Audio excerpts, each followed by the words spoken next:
Dear God, please don't let me relapse and return to the evil that men do. Father God, I pray and ask that you help me to have mercy on others the same way I would want you to have mercy on me. Father God, I also ask that you help me to be quick to forgive and slow to get angry.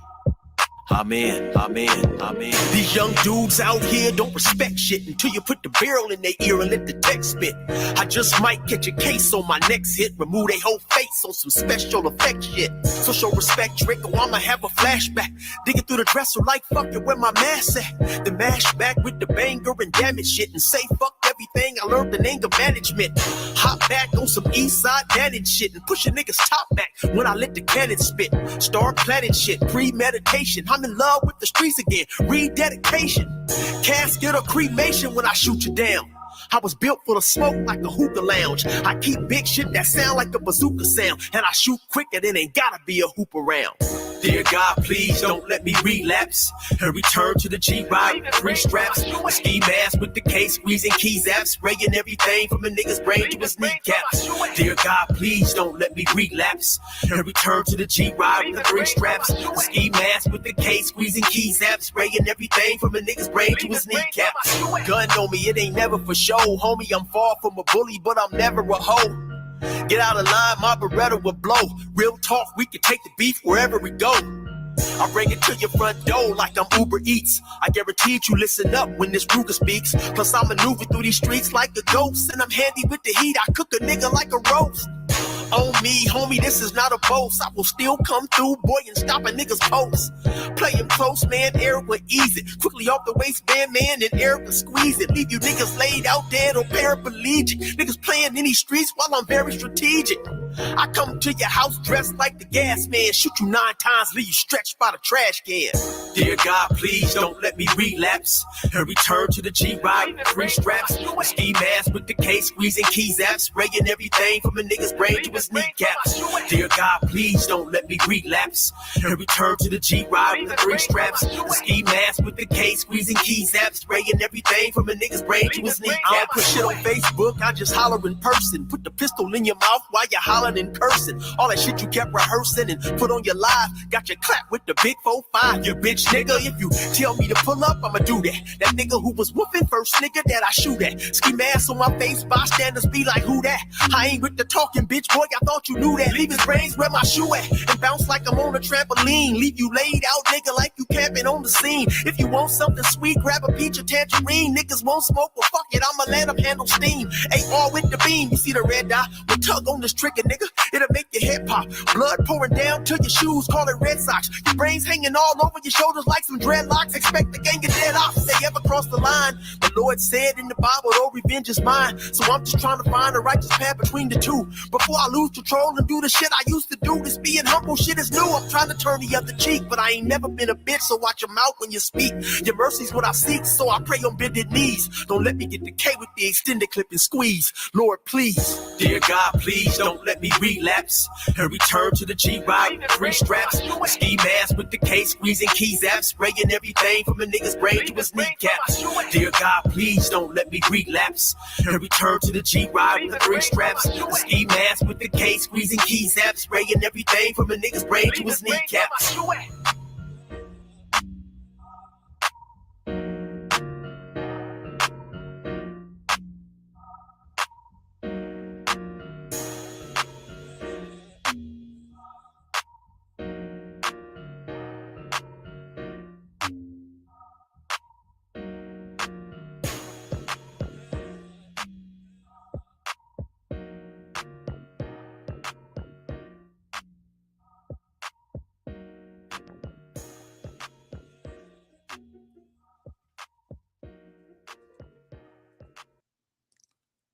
All right. Good morning. Good morning, everybody. Good morning, everybody. Good Sunday morning. Well, I'm going to say it like this. It's morning in sunny Los Angeles, California, man. Beautiful day out there, man. And me and a couple buddies, man, got together and Did some working out this morning, man. About 7 a.m., man. It was cold out there, man. About 60-something degrees. Yeah. But hey, nothing like Maryland, New York, the Eastern Seaboard, right? Holy smokes. Shout out to Rico Young. Shout out to Bolo TV. Shout out to y'all, man. Hey, I think Lowe's and Home Depot has those new snow shovels, man. Y'all can get them snow shovels out there, man. Ay. Good morning, everybody, man. Good morning. Good afternoon to those of y'all that are not in sunny Los Angeles, man. Let's do some business real quick, man. Shout out to Brother Eric. Thank you, Brother Eric, for letting us use this music, man. Better known as 16 to Life. Go over to his YouTube page, check him out, man. See what he's about, man. Good dude, man. Brother Eric is a really good dude. Got to bring him back over. Good dude, man. Good dude, man. But go holler at him, man. When we first interviewed him here, I think he had about 16,000. I don't even know if he had that many. But around there, I think. And then now he's got like almost 70-something thousand. I mean, dude is off the hook, man. So go check him out, man. 16 to Life. The YouTube page, man. Shout out to him. Did 24 years up here in California, man. Penal system. And got some sense in his head and started, reading the books on how to talk to the parole board like you got sense in your head. And ended up hitting the bricks, man. Shout out to Brother Eric, man. Good to see him. All right, that's the Brother Eric, man. I'll pull him down. What else I got here, man? What else I got going on here? Let's see. All right. Okay.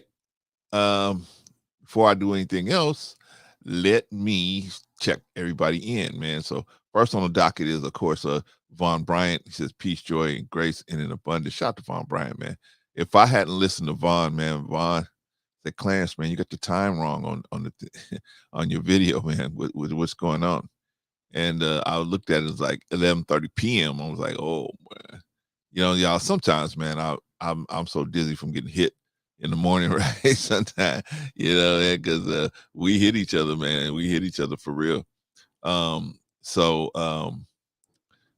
I'll be a little dizzy, man, and I will forget that to look at the AM or PM, man. Shout out to Von Bryant. Good dude, man. Told me, hey, man, Clarence, can you check that out before it gets all crazy? I said, you're right. So I checked it out, man. Shout out to Vaughn. Thank you, Vaughn, for that. Appreciate you, brother. Who else in the building, man? Our resident sniper, Risa Neal, right?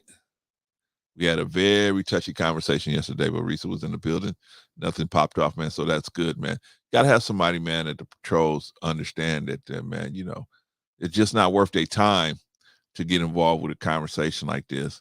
Not that many people over here. And then on top of that, we tell the truth. And then on top of that, you know what I'm saying? We just, like me and Bogota yesterday, we weren't contentious with each other. I disagree with him on a lot of stuff, but I wasn't contentious with him. I just, you know what I mean? He was trying to persuade me on whatever he was trying to persuade me on. I was trying to open his eyes to whatever I was trying to open his eyes to. So, but it was all good, man. It was all good, man. We had a good time yesterday. Shout out to Pagoda. But we got a resident sniper recently. Why are you calling her a resident sniper, Clarence? Because this is her home. And if man, she'll just pull the trigger on you and you'll be gone poof. Right. Right. Ain't that what snipers do, man? They just take you out from like 4 blocks away, right? Okay, well, we got a sniper here, man. It's gonna take you out before you even get to the situation where it seems like you're being disrespectful. This system might just take you out, man. Oh, but Clarence, I didn't mean it that way. Well, sorry. You want to come back? You're not gonna win with Risa, man. You're not gonna win because I've already had a couple of conversations with Risa.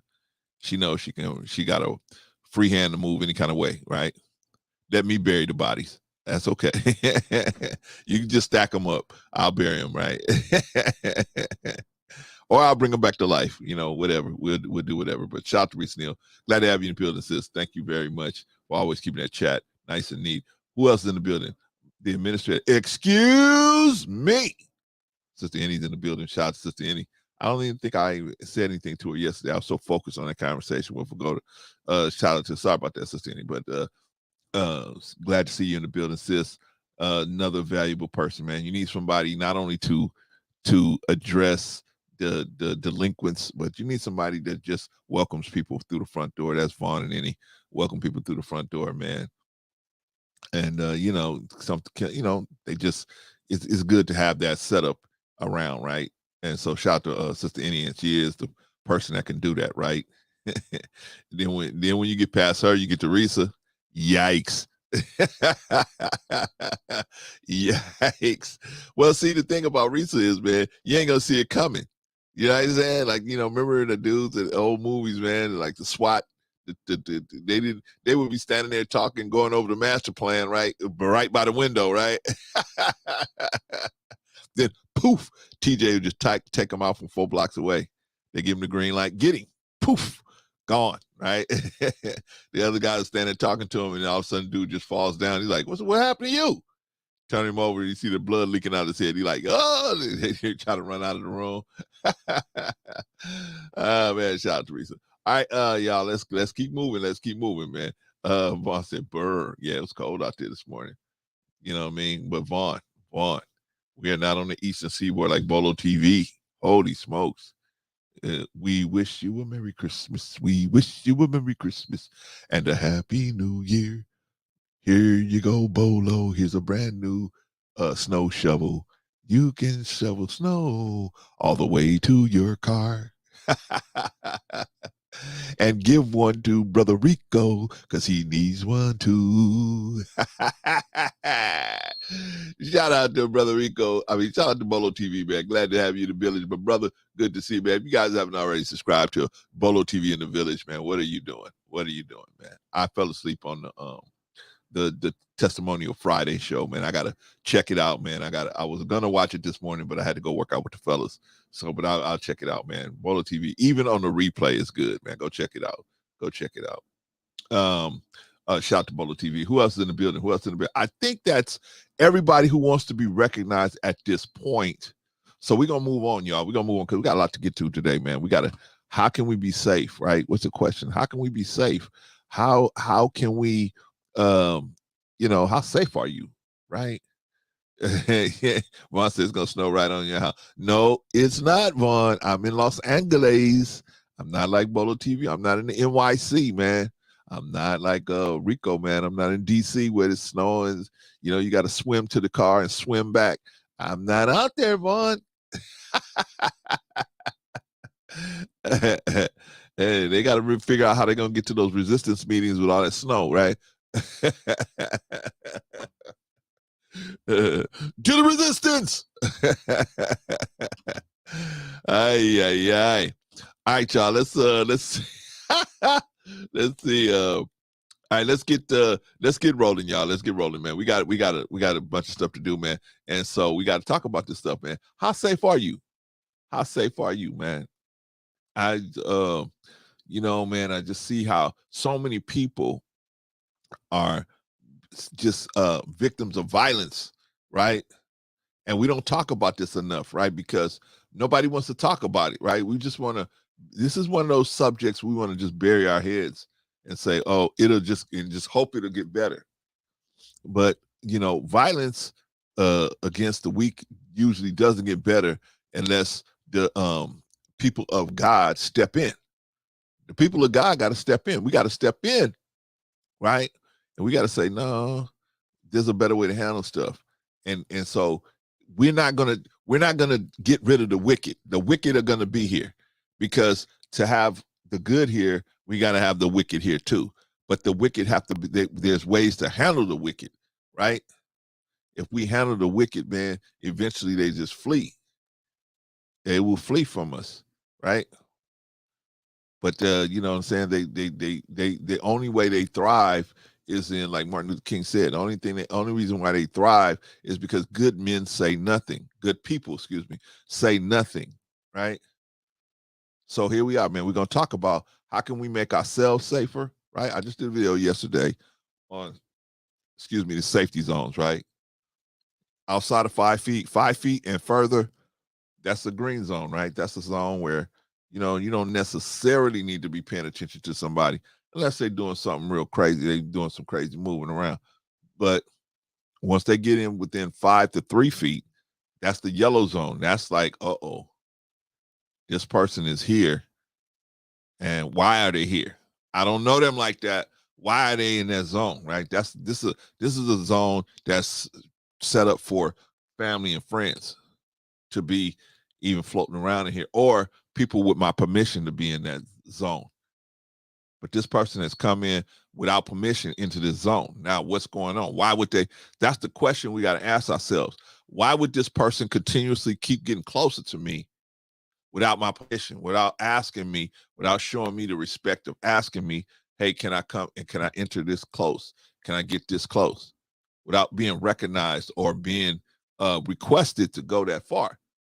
So there must be something up, because somebody that was on the up and up would be waiting until they got requested to come in that close.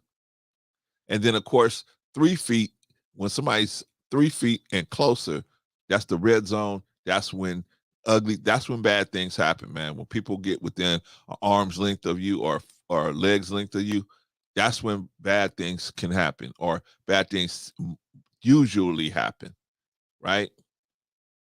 So we got to understand this, man. Safety is a big issue. Nobody wants to, not nobody. A lot of people, most people don't want to talk about it, right? Because it ain't sexy. We're going to talk about it today, man. We're going to talk about it. You know what I mean? How we can make our kids safer, how we can make our personal selves safer, right? You make yourself safer just by maintaining the distance, man. If somebody comes and enter in, you reset up the 5-foot rule. You reset that up. But you might have to back up to do it or whatever, right? But you got to keep them at a distance where if they was to try to make a move on you, you could see it coming in enough time to react appropriately to it, right? We're gonna get into all that, man. We're gonna get into all that. Okay, let's check everybody in. Let's get right to work, man. Let's get right to work. First one is pretty bad. Oh, this is pretty bad. Holy smokes. Holy smokes. Here we go. All right, here we go. Let's scandal. This time, a state employee brought in by the county to monitor operations is accused of sex crimes against a 15-year-old staying at the facility, and there may be others involved. CBS Detroit's Andres Gutierrez is in Hamtramck outside the detention center to unpack these allegations. A spokesperson for Wayne County wrote in a statement they are, quote, profoundly saddened that state employees entrusted to care for children would exploit them. Here's what they say are the facts of the case. Wayne County launched an investigation last week when staff at the Juvenile Detention Center discovered an employee with the Michigan Department of Health and Human Services allegedly touched a 15-year-old child inappropriately inside the facility. That investigation led to the arrest of the MDHHS employee booked on criminal sexual conduct and child abuse. Although they've been released as investigators gather more evidence, MDHHS told us the employee is suspended without pay. On top of this, the sheriff's office also uncovered that at least 2 other state employees may be tied to these latest allegations. And because of that, Wayne County has kicked out all state employees responsible for monitoring operations out of the facility. This is the latest blow to the facility that lost its full license last fall after the state found an egregious number of violations, including some cells that had air vents covered in feces for over 3 months. Nice. Today, CBS News Detroit made multiple attempts to get leaders at Wayne County and MDHHS to discuss the ongoing issues at the detention center, but they all deferred to statements. MDHHS writing in part, if the allegations are true, we trust this employee will be prosecuted and held accountable with the full weight of the law. This behavior is not reflective of the important work our child welfare workforce does every day to protect the safety of children. And so county leaders are now waiting for the sheriff's office to complete their investigation. Okay, y'all. Okay. In the D, I mean, they taking off on these kids. Well, they doing it everywhere. But that you can see in the detention center, right? These kids steal a radio or something. You got to do 2 or 3 days over in the detention center. All this kind of crazy stuff is going on over there, man. That's why I say, man, you have to watch everybody. But see, what we doing, we're not teaching our children. We're letting the society suggest to them what they should be doing. How are they going to know what to do? They don't know what to do, right? If they follow society, society tells them that black women and girls, they are looking to be assaulted at all times, sexually assaulted at all times. That's what, if you got dropped off here from Planet X and you got here and you start watching TV, you watch BET and all the rest of these so-called black television networks, you would think black women just all they want to do is just get assaulted. They're walking around hoping to get assaulted by somebody, right? But is that the reality? That's not the reality, right? But if you ain't being taught that, hey, what you looking at as all of this is an illusion. You are inside of a big illusion. Ergo the Matrix. This is a big illusion. You're being told, you're being suggested to a certain behavior. And then when you do that behavior, they got a place for you and they put you away. But they suggest this behavior to you all the time. So what's the point of this? The point is, man, you know what? There's people in authority that's still going to be doing this stuff. We got to have our eyes open, especially with our children, right? You send your children off to band camp, you send them off to whatever, right? Hey, man, some of these children, man, they just, what do you call that? They're easy pickings. They're easy pickings for these predators. Easy pickings. But that's another story, y'all. Just want to go over this one real with y'all to let y'all know, man, these cats are out here. And what we got to do is we got to stop them. How do we stop them? We stop them by talking to our children, talking to our nieces, our nephews, talking to them, let them know about these predators. Oh, I already know. Yeah, I know you know. But let me hip you to this. Let me hip you to that. It's up to us, y'all. We got to do it. All right, y'all, let's move on, man, because we got a lot to get to, man. A lot to get to today. Let's see. Who we got going on? Oh.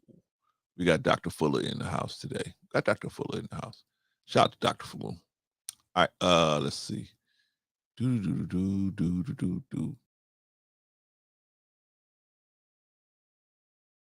Emotions do exist. Emotions, that's, you might say, the gasoline in the engine. All right? That's what emotions are. You have to have emotions. But gasoline separated from the engine gets you what? Nothing. As long as the gas is in the tank or in that pump over there at the filling station and it's not connected with your engine in any way, you'll just have a gas pump that's full of gas. It'll be excellent gas, and it serves a purpose. Gasoline serves a purpose, serves a lot of purposes. I mean, it's very useful, and it's sitting over there in that pump. But you have to put the gas in the tank, and from the tank, the gasoline goes into the engine, and now you got what? You got some action going. But if that gas pump is in that filling station, and your car is parked right next to that gas pump, and there's no connection between your car, engine, and the gas pump, I'm talking about logic now. It'll sit there, both the gas pump and the car and the engine will sit there forever until finally the gas will just evaporate and go somewhere else where somebody wants to use gas, because that's the nature of the universe. You know, there's an old saying, if you don't use it, you'll lose it. That's whatever it is. That's why you got to keep your body moving. Because if your body just sits still all the time, pretty soon it'll get to the place where it can't move. Because that's the kind of signals your body is getting. Your body receives signals. So when you send your body that kind of signal, don't move, and you just sit there in one spot, you'll get to the place where when you send a signal to your body, your mind sends a signal, say, okay, ready to get up now. You ain't going to be able to get up. Now, they have found that out. From what? From experience. Okay? We learn from things. Okay? That's what logic is. See, emotions have to be attached to logic. Like gasoline has to have a connection with that engine. And then you have to have sparks and fire and all like that. Things have to come together. Like I said earlier in this program, when we talk about that word separation. I mean, you know, everything is interconnected. Everything that is ever created was created for a reason by the Creator. Now, we don't know the reasons. I've often asked. In fact, as a 10-year-old, I was asking, why is everything here? You know? Why did they say that God made everything? Why did God make anything? Well, only God knows. I came to that conclusion, and only God is qualified to say.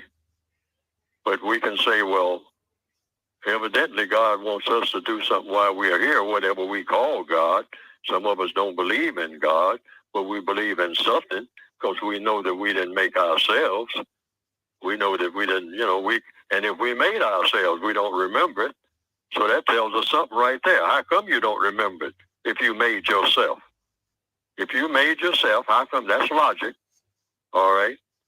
Not based on emotion, just based on pure logic, cause and effect. If you didn't make yourself, or if you did make yourself, don't you remember when you made yourself and what you made yourself out of? And when you decided to make yourself? I don't remember the day that I was born. I don't remember anything about it. They tell me it was a Monday and it was raining, stormy Monday. That kind of figures for me. I mean, because that's what it's been ever since. Okay? But that's another story. But, I'm talking about logic here. I'm talking about emotions being attached to logic. You have to attach your emotions to logic. Now, the white supremacists say, and they did this on the plantation, and they still do it now, right in an office building or wherever you happen to be. Negro, don't do any thinking. I'm a white person. Let me do the thinking. You do the acting. In other words, you are the engine. All right? But I am the spark plugs, the gasoline, and everything. So you don't move. You don't do anything. You've got excellent qualities. All the parts are there and all like that.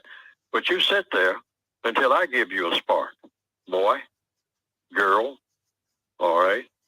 You sit there until I give you. I'm going to separate you from logic. I have the logic. And I also have the emotions. But my emotions are attached to logic all the time. But I'm going to detach you, black people, from your logic is not going to be with your emotions. You can have all the emotions you want, but you are not going to be allowed to be logical. If I catch any of you people on this plantation trying to do some thinking and looking over my shoulder trying to read my books and all like that, I'm going to teach you people to hate books. All right? That's why it's a saying that's kind of popular among black people. And what is it? We know what it is. You want to hide something from a black person, put it in a book. They break in your house. I saw an advertisement in a catalog the other day. It was a dictionary. It was something that looked like a dictionary, but actually it was a box. And they say, put your valuables in that, and then put that on the shelf. A dictionary? Something that looks like a dictionary, but it's actually a box, but it looks like a dictionary, which is a book. Put your valuables in that. And when that black person breaks in your house, I guess that's what they're saying. I would kind of think in the system of racism, that's what they're saying. They'll look all over that place. They'll tear the place apart. One thing they ain't going to touch is that dictionary over there. That's the key to knowledge. all right, the key to how to do things other than breaking a house, all right, they ain't going to touch that. Why? Are they that way by nature? No. We train them that way. We train them that way.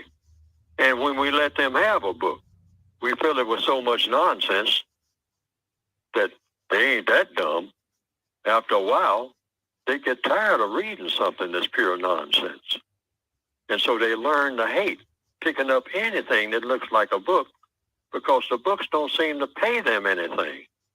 And that's why black people have been trained to hate school, because we really don't put anything in our books that will really help them to solve their what? Problems. But let me get back to the question. Emotions must be attached to logic. Both of them serve a purpose, but they have to walk in harmony together. Logic plus emotions. This is how you solve problems. All of the problems that you'll ever have. We have been trained not to let those two things ever get together. Now, some people have said they've seen some cartoons of my work on the internet that have been presented, and that it pretty well embellishes what I have been trying to say in my textbooks. And to the extent that it does that, well, that has been, from what I understand, some people reported to me, a plus. Because they didn't understand what I had written very well, but when they saw those cartoons that just repeated what I was saying and attaching my name to it, and came right out.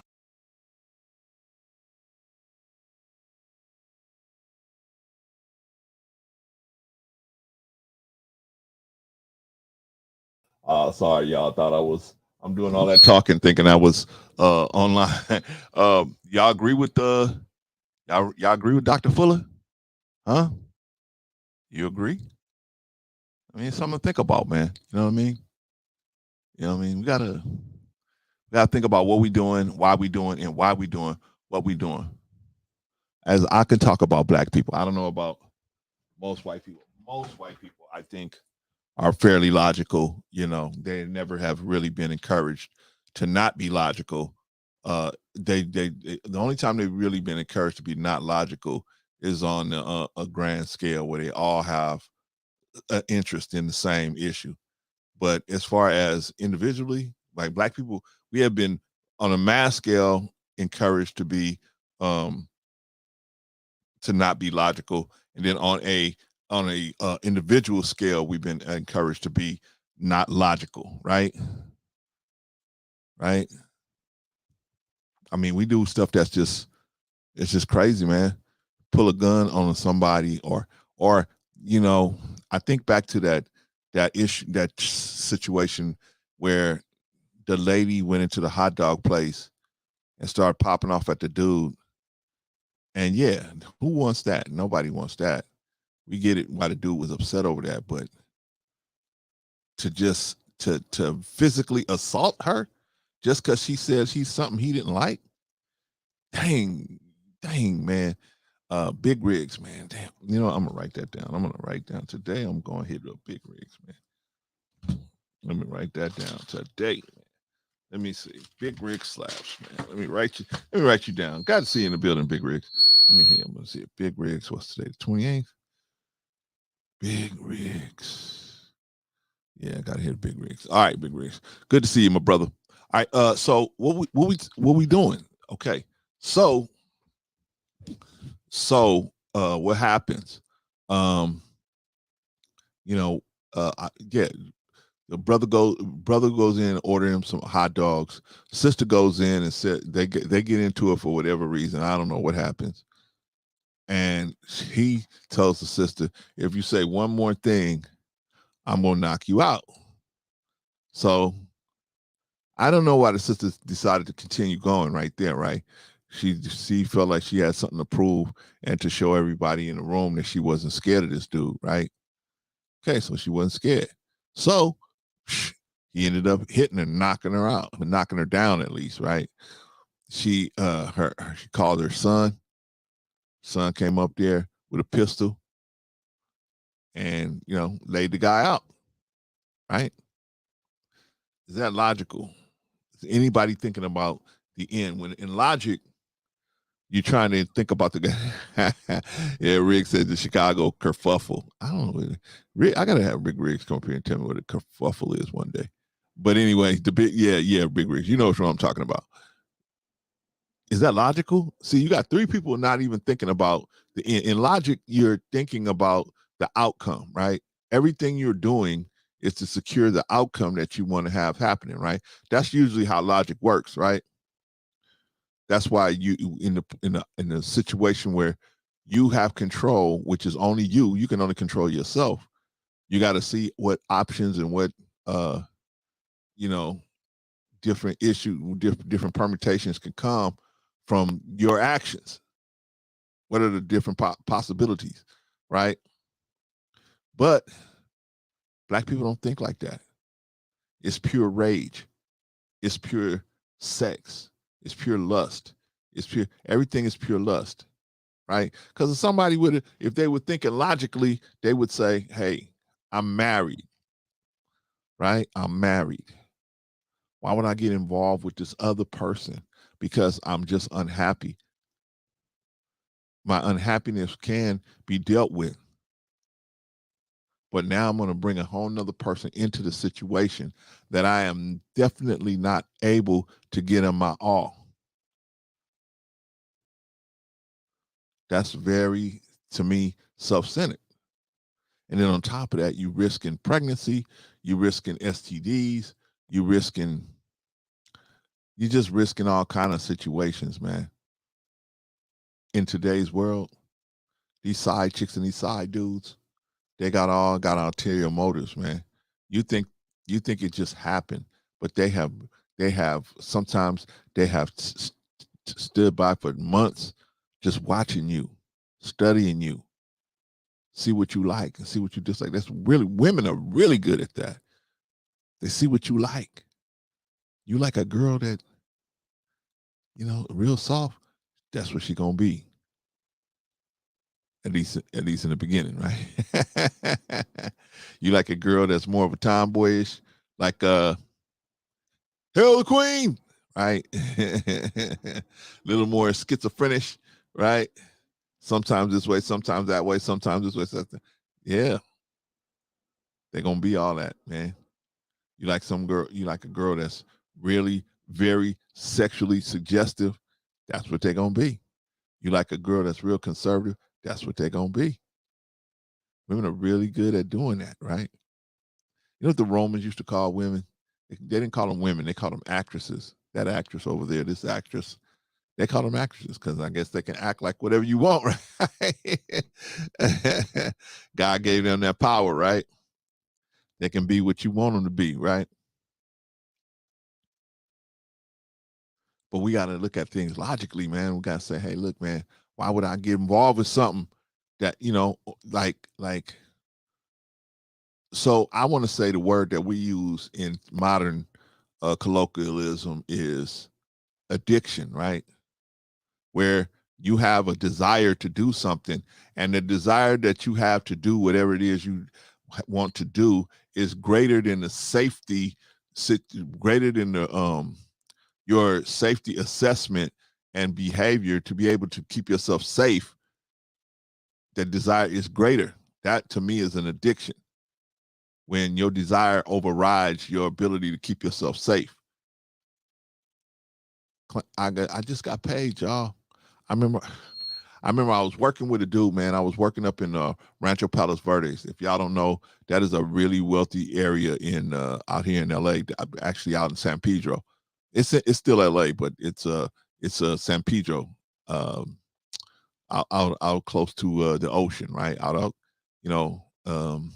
like hills above the ocean, right? So I used to work up in a condo tract. I used to be a security guard in this condo tract, right? And so these people was These kids were rich. So what the condo track was, it was a new condo track, and it was close to this junior college that these rich kids would go to when they couldn't get into USC or UCLA, or they needed some more credits or whatever to do whatever they were trying to do. They would go to this junior college. I forgot the name of that junior college. Anyway, they would go to this junior college that was up there in Palos Verdes, right? So anyway, so what their parents would do was just buy them a condo, because some of them had come from across the country, and they go to USC and they say, "Oh, you didn't pass this. You need some more credits. You need another semester so you can get in, whatever." So they would so they bought them these condos. They didn't want to rent. They didn't want to rent nothing for them. They just buy the condo for them. So half of the condo track was either rich people retiring or these kids going to the local junior college, right? So, so I was a square, man. I always been a square, you know what I mean? So I was a square dude, man. But, I knew, people doing different things, but, I tried to keep myself up out of the games, right? So my boss, when the head security guard, he was supplying all of the recreational narcotics for the kids there, and even for some of these older people, man. They was down with the program, right? He was like Hogan's hero, man. He had everything going on in there, man. He was like Sergeant O'Rourke at the F Troop, man. He was doing everything. He had his hand in everything, right? But his main thing was moving those narcotics, right? Those narcotics. And so he would always say, "Hey," he say, "Hey, Bro C, man. Hey, look, man. I'm finna go and do, X, Y, and Z." He said, "Man, he said, because he and I was supposed to patrol the whole grounds together, right?" But he would say, "Hey, man," he would say, "Bro C, hey, man, I'm going to do X, Y, and Z. I got to make a few stops." He said, he always tried to look out for me. He said, "Man, don't, you just stay here at the guard shack. You just stay at the guard shack and do whatever. Or you can go on patrol with me. But at this point, we're going to separate because I got to do such. I used to be like, okay, cool. Because I was so square, dude, at the time, man. I was just like, I mean, I knew what was going on, but I didn't want to get him. Like, I wasn't like, oh man, I'm missing out on all the action. I wasn't, I was just like, cool, whatever, right? So we had this other guard. Man. This dude had a family, couple kids, whatever, right? He was working with us as well. Black dude, brother, right? The guy I'm talking about, my boss, he was Mexican, right? Shout out to brother Robert Valenzuela, man. He was a good dude, man. He was doing what he had to do. I understand, but ouch. I was glad he understood that I didn't want to be involved in that. So anyway, what was I gonna say?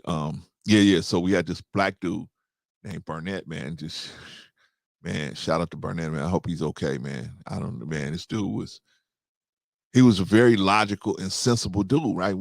You ever seen that, man? Somebody that's on drugs, man, but when they're not on drugs, they're logical. They're really logical. They're really smart. They really, you see them, man. You like, how did you end up in this situation, right? So one day he was telling me his story. This dude Burnett, he was telling me, "Hey, look, man, I had went to I used to work for a ship, Mobil Oil. I used to work for Mobil Oil, right? Because they got the what do you call that? The oil fields out here in Carson, out here in San Pedro. They got the oil fields out there, and so it's a good job. I mean, we're talking about the 80s, right? We talking about in the 80s making $50 an hour. That's probably like 150 now? I mean, it was some good money. And so he would tell us the story about how he was working there, and then how he started, he got hooked on cocaine, right? So he got hooked on this cocaine. So he would tell a story. I mean, he would be upfront with it. He said, I just stopped coming. First I started coming late, and later and later and later. He said, then I just stopped coming. He said, then I just didn't come for like a week. They was trying to call me and whatever. My wife was trying to get me to go. He said, I would just smoke drugs. He said, finally,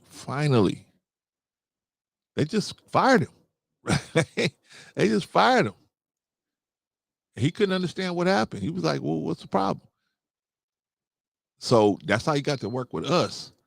He went from making $50-something an hour to making like $10 an hour. I think we were making at the time, 10 or $11 an hour. Maybe not even that much. Probably we talking about 80 something or so. We're talking about probably $9 an hour. That's probably what we were making, about $9 an hour.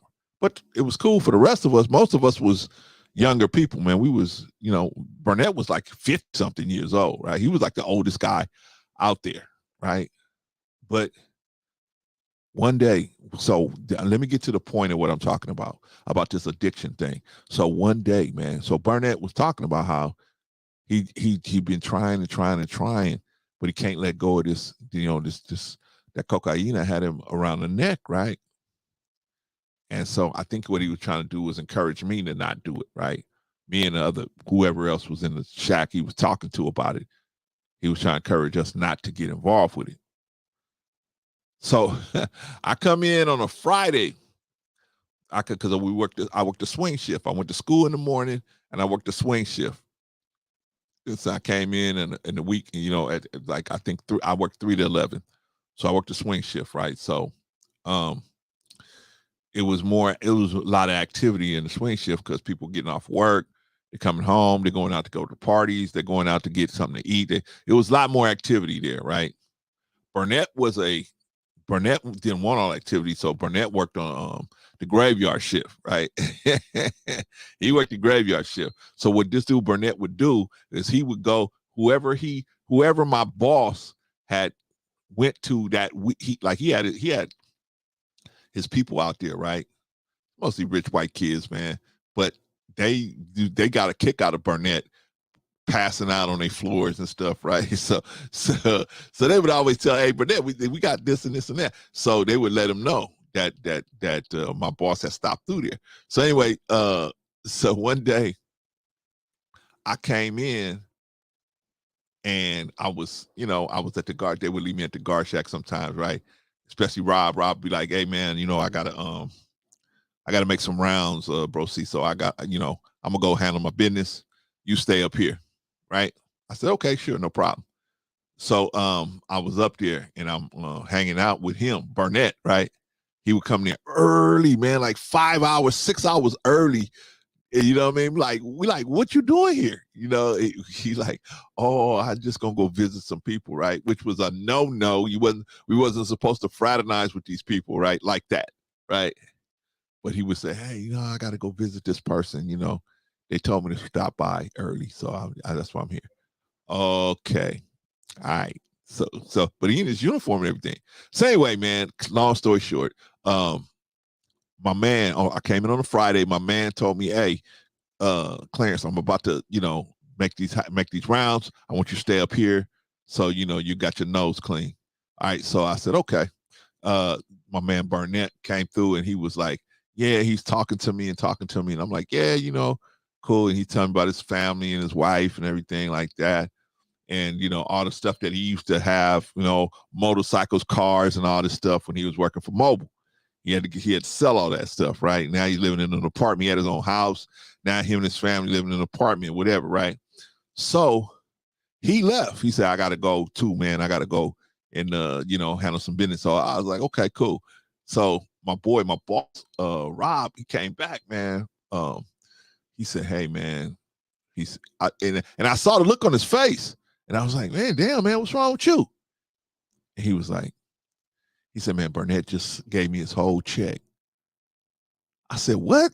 He said, yeah, man, Burnett just gave me his whole check. I said, well, what's your problem? He said, I know he got family. He said, Rob, like, I know he got family. I know he got kids. He's always talking about his kids. But what could I do? He gave me his old check just to get something up his nose. I said, wow. And it just got worse from there, man. I remember one time we got called. we got called on a swing shift on the low, like one of the tenants, right? One of the white boys that was going to the school, he was saying, he called us up and said, "Hey man, you guys need to come get your boy, man. He's passed out in the middle of the floor down here, man. You need to come get your boy up out of here."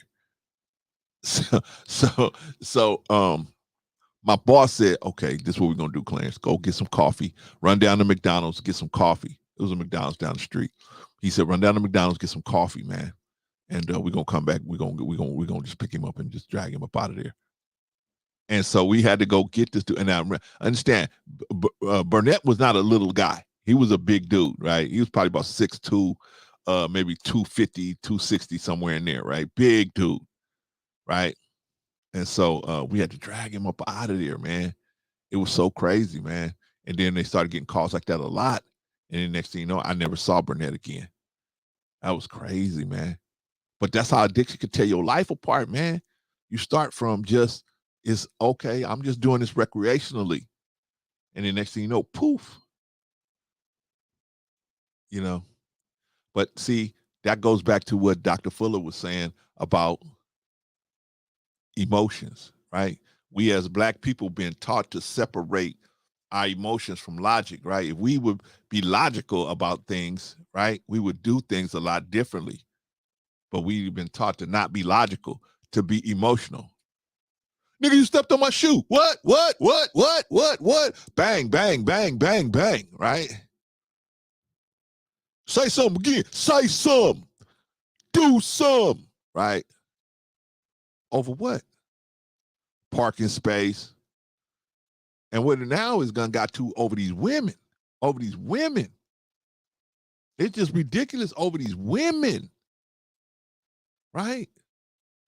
Woman say no, woman reject you. We ain't got no logic, man. I mean, that's why I said to y'all in the other video I did. In the 80s, man, we was all taking L's. You took an L, took some L's here, you got a W here. You took some more L's here, you got a W here. Right? That's how I went in the 80s, man. You didn't be like, "Oh no, she said something to me I didn't like, man. I'm gonna go get an unregistered pistol and go in there." You know, that's crazy. Or if the girl say, "Hey man, I'm not having a good time in this situation. I want out of it." Man, today's men, man, you know what they do? They so weak. They just say, "Man, nah, you can't leave." What you mean I can't leave? Why would you want somebody that you forcing to be with you? That to me is so crazy. That's crazy. But that's how we think as men, man. We just crazy. I'm gonna get into that today, man. But we just thinking so crazy, man. We think, hey, but I'm gonna tell you why. I'm gonna tell you what's happening.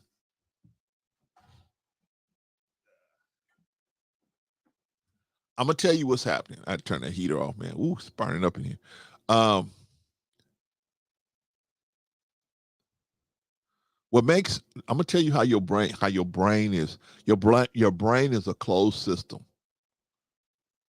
Do you understand that? We're gonna do some biology today. Your brain is a closed system. However, it works off of water, right? Your thoughts are water, right? As Sister Ava taught us, your thoughts are water, and the water moves in your brain, as the Honorable Elijah Muhammad taught us. That water moves in your brain, and the friction that it rubs up against crevices in the brain brings up memories. It will ignite a memory that has been etched in that portion of the brain.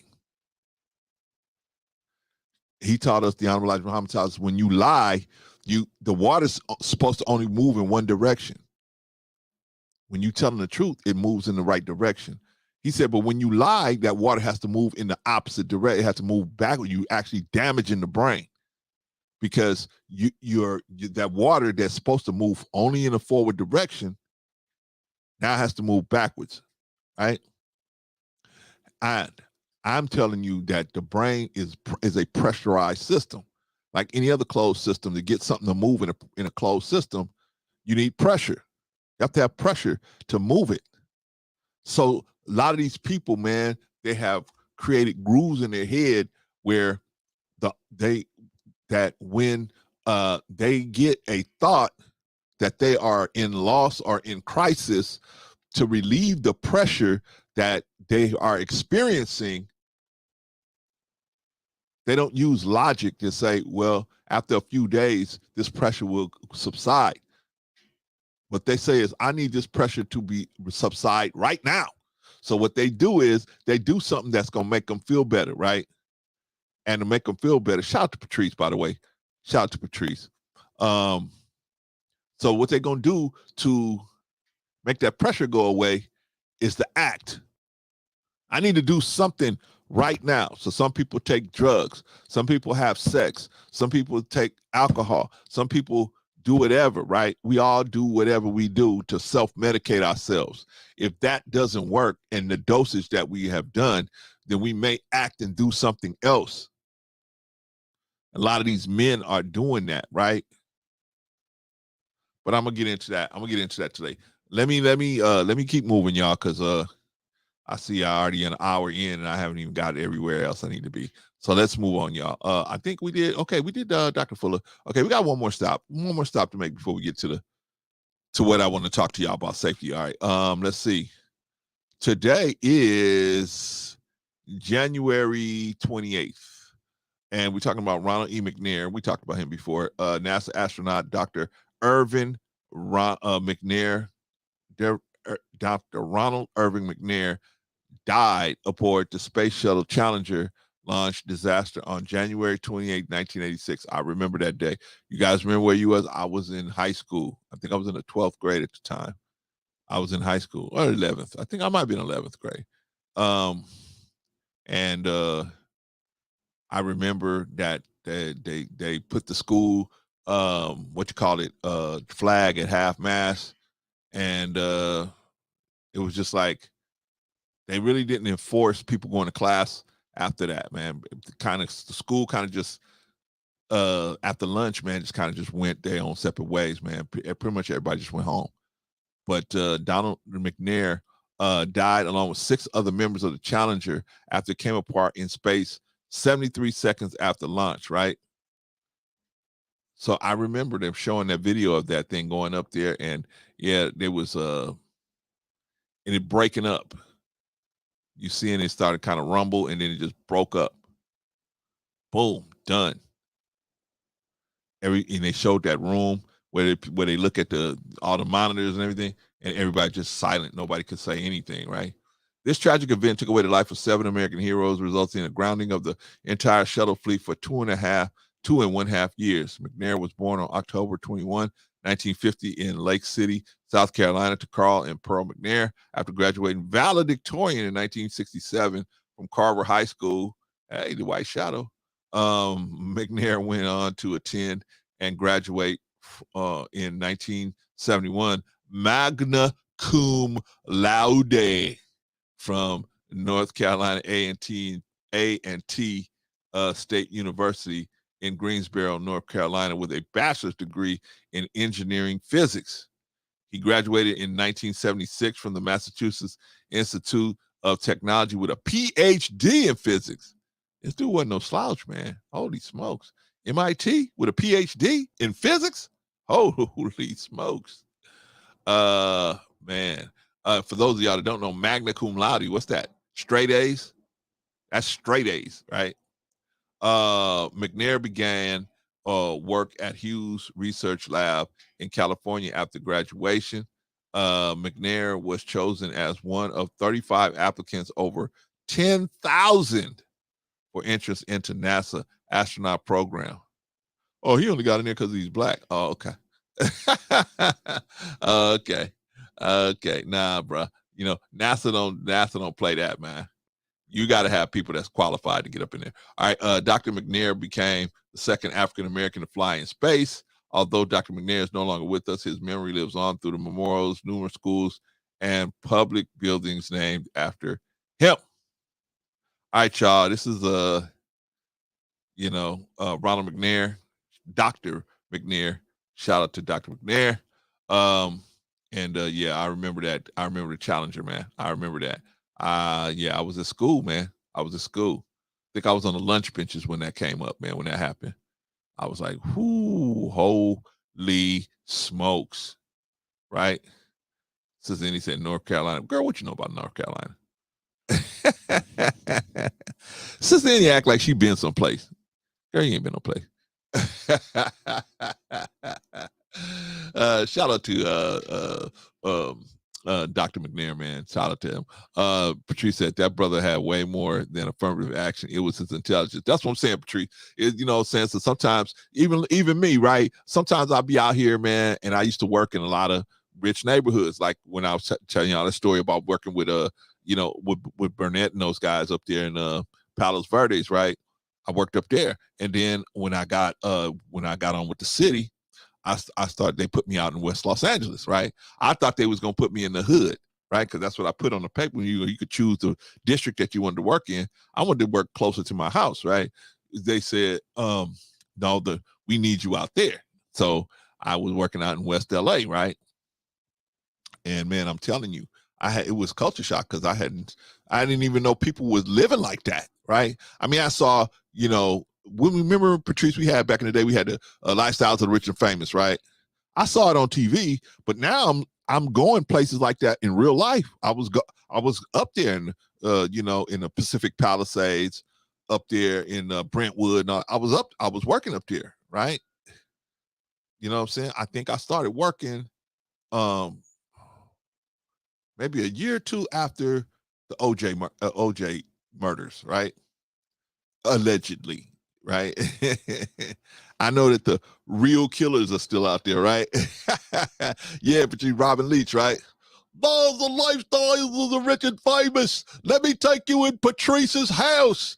Here we have the brand new breakfast nook. Here we have the brand new deck. We're overlooking the mountains of Arizona, right?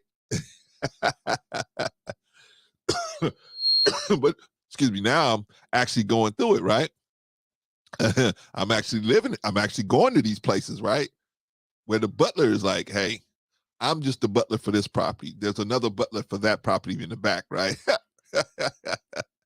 Or it's like a Fresh Prince of Bel-Air. They got the house, the main house, then the pool house in the back, or the serving quarters back there where the people actually lived on the property, right? I had never seen nothing like that. So I saw it out there, man. But yeah, man. When I used to work out there, when I used to go places like that, when I first got out, I would say the first 10 years that people, white folks in particular, would see me out there, they would say like, oh, like every now and then I would get, so how long you been there? I say, oh, I've been there 5 years, 6 years, 10 years, whatever. They'd say, you got in by, yeah, good thing for affirmative action. And I would say, affirmative action? He said, yeah. He said, I said, man, hey, I had to take a test like all the other 10,000 people. I had to score higher than the rest of those 10,000 people. I had to do good on the interview than the rest of those 10,000 people. I said, I don't know what you're talking about. I said, I don't know what you're talking about, man. But nah, man, it was, I guess the affirmative action was to make sure that at least I got a chance. But once I got a chance, I really don't need no help after you just open the door. Like what James Brown said, just open the door and I get it myself. I get it myself if you just leave me alone, right? Reason said, they said, no, sir, not close to home. They had plans for you. Yeah, they had plans for me. They had me out here in West Los Angeles with all the weirdos. The weirdo. When I say weirdos, I mean weirdos, man. In West LA is, a lot of rich people, man, but a lot of weirdos, man. A lot of weird stuff out there, man. She said, I can't have any company. She said she can't have any company. I'm coming. Patrice, me and Robin Leach, we coming over there. We coming over there. Yeah. This is Patrice's brand new vehicle. It's a Whopper. Oh, maybe. Hey, I'll get a Robin Leach knockoff. I'll get Simon. What are you doing, Patrice? What are you doing? There's no way I could do that. I can't be on the ledge. I don't go on the ledge for my employer. I'm not going on your deck. So that's that. Shout out to Simon, man. Shout out to Simon. I got to bring him back, man. We got to finish up what we were doing, man, going over his appearance on Kitchen G. All right, y'all. Let's keep rolling. Let's keep rolling, man. Shout out to brother McNair, man. Shout out to him and his family, man. Let's move on, y'all. I got an ugly one today, y'all. I got an ugly one today. Ugly today. What happened? Oh, here we go. What happened? Oh, here we go. Here we go. Brother Clanson messed around. Here we go. All right, there we go. All right, today was an ugly one, right? Y'all, how we gonna keep these kids safe? How we gonna keep these kids safe? Really, how are we gonna keep these kids safe? All right. If you think about it, man, it's really tough in a world like today, man, where but you say, "Oh Lord, not Simon." Yes, I will become. We gonna come over there. I'm gonna bring Simon. It's gonna be a knockoff of Simon. And Simon gonna be a knockoff of Robin Leach. Patrice, where's your doorbell? What is going on here? What's going on here? Man, I just want to say that I'm not going to say what I'm going to say, but if I was going to say what I was going to say, I would be saying it. Shout out to Simon. All right, y'all. How we going to keep these kids safe, man? In a world like today, man, where these kids, man, it's just a shame, man. Now, what you watching now, man, what we're about to watch now is a dude literally caught on tape trying to abduct a kid going to school. No fooling. This is a dude who saw this kid, did a U-turn, turned his car around to go pick this kid, to go try and snatch this kid and throw her in the car. All right, let's take a look at it. Let's see what's happening. Very alarming for parents in this neighborhood. They tell me that it's very common for kids to walk to school here at Sunset Elementary, and now there's concern about whether that's safe. A neighbor's security camera did capture this attempted kidnapping. This happened just before 8 a.m. yesterday. You can see a silver sedan wait for the 5th grade student to walk by before police say 37-year-old Joseph Ruiz gets out of the car and attempts to grab her. The girl runs away, and you can even hear her scream no in this video. According to a letter Sunset Elementary sent to parents, the victim ran towards 3 other students walking to school, and police were called right away. I spoke with a parent who has... Okay.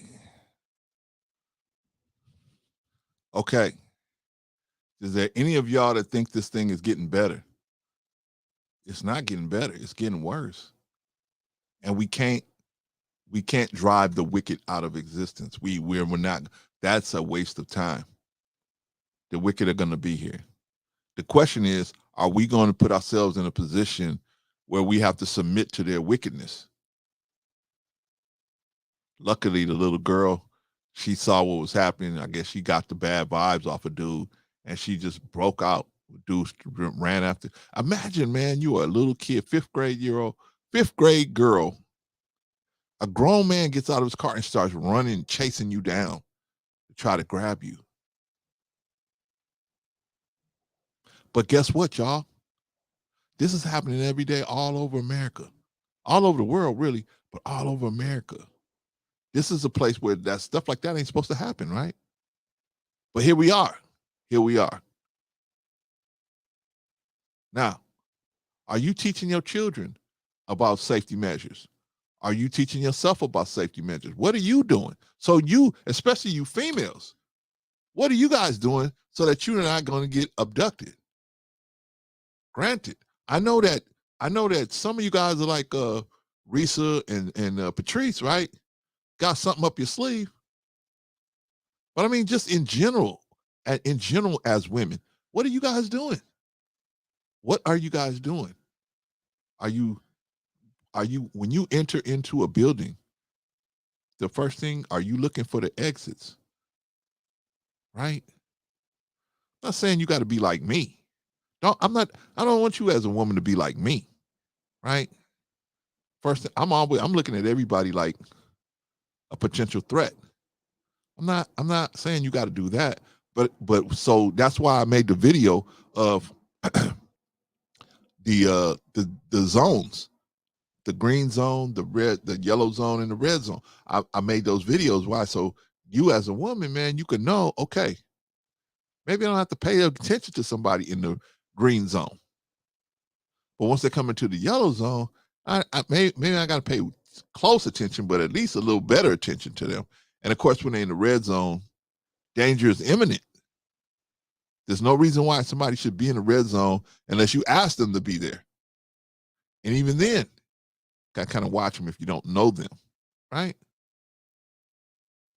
Are we teaching this to our children? Can you imagine? What would you do? What would you do, ladies, if a man pulled up to where you were walking, jumped out, and started running after you? How would you handle that? Fellas, what would you do? I was just in the store the other night, man, and two gangbangers came across each other. Two rival gangbangers came across each other in the store, mad dogging each other. I mean, I'm watching this all from another line, but I could see it. I could tell when dude walked into the store, he looked like he was looking for somebody. So he pretended that he was buying something. The one dude was buying something legit, but the other dude had, I guess, spotted him and walked in looking for him, grabbed something to make it seem like he was buying something. And then I think what eventually was supposed to happen was they was come in contact and something really bad was going to happen, right? But that didn't happen because of the security guard.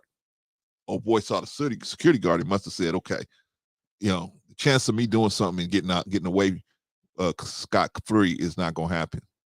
I don't know why these young men think that. Anyway, with all these cameras everywhere. You got cameras everywhere. This dude right here got caught on camera, right? Crazy. Risa said, I'm not going to say what I would do. I already know what you would do, Risa. You and Patrice already know what you would do. I'm talking about the average woman out here, the average woman, not any woman in particular, just the average woman. What would you do? What would you do? And, because guess what?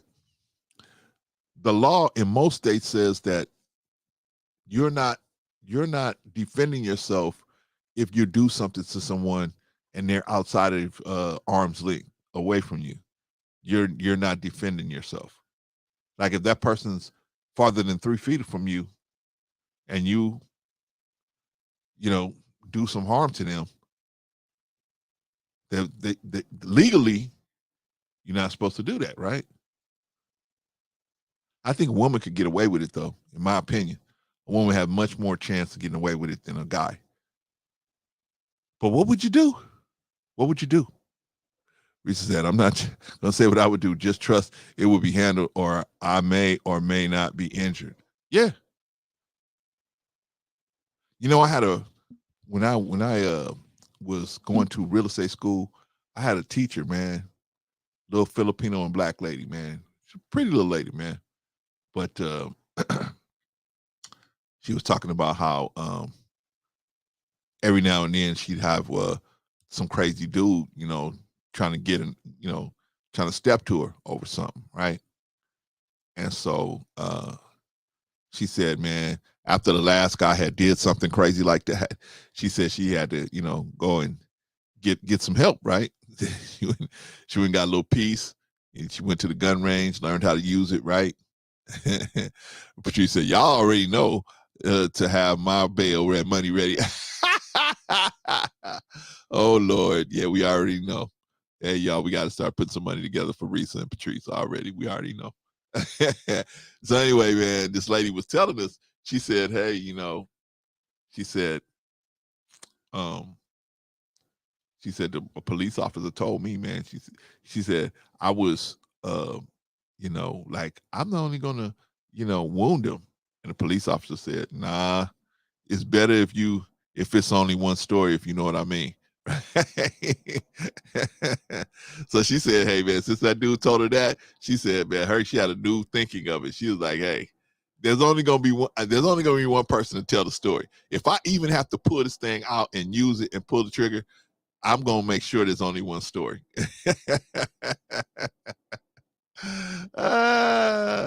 So then he said, next funding event possible. Well, yeah, man. We gotta get Risa and Patrice out, right? Or we gotta get some signs walking around the jail. Free Patrice, free Risa, free Patrice, free Risa, right? But I'd rather do that than to go to the hospital and I'm trying to put Risa or Patrice together. I'd rather us get some money together, get her a good lawyer, get them a good lawyer, right? I'd rather do that than to,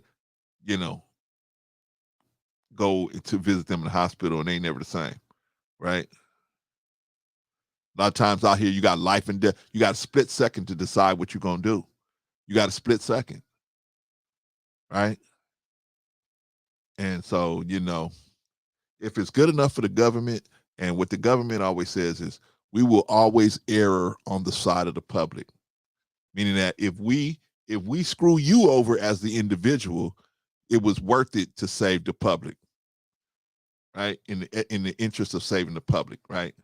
I feel it's the same way with the female population, especially, right? Female and children. If we screw you and we misidentify you as a threat, I'd rather us do that than have these women and children getting violated, right? Patrice said, I'd rather be judged by 12 than carried by 6. I heard that, right? We gotta understand that this stuff is happening out here. Now, let's review this situation. What happened here? Let's review it. Let's look at it in slow motion, man. What's going on? See, because this is a thing, man. Now, what happened in this situation is let's back it up. He was on this side of the street here. He noticed the girl walking. Here's the girl over here, right? Here's the girl. He noticed the girl walking. So he was parked on this side. He noticed the girl, she's by herself. He said, okay, it's 7:56, right? It's what do you call that? Right, it's almost, so it was late. So it wasn't, she was a straggler. Now, y'all know about y'all watch Wild Kingdom, right? Remember back in the day? Mutual of Omaha's Wild Kingdom, right? Remember Jack? It was the old man and Jack. Jack is out now trying to get these lions to attack these hyenas, right? Or whatever, right? But one thing about the wild animals is what? It's safety in numbers. It's safety in numbers. When you see schools of fish, right? It's safety in numbers. Nobody wants to be that fish swimming by itself. Nobody wants to be by themselves because you extra vulnerable then, right? The people, the malefactors can focus solely on you. You ever see the lions, man, when they run across those water buffaloes or whatever, right? They don't want a grown buffalo. They don't want a big grown one. They want a little one. They want a one that they could catch and they could just knock over, right? So they get them running to see which one of them is hurt, sick, lame, so they, you know what I mean? When they spot the one they want, they drive it away from the herd. They drive it away. Try to catch it by itself. It's like it don't have no help, right? That's the way these predators think, man. They looking at your children and saying, "Oh, your child walking to school by herself, his or herself." There was a time when we could do that, right? I was a latchkey kid. I had that key on the shoestring around my neck. I was a latchkey kid. Walked through my neighborhood, man. Everybody knew me. We all knew each other. Nobody wouldn't put their hands on you. You know, I mean, fights broke out this and this, but I'm talking about like to try to abduct you. Nah, that wasn't happening, man. Right? But now you don't know your neighbors. You don't know nobody. You don't know the people at the end of the street. You don't know them. You don't know nobody don't know nobody. You can't send your child to walk up the street by themselves, walk to school by themselves no more. You can't do that. Can't send your children up the street. My father used to send me up the street. Go get me a bottle of whiskey and then go get me some cigarettes. They just sent us to go get cigarettes and whiskey and alcohol, right? Because the people that worked at the store knew us. They knew our parents. They would just give it to us, right? I remember being a little kid, like, man, maybe 30, not even 13, man, maybe about 11 or 12. I'm here to get some this. They know I wasn't drinking it. They knew who it was for. And here you go, right? Right now, man, no, you can't send your kids up the street to get not by themselves. And you know, I see that a lot. I think it's better now because I think a lot of people are getting that understanding, man. Because I don't typically see kids by themselves anymore. Used to be a lot of times where you would see a kid by themselves, right? So then he said, bro, sitting on the corner store. Yeah, that was back in the day, man. It's a Walmart now, man. But back in the day, man, it was a little corner store. It was a mom and pop operation, right? You know, I would say it was a supermarket, but it was a market, right? It was a little mom and pop shop, right? Everybody knew everybody. You know what I'm saying? They say, oh, I know whose boy you are. You know, and I know whose girl you are, you know what I mean? And just, you can send people up the street by themselves, right? Everybody knew everybody. Somebody saw somebody trying to grab somebody's kid, man. Whole neighborhood would be on your head. Now, not like that. So anyway, so what was the first mistake the girl made? Let's go through the girl and then let's go through the predator. So the first mistake the girl made was she was alone, right? If you can avoid being alone, don't be alone, right? If you can avoid it. We're not talking about a grown woman. We're talking about a kid. We're talking about what, 5th grade? So we're talking about what, 11 years old? 11-year-old kid. Right? The next thing I think that she made was she was late. I think she was running late, right? Like kids do. They run late, right? She's trying to hurry up and get to class, right? If you look at the time on the video, it's 7:56. She probably had to be there by 8, right? She was lagging a little behind, right? When they eat the rest of them waffles or whatever she had. Sausages, right? So here she comes down the street. Now, she sees dude turning around, but I don't think she paid too much attention to it. Because remember, y'all, it was a time when we said, hey, that's why Sesame Street don't do this in the morning, right? Sesame Street don't do this, right? They used to have a song, oh, a policeman is a person in your neighborhood, in your neighborhood, in your neighborhood. A butcher is a person in your neighborhood. It's the people that you meet when you're walking down the street. It's the people that you meet each day. And they would go through all these different people that's in the neighborhood, right? The policeman, the butcher, the postal worker. Oh, a postal worker's person in your neighborhood. In your neighborhood. Oh, they go through all these different people. You can't do that. Sesame Street don't do that no more, right? They don't do that no more, man. They do not do that no more.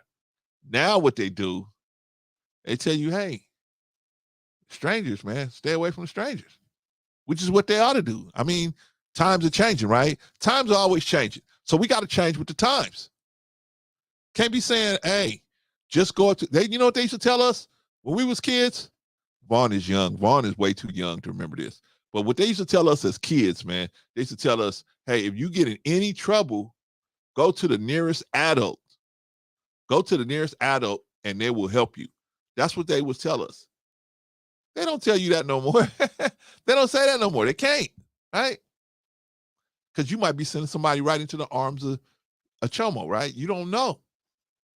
So you can't do it no more, right? Sister Andy, you remember that song, right? Oh, a policeman is a person in your neighborhood. In your neighborhood. In your neighborhood. A policeman is a person in your neighborhood. It's the people that you meet when you're walking down the street. It's the people that you meet each day. Right? Not no more. They're telling you, man, hey, go home. Call your mom. Call your dad. Whatever, right? These little kids got phones now, man. Thank God, man. You know, the technology can be used for something good, right? Well, man, we gotta do better about protecting these kids. Anyway, so your child is walking to school by herself, broad daylight. What's gonna happen? It's broad daylight. It looked like she's in front of an apartment building. She's walking past an apartment building, so she's late. Okay, so let's see what the dude did. Let's see what the dude did. Her scream no in this video. According to a letter Sunset Elementary sent to parents, the victim. See, now it seemed like, in my opinion, the girl was not aware that or seeing that she saw it odd that the dude stopped right in front of her. She didn't really show that she was that was strange, right? She just kept walking like nothing, right? Because she was more focused on, damn, I gotta get to class. I'm gonna be late. They're gonna go get off on me and late, right? So the dude pulled over, right in front of her, but she was still walking like, oh, nothing happened, right? Now what I've seen women do is they see something like that, they immediately cross the street, right? I've seen stuff like that. They'll immediately cross the street and say, okay. Forget y'all. I know I could sing, especially when the shower's on. I could sing. Patrice, I told you, Patrice, I am not going to sing backup on. I can't do it, Patrice. I got the grandbaby. I can't do it. Will y'all tell Patrice to stop begging me to come on tour with her? Will y'all please? I hate to tell her no. I love her. I hate to tell her no, but I'm gonna have to continue to tell her no. Okay, y'all. Now, I think what she should have did is kind of show some concern. I think if the girl would have showed a little concern, like, this is a little strange there, I think it would have threw the dude off. I think what the dude was trying to get off was she walked past and her not realizing the real threat that was in front of her. But I think once he got out of the car, the way he did it, I think that's what threw her into this, made her say, something's wrong here. The way he got out of the car and probably looked at her, she was like, oh, shoot. And then he started chasing her. She was on the top of her game, luckily, at that point. What if she wasn't? What if she wasn't? This happens a lot every day all over the country, right? And you see the girl walk and she gets to the car and and the car pulls off and nobody never sees the girl again. We gotta do it. We gotta do better. All right. Anyway, so she recognized what was going on at this point. Well, she's walking by. Let's back it up a little bit. She's walking by, right? She don't really realize, she's not really showing no major concern, right? Here the dude pulls up. Let me do it slow. Can I do it slow? Okay. Sunset Dude pulls up. Elementary. She's still walking, right? She's not even really concerned, right? She's probably thinking he's going to continue his motion, but he stops. We sent to parents. Okay, so she's still walking. She did not really make an eye contact with the dude at this point. Now let's see what happens. The victim ran. He must have said something to her. I think he said something to her. So he blew his cover. He said something to her because she turned around. I guess he told her to come here and get in the car. Let me show you something or whatever, right? And the girl said no. Now at this point, she's like, this dude's a weirdo. So she's been already tipped off now, right? He messed up. He would have did better getting out of his car, acting like something was going on, and then opening the door, waiting for her to come by, and then pushing her in there, right?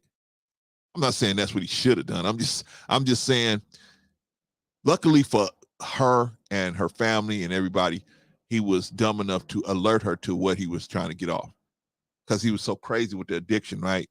I got to take advantage of somebody, right? All right, so the girl is now aware that because he probably said something to her, hey, come here. The girl says no. So now what happens? And toward. So the dude gets out of the car. The girl sees the dude get out of the car, and she did good. She never took her eyes off the dude. So he got out of the car. Three and she other started running. students walking to. She started running. Well, now what's a good thing that happened here? She didn't have nothing in her hands that she had to worry about dropping, right? She had her hands free. I say, man, when you out in the public, as much as you can, have your hands free, right? Because like some of our dear sisters have some type of weapon on them. You need to be able to have their hand free to get to that weapon. You need to have your hands free to get to the weapon. So I'm always, when I first got in the nation, man, shout out to Captain Shaheed, rest in peace, man. Shaheed was going off, man. We was at a men's meeting and Shaheed was going off.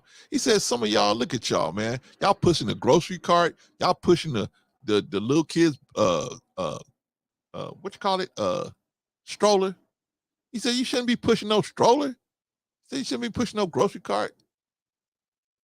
And so we was like, why? Of course the question was why. He said, because, bro, if something pop off, somebody need to have their hands free. What you gonna do? How you gonna fight with a baby in your hands? He said, man, you need to let her push that baby. Her push that cart. Let her put that baby in the seat in the cart, and you tell her how to get out. You make sure she's safe, and then you can fight. How you gonna fight? He used to get on us about wearing flip-flops. He said, women, those of y'all that wear flip-flop, those clogs, y'all wear them shoes? Uh-huh. Like, what you doing wearing them shoes like that, especially away from your house? What you doing wearing shoes like that, man? What if you have to get down? What if you have to run a mile to get to wherever the situation is? What you gonna do that in those shoes? Shout out to Captain Shaheed, man. Shout out to Shaheed, man. But man, I mean, I'm just saying, man, are we gonna be on the front line, men? Are we gonna be on the front lines? Are we gonna protect our women and children? Are we gonna do that? Oh, Clarence, black women don't need no protection. I don't care what she carrying. She needs some protection. Don't get it twisted. She may save your life, right? I may be walking with Patrice Risa, and I hear bang bang. That's it. We ain't got to worry about nothing no more, right? But I'm not. I mean, if I'm with them, I ain't gonna let nothing happen to them, and they ain't gonna let nothing happen to me. That's the way it should be, man. But ain't nobody flexing out here. Oh, I'm this, I'm carrying that, I'm this, I'm that. Smart people don't even they ain't gonna say nothing they carrying nothing. You're gonna find out when you in the hospital and they wake you, they revive you. What happened? You caught 2 in the throat. Huh? Yeah. You better wait 2 weeks before you try to speak.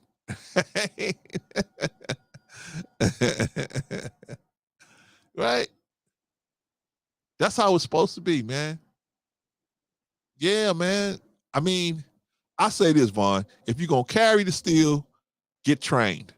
Learn how to use it properly. Learn how to position it so you can access it quickly, right? Go out and get some training. Don't be like, oh, well, I'm just going to pray. Yeah, it's good to pray, but the best thing to do is pray and do something. Pray and get trained. That's one of the things I want to do. I want to get my CCW this year, right? I mean, I got weapons, but I want to be able to step out with a weapon and not have a problem, right? I carry a lot of different stuff, right? So I want to just add it out, but I want to add a piece of steel to the arsenal, right? I want to add a piece of steel to the arsenal that I can legally be out with, right? certain other things you can be legally out with because they ain't considered weapons of mass destruction, right? But in a wicked world like this, man, we got to be prepared, man. We have to be prepared. Life is so short. And if you out here and you bugging out, that's on you. That's on you. You out here and you just letting stuff happen to us. We don't have to do that. We can get trained. We can get these CCWs. And let me tell you something. I'm gonna tell you when they're gonna change the law. They're gonna change the law. When black people start really getting CCW, when we start loading up on these CCWs, the law is gonna change. So you need to get your CCW as soon as possible. Not me, Clarence. I'm the sister anyway. I'm too lovable. I know. You are lovable. But get your CCW if you can, right? You don't have to use it. You don't have to carry it out there. But just to have it. Because I'm telling you, they're going to change these laws. Once enough black people start doing it, and we start doing it on a mass scale, they're going to change this law. They're going to change the laws. Oh, now you got to have a credit score of this point. Oh, now you got to have, you got to be a homeowner. Oh, now you got to, they're going to change a bunch of stuff. Right? And it may even impact white people, right?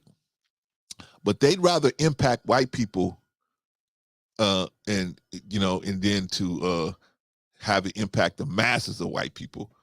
They'll impact the poor, the up and coming, but those white folks that's really about, hey, they nervous about black people with guns. They're going to change these laws. So my thing is, hey, let's do what we can, man. Let's do what we can.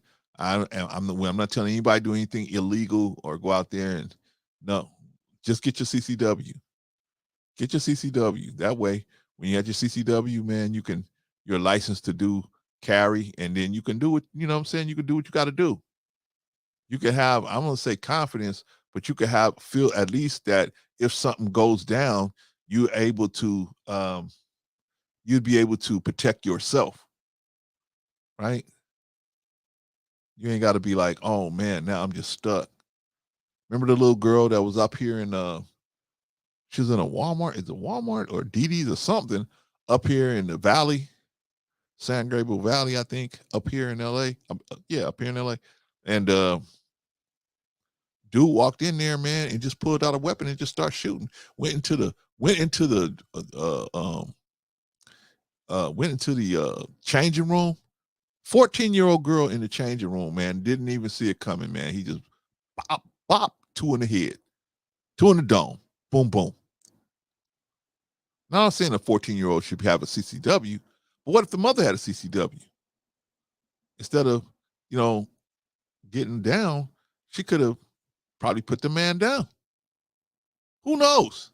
Not saying it's the mother's fault, but I'm just saying maybe that could have helped, right? So then he said, there's no telling how many days he sat in front of that school. Yeah, man. Probably been doing it every day.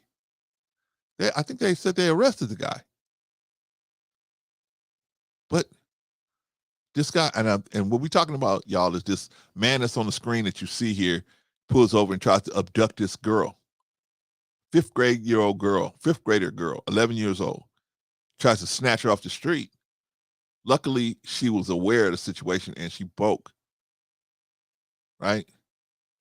She hit it like Jesse Owens up out of there, right? But what if she wasn't paying attention? What if he was sitting there already, had the door open, and when she walked by, he just ran up and pushed her in the car? Had the child locks on there, right? These dudes know what they're doing, man. They put the child locks on there so you can't open the door from the inside. So he pushed the girl in there while she's screaming and hollering. He just drive off. Right? Sister Eddie said, ain't that much lovable in the world. I say, that's what I tell y'all, man. Y'all think Sister Eddie is nice, and she is, but Sister Eddie definitely got some stuff up her sleeve too, right? She definitely got some stuff up in there. All these sisters, they real nice to you, man. They be real nice to you, man. Our sisters over here, man, they gonna be real nice to you.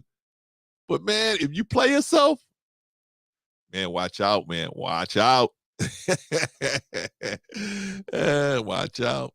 Patrice said, hey, it's only 23 subs away from 1,000 subscribers. Yeah, man. We only 23 away. So, you know, if you think that we're doing something that's gonna bring some value to the community, man, help us, man. Just subscribe. That ain't even costing no money, right? That ain't costing no money. We just need this information to spread out so that people know that we are a trusted place where you can get the truthful information. We want to be a trusted place. We don't need to talk about the gender war. We don't need to talk about Kevin Samuels. We don't need to talk about all these different things, in my opinion, that don't mean anything. And we got grown men out here that's wilding out. We got young men that's wilding out. They are 70 at least % of the problem out here. Problems that is going on out here is because of our men. They are most of the problem. If we can rearrange that, maybe we can get some of this violence to go down. Maybe we can get some of these crime to go down. Right? We can start building some stuff with each other, man. It's hard to do it but the men are being trained how to be that way. Black men are being trained to be sex crazed lunatics. What you mean, Claire? You look at BET Awards. Look at all of these videos that these women, that a lot of our women are putting out here. I mean, it's soft porn. It's soft porn. And it's always to keep you more thirsty for more, thirsty for more, thirsty for more. And it's just to keep you always in a state of bewilderment, right? Because you ain't getting what you want, right? You want sex, Clarence. Clarence, that's what you want. You want sex. And that's all you want, Clarence. You want sex. You want sex, sex, sex, sex, sex, sex. And then you want money, money, money, money, money, money, money. And so you need to go get a good job, not because you need to get a job that you feel fulfillment in, or you can use to monkey branch into your own business. No. Those are what do you call it? Incidentals that may go with it. The reason why you want a good job is so you can subjugate a woman. That's why you need a good job, Clarence. I do. Yeah. That's why. Yeah. So then he said, not to mention the trauma she may have after that. Yeah. She may. I mean, you know, imagine that's on the internet now. She can watch this thing over and over and over and over again. Yikes. Better get her to some counseling. Risa got that. Patrice said, I'm nice until you give me a reason not to be nice. Yeah. I think that's I think that's the mistake that black men are making with black women. A lot of them are saying they're not nice. And what they mean is, like, I don't know. And I don't think even white women are like this, but I think this is their thinking, that white women will accept a level of disrespect and violence that black women, because they say, I'm not going to accept that they are not, they're masculine. I've seen some masculine sisters before, but I'm talking about in general. I think that's what they mean, because a lot of these sisters would tell you up front, I'm not putting up with a bunch of BS.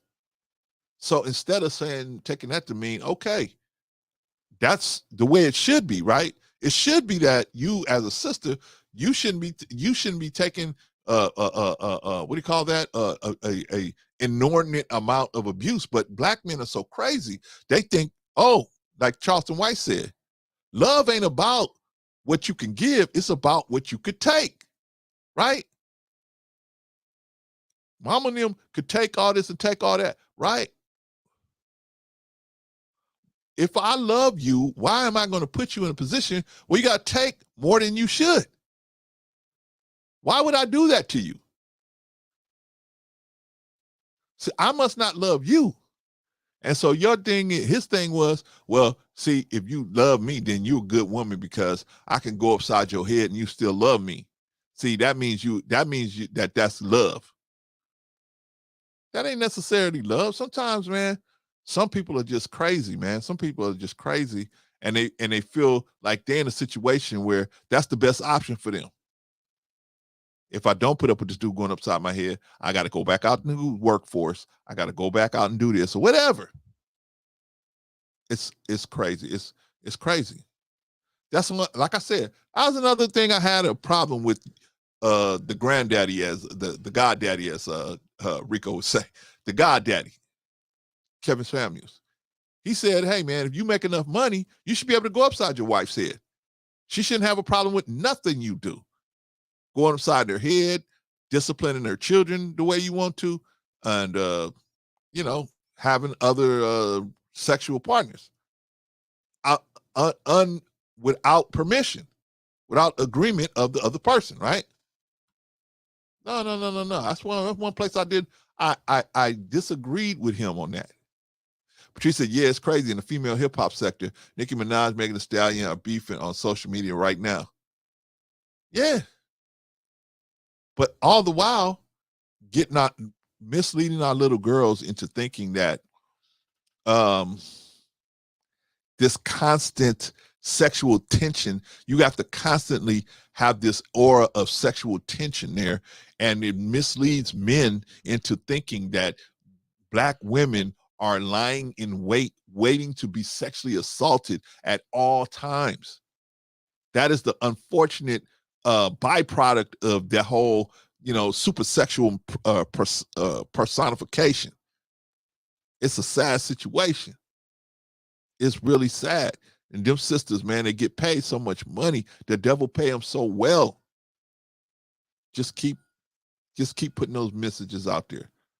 Here's more money. Here's more millions and more millions and more millions. Right?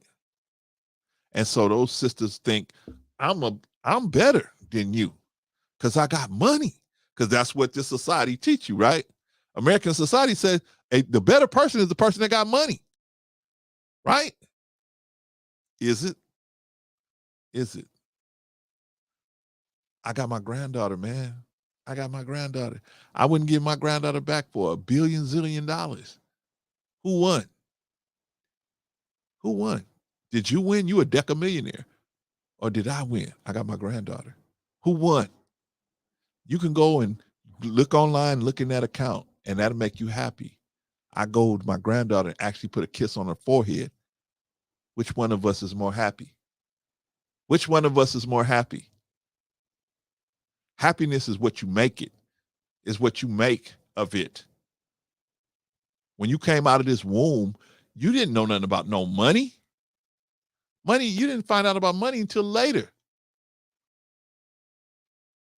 Money is not real. It's not something that you should get happy for. It's not a real situation. It's an illusion. It's an illusion. That's all. And we all participating in it. So that's what keeps the illusion going. Right? This $1 bill is worth a certain amount. And if we all hold on to that belief, then the illusion can keep going. The lie can keep going.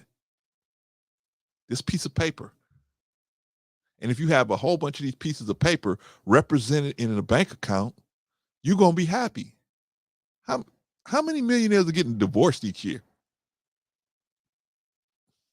Money don't necessarily make you happy. It really don't. What makes money be able to make you happy is when you got somebody to share that money with, when you got somebody to share those resources with, and you guys can do good things for other people and feel good about what you're doing, and at the same time maintain your lifestyle or even improve it. But you just got money, you think, oh, I got money that I'm better than you. That's why I never liked, I guess that's why I was drawn to the Nation of Islam, because there was never a I'm better than you type of scenario there. We're all God's children. Some of us have done some things. Some of us have done worse things, but we all God's children, and we all deserve. Some of us are square. Some of us are not square. Some of us are, streetwise. Some of us are green, but everybody's the same. Everybody's the same. That's what drew me to that situation, I believe. Well, one of the things, right? I feel like some organizations, like sometimes when you see the Greek organizations, especially Black Greek organizations, sometimes they have a little air of I am better than you, right? Sorry, Greeks, but sometimes that's the way y'all come off, right? I'm not saying it's just the Greeks. It may even spill over in religion, right? Sometimes Christian people say, hey, some Christian people say, hey, I'm not going to help this person. I'm a Christian, but I'm not willing to help this person. That person is, in the gutter. I'm not going in the gutter to get my hands dirty. I thought that's what our job was, right? Same thing in Islam, right? These people are from this sect. I don't recognize that sect, so I will not help. Wait a minute. I thought the whole point of the Quran was redemption, reaching out, trying to make things right. Well, I'm not. Okay, man. So when I see certain things, I feel like, hey, we all God's children, all of us. Whether I call myself a Muslim or you call yourself a Christian, you call yourself a Jew, whatever you want to call yourself in the name of trying to get to know the creator of the universe, we all the same. I ain't no better than you, right? Didn't Jesus give you a parable about it? He said one man started the job at 8 a.m. He said another man started, and they were supposed to get paid at 12. He said another man started the job at 11:30. Paraphrasing. The man that started the job at 8 o'clock said, hey, man, you're going to pay him the same amount you're going to pay me? He just got started right now. Jesus basically telling him, hey, look, man, don't worry about him. You worry about you. Worry about the money you're supposed to be getting. If he came late, he came late. The point is, he's here. The point is, he's here. And he's willing to do the work. Worry about the pay you finna get. But what do we do as Black people, man? We pocket pat. We patting each other's pockets, trying to find out what's going on. Oh, you got more money in your pocket than me? Uh-oh. Shout out to Marcus, by the way. Glad to have you in the building, my brother. Let's go down this thing. Let's go down the line here. I don't know, man. Some people don't realize when you on, right? When you on live, right? Yeah, hey, sir, I'm on live, but I'm not saying no names. Let's see. You know what? I know what I forgot. I know what he's probably calling me about. I forgot, man. Let me do this, man. I was wondering why Patrice didn't come up here. Oh, okay. I forgot. Here we go. Have a little back and forth here. All right, let's see. I forgot, y'all. Lord have mercy. Forgive me, all my people, man. I didn't send you guys a link. Sorry. I know that's probably why I was getting a call. Yeah, but I'm pocket watching, right? Oh man. Let's see. OG said it's on Station Head. Nicki Minaj talked about Megan's dead mom. It's just, yeah, man. That's just crazy, man. That's crazy, right?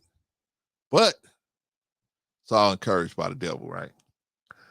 So, yep. Now and now how Nicki Minaj was trying to be tough while receiving an award, yet trying to be bully Miley Cyrus. But when Cardi B called her out, she was ready to handle it. Yet Nicki Minaj hid and walked away. See, I don't know, man. Like I said, man, I would never be around none of these type of people, man. I like my people, man. I like my people because I see a lot of myself in them. Like you guys that's in the chat. Shout out to Jeff, by the way. What now? What I do now? Oh, okay. All right. All right. I thought I had did something. All right, y'all. So yeah, but I like about the people around me. Now, none of us are perfect, right? None of us are perfect. And we've had issues in the past. But hold on now. Hold on. All right. We've had issues in the past, right?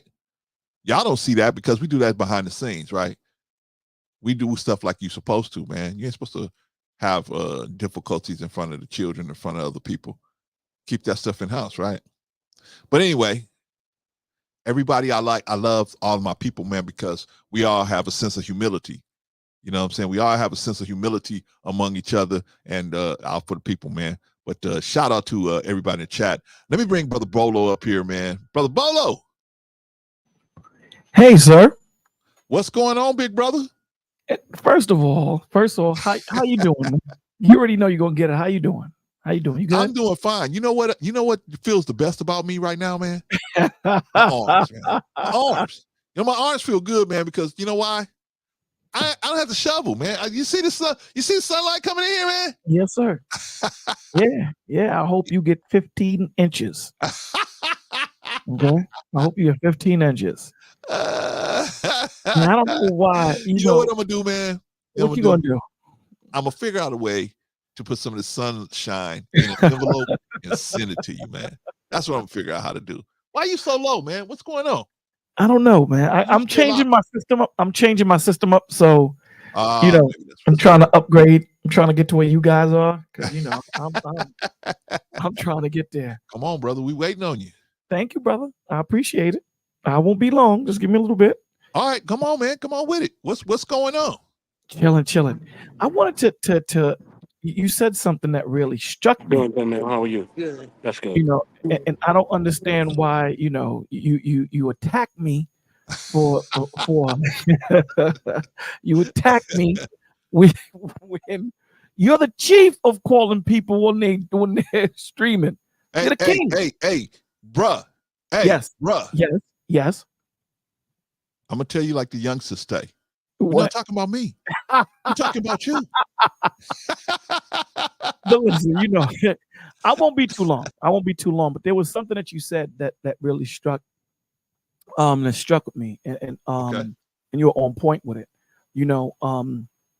The ego, when you were talking about the ego, and a lot of our people we operate in ego because the ego is so easy to obtain. Right, when you were talking about getting the job, right? Getting the job not to fulfill yourself, to go out there and do what you need to do to make sure that you're the best man or best woman that you can be, but you're going out there to get that job and leading to go get that shorty. You know what I'm saying? So, the ego is very easily to obtain because it's an outwardly thing, right? The car, the house, the jewelry, the clothes, all these different things, and that builds you up with a sense of a fake pride, right? A fake understanding of who you are. Agreed. Now, the difference between ego and confidence is something internal. Confidence is something that, you go through your trials and tribulations and you learn from it, right? Confidence can be shattered. It cannot be taken because, again, with growth, we're traversing new terrain. So in confidence, if you don't know something, you're kind of a little shaky on it until, repetitive, until you learn from it. And then you grow from it. And that confidence is now solid and it cannot be taken. No matter where you go, no matter how much you lose, you'll always have that confidence in knowing who you are and what you're able to do. Right. Agreed. So when that translates into marriage, we're hearing the difference between marriage and contract. And the difference with marriage and contract is the same as confidence and ego. Right? Contract is a service to oneself. Contract is cold because if you do this, this is what you get. There's no growth with contract. Contract is already sealed, signed, and delivered. These are the rules, regulations. This is what it is. When you're dealing with a marriage, a covenant, it's a living, breathing organism. It grows. Marriage is about service to one another opposed to service to themselves. Right? So me being a husband is not, it's a service. It's not an entitlement. Agreed. So falls under the confidence opposed to contract falling under the ego, because contract is, what can I get out of it? Let me put Agreed. that in the contract because I'm trying to get mine. Opposed to marriage, let me do what I need to do to help this woman and let her do the same to make sure that I'm where I need to be. Because again, my job is to worry about the kingdom. Her job is to worry about the king. So, so that's the difference between, confidence, ego, marriage, contract. So, and the psyche of these men and women that lead with their money, because ego is so easily to get. Confidence is something that you have to build, and it comes from Agreed. failing and winning, conquering, failing, learning, taking time to have that relationship with the Father and growing, having conversations with people that are better than you, because you don't see billionaires hanging out with millionaires. Okay, millionaires are hanging out with billionaires to get to that next level. It's about growth, right? So that's what it's about. So that's all I wanted to say, man. Keep up the good work. Love that you're doing what you're doing. And you're almost at 1,000, man. We're gonna get you there. I'm gonna get there, man. We're gonna get there. Absolutely. So thank you for doing what you're doing. Thank you for allowing me up. I love you, brother. Love you, and I pick up that phone when I call you. Hey, next time I will. And yes. Have you guys seen Bolo arms? I mean, they're huge. They're huge. Shoveling all that snow, they're huge. They're huge. Oh my gosh. You know what's so crazy? It just started snowing again. As soon as you spoke it, it just started snowing again. It's hey, like I look, said, look. I feel bad for you. I know you do. Yeah. I pray and hope that y'all get 60 inches of snow. It'll never happen. It'll never happen. All right, never say never. That's the one thing I It'll love. never happen, baby. Thank you. You guys have a blessed day, man. You too, big brother. Later, Bolo. All right, man. That's Bolo TV, man. If you haven't already subscribed to Bolo TV, man, get on over there and subscribe to Bolo TV. By the way, shout out to Willie Dean, man. Glad to have you in the building, man. It's an honor, man. All right, brother, Mr. Best in the World. What's going on, man? What's going on, brother 84? I'm just up here to start trouble as always. What's up? Okay, that's fine, brother. We here for you.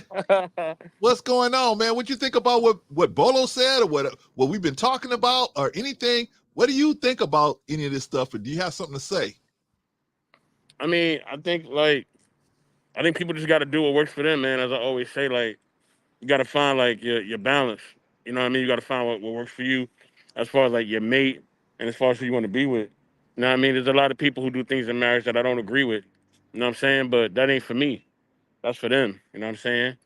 They got to pick their own. They got to pick their own household. You know what I'm saying? I know what I'm gonna do in my household. You know what I'm saying? I know how I want my shit ran. You feel me? But not everybody the same. Right. So some people are more. Some men are more. They more passive. You know what I mean? And that's just how they rock. So that ain't never been me. That ain't gonna never be me. What do you mean more passive? What does that mean? Where they kind of like they let their woman like run the shit. You know what I mean? You know what I mean? Like run it like she run it. She run it. What does that mean though? What give me a definition of running? That means that she is the head decision maker. She is the last call. She is the first call. She is everything. You know what I mean? And that man knows it, and he's all right with it. Okay. Why would that? Okay, so what you're saying is that's not necessarily a problem. It just will be a problem for your personality and your exactly. Rock. Okay, exactly. But if you like that type of thing, it's on you. Like, I'm not tripping over that. You know what I mean? Like, I'm a type of dude where like I got certain type of amount of like demeanor, type amount of swag and all that, like certain type of work ethic. Like I don't have to be in control, but my voice is gonna be heard. You know what I mean? And I respect her voice too.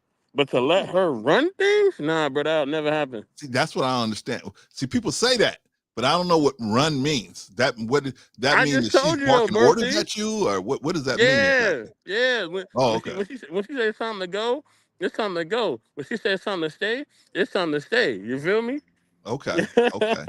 You've seen it, bro. See, you know what it is. You've been in the game longer than me. I've been married a long time, man. I've seen a lot of different things. And but what I wanted to say is that maybe there's some people that they recognize that their woman is much more astute than they are on certain things. And maybe like for example, you in your household, you have two incomes coming in, right? Okay, so you got basically, if you have been lucky enough to be able to manage your bills in a certain way, you basically got an extra income, right? Okay, how are we gonna spend that? Now, if you got a woman that graduated with a degree in accounting from USC, I mean, who, which one of us should be handling and she wants to handle the finances? Wouldn't you put her on that job since she's got that training? I mean, absolutely. That'll be to my benefit, right? And Of that will also course. be that'll be a discussion though too, right? That's something you got to communicate. It's all about Yeah. communication at the end of the day, right? But Good communication. so People say exactly. communication. But Wait, but 84. Let's get this clear. Let's get good this clear communication. before you Okay. go on. Before you go on, because people say that and they don't know what they mean. Yes, sir. When you need honest communication, because somebody can communicate you and they bullshitting you the whole time, right? They can bullshit you the whole time. You need to have like honest communication. That's where you know, hey, this is gonna work, right? I don't know what happened to 84. He fell off. I didn't push nothing. Y'all saw me. My hands was out here, so I didn't push anything. Hopefully he'll come back. We'll finish that. But what do y'all think? Do you think that things come with honest communication? Honest communication, right? People say communicate. Oh, you got to have communication. Nah, you need to have honest communication where everybody's being honest.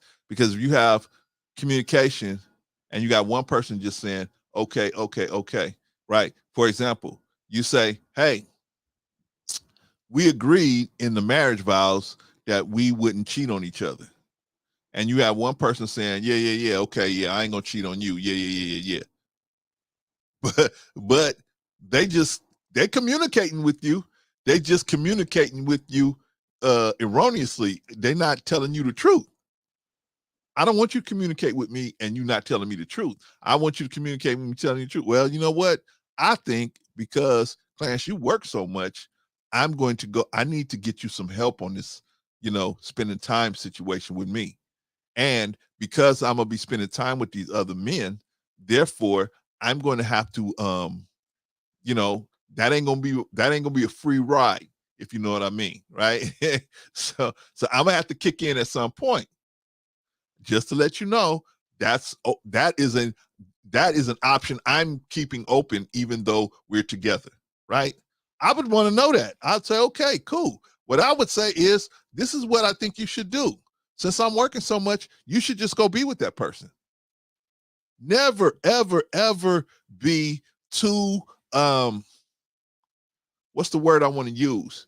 Never, ever be too, self-centered to think that you want to keep somebody that doesn't want to be with you or that doesn't want to abide by the rules of the game, the rules that you trying to establish so that you can win, so that everybody can win.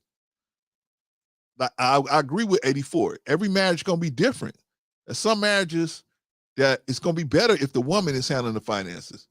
There's some marriages, it's going to be better if the man handles the finances.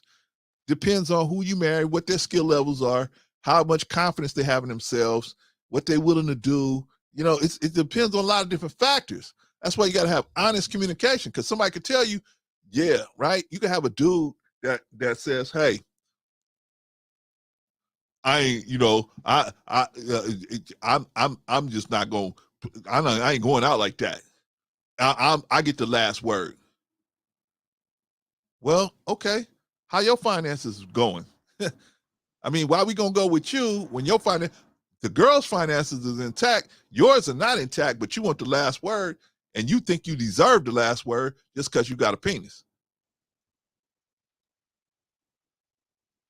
I feel like, hey, the most qualified person and the person who's the most qualified and the person who has the most desire to do the job should do the job. Right? But never, I'm going to say this. And I don't know how we got off of people getting abducted to marriage, but we're here now, right? So I'm gonna get back to the abduction. But in a marriage or long-term relationship, we as men, we got to have the humility to understand that the woman can bring some. If she's more qualified in an area, why wouldn't it be okay? Now, of course, you as a man, if you are the more logical thinker, of course you're gonna say, well, at least run everything by me. Run everything by me so I can understand, right? And same thing with a woman. Why do you think a woman's gonna want to be in a relationship with you and you don't run nothing by her? Right? Who wants to be in a situation like that where every time they turn around, they're finding out some other mishap that's going on? Who wants to do that? Right? But that's the Charleston White mentality. Oh man, this woman really loved me because she's putting up with all this bullshit. She really must love me. She might. Or she might not have no other option. Or she feel like she don't have no other option. There's always a better option out there. But we feel like, man, we feel like, man, it's going to be too tough to start over. It's going to be too tough to get out there on my own. It's going to be too tough. Who's going to want to be with me? Who's going to want to? Man, once you get over that the nonsense of, I have to be with somebody, you know what I mean? Once you get over that, life is just, man, you really find out, life is what you make out of it, man. Life is what you make out of it. Right?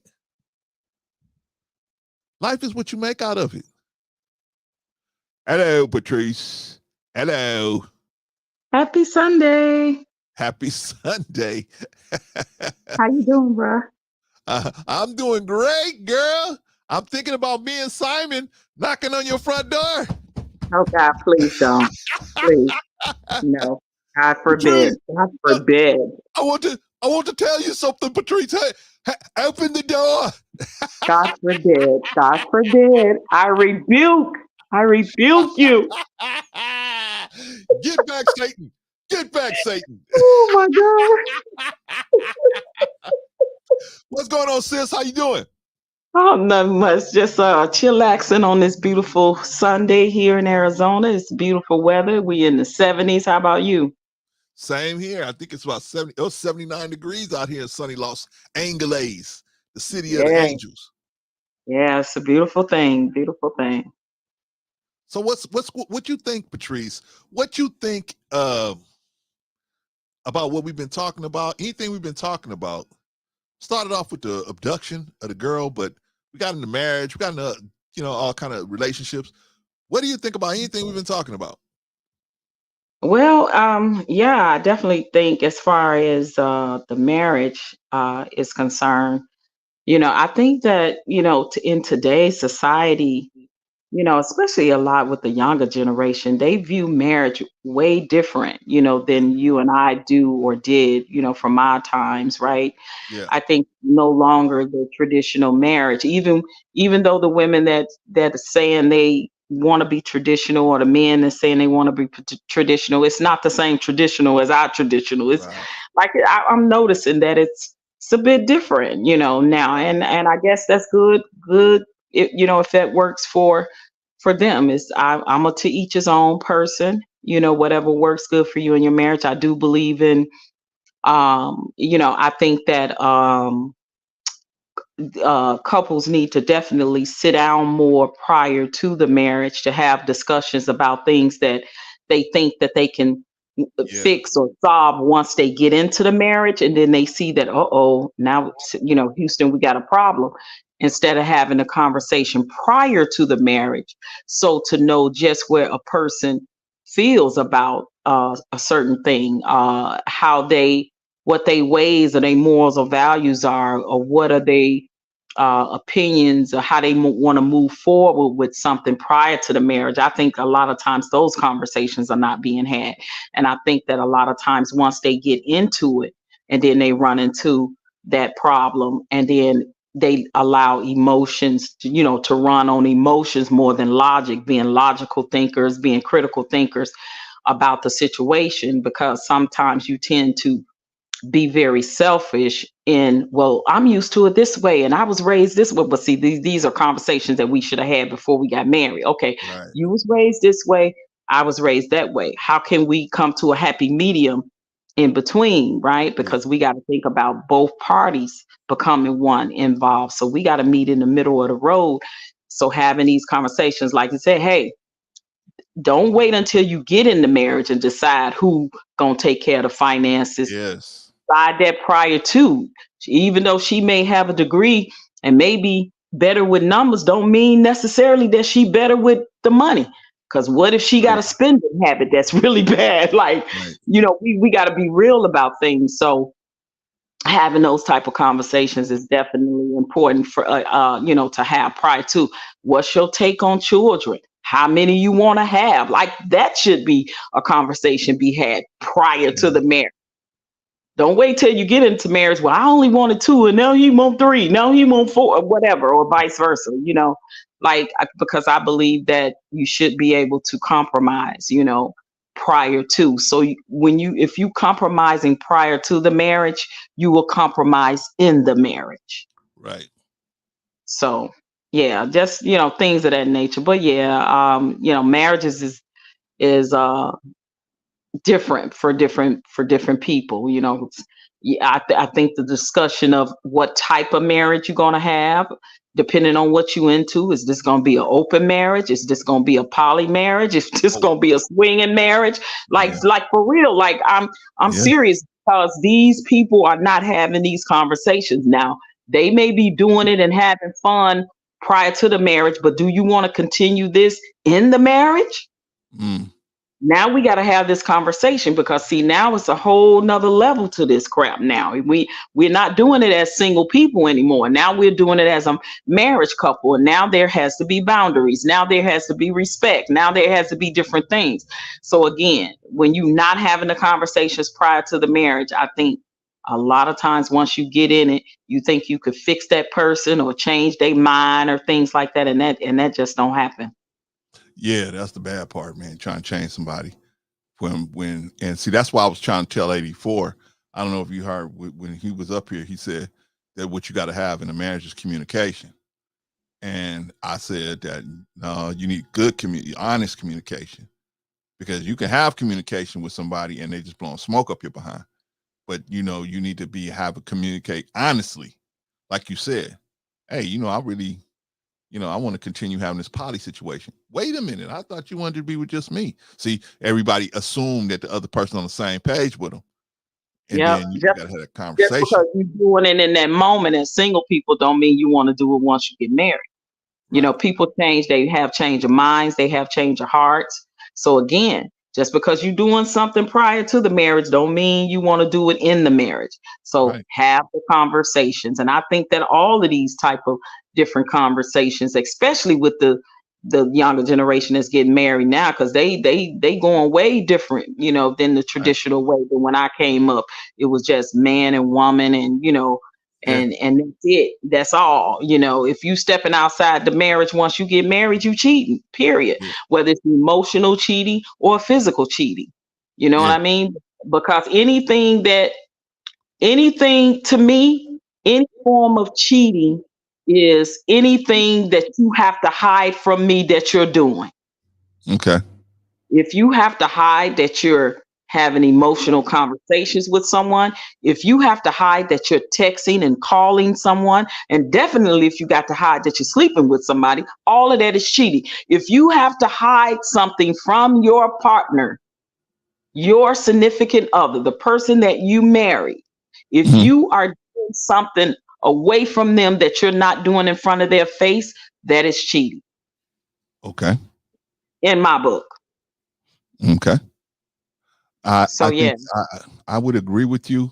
I would say anything where you having like another person is involved or something like that, I think definitely. And where the risk to the household is imminent, I think, yes, that's cheating. I think if because may not be trying to get somebody pregnant, but you can get them pregnant, or you can, or you can, right? Or you may not. See, Right? How many children are out there right now?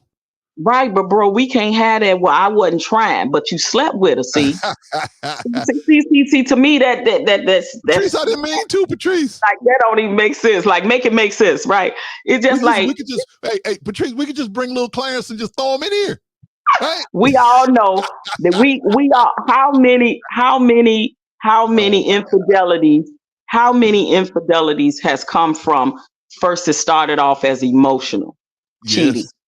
Just it's somebody I met at work.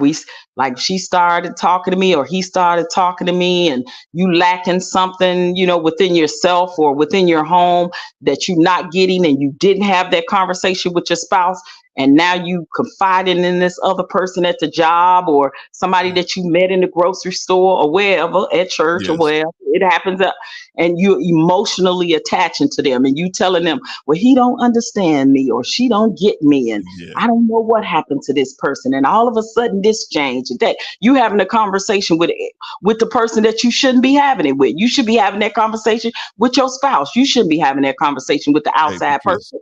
Let me give you. You're right. I agree with you, but let me give you a reasonable scenario.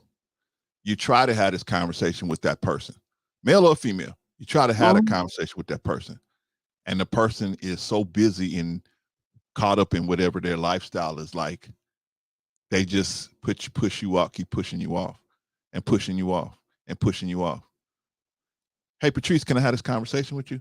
Clarence, I'm busy. Clarence, I'm doing the show, and then I'm doing this and I'm doing this and I'm doing this. I ain't got time right now. Hit me up in about a week or so. And I got to go on tour and you can't go. Exactly. I got to go on tour and you can't go. So now, and I'm going to be gone for 3 months or 6 months. Hey. And don't drive my car, right? Not my new Cadillac. No. So I'm like, hey, Patrice, no, you don't understand, Patrice, man. I need to talk to you. Man. I'm not feeling the way I was feeling once before. Okay, Clarence, we'll talk when I get back. It's only going to be for 3 months. I'll be back, right?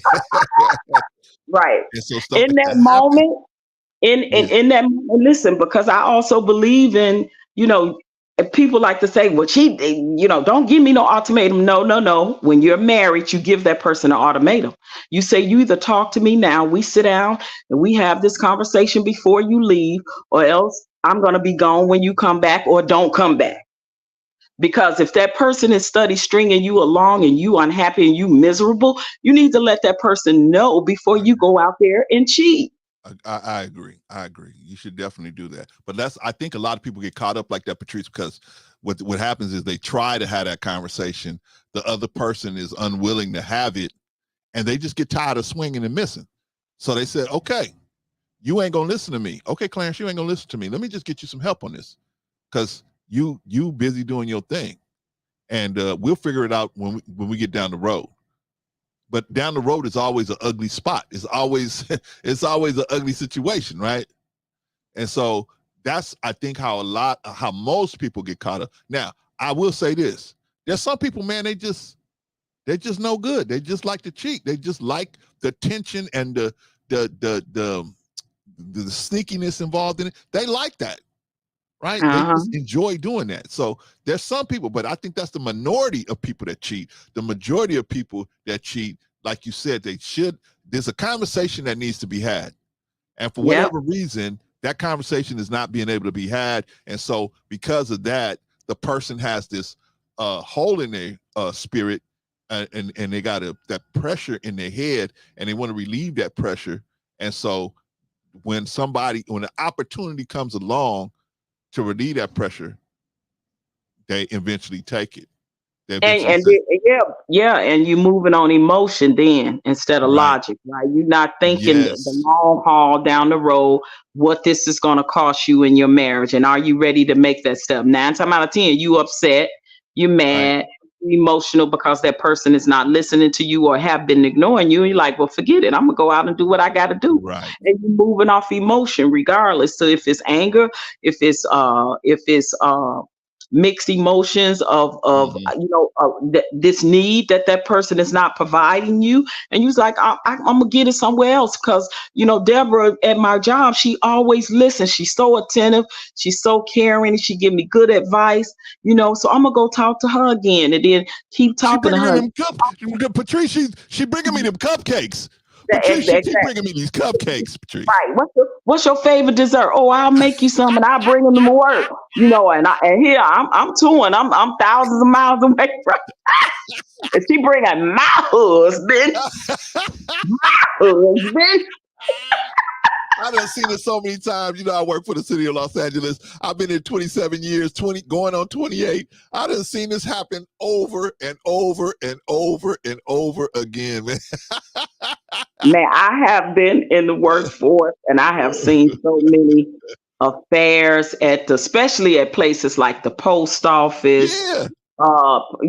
When I worked for CTA, Chicago Transit Authority in Chicago, it was so many people having an affair in the Board of Education, most of those jobs, it was multiple people having an affairs, and the people that were having affairs were married people. Yeah. It wasn't single people, because it's not an affair if it's two single people, right? Yeah. It's an affair if you have if you're married and you're, stepping outside your marriage. And it was so many incidents where, the spouse finds out. Yeah. Some people, they come up to that job. I done seen all those kinds of things. And man, it'd be the doors keyed, the windows broken. Oh, I done seen them escorted off the property, man. Tires slashed. Tires smashed, windows busted out. Oh my God, bro! Yeah. Brother, did you see this lady? Older lady. She's an older lady in her. I want to say she got to be in her late 40s, early 50s, somewhere around in there. She just went viral for catching her husband of many years. They've been together. So I would say this lady is in her early to mid 50s. Okay. Caught her husband cheating. Let me tell you how, though. She went viral, right? And she telling the story. Okay. So her husband travels for his job, and strike one. He went overseas, right? So he tell her he got to go overseas to do some kind of work or whatever. She's used to him, like traveling. So he took care of all the bills. So she never even opened bills when it came to. So now, because he make the big hulk of the money, he like a 6-figure man, so he got a right to cheat, right? Okay. So he taking Samuels. Listen, he taking the side piece all on these trips with him. He been cheating on his wife for 2 years. Guess how she found out? This is on social media. I want you to see if you could pull it up. So she calls. She had the flight, I think the flight, or didn't have the flight information this time for her husband, but she knew that he was expected to come in on this particular date. She calls the airline and she say, hey, can you tell me what time, what flight does so-and-so come in? So the person at the airport, the customer service rep, and gave her the information, and he or she, it never did say it was a male, female, goes, oh, they land, their plane lands at such and such and such. Now he got the husband that got the tickets for him and the mistress, right? And so the wife go, well, no, it's no they, it's just my husband. and listen, the agent kept insisting, because he knows that the woman on the end is the wife, but he knows that the husband is with another woman. So he go, ma'am, he kept saying they arrived at such and such and such. And this woman kept saying, well, maybe he meaning the whole flight, they. And she said, the man said again, the agent said again, ma'am, they. Oh man. So the agent is the one. So she said she just started going through the credit card stuff. She went all the way back 2 years, and now she see this woman's name on stuff. Uh-oh. She opening stuff 2 years back. She meets this. Oh, She meets him at the airport, baby, and you should see the look on the mistress' face. She got a smirk smile on her face, like, now you know, now what? So check this out. The woman, because she's older, the man older, but he got a younger side piece, right? Yeah. He got the younger, because older men need a younger woman to make them feel young again, to make them feel good.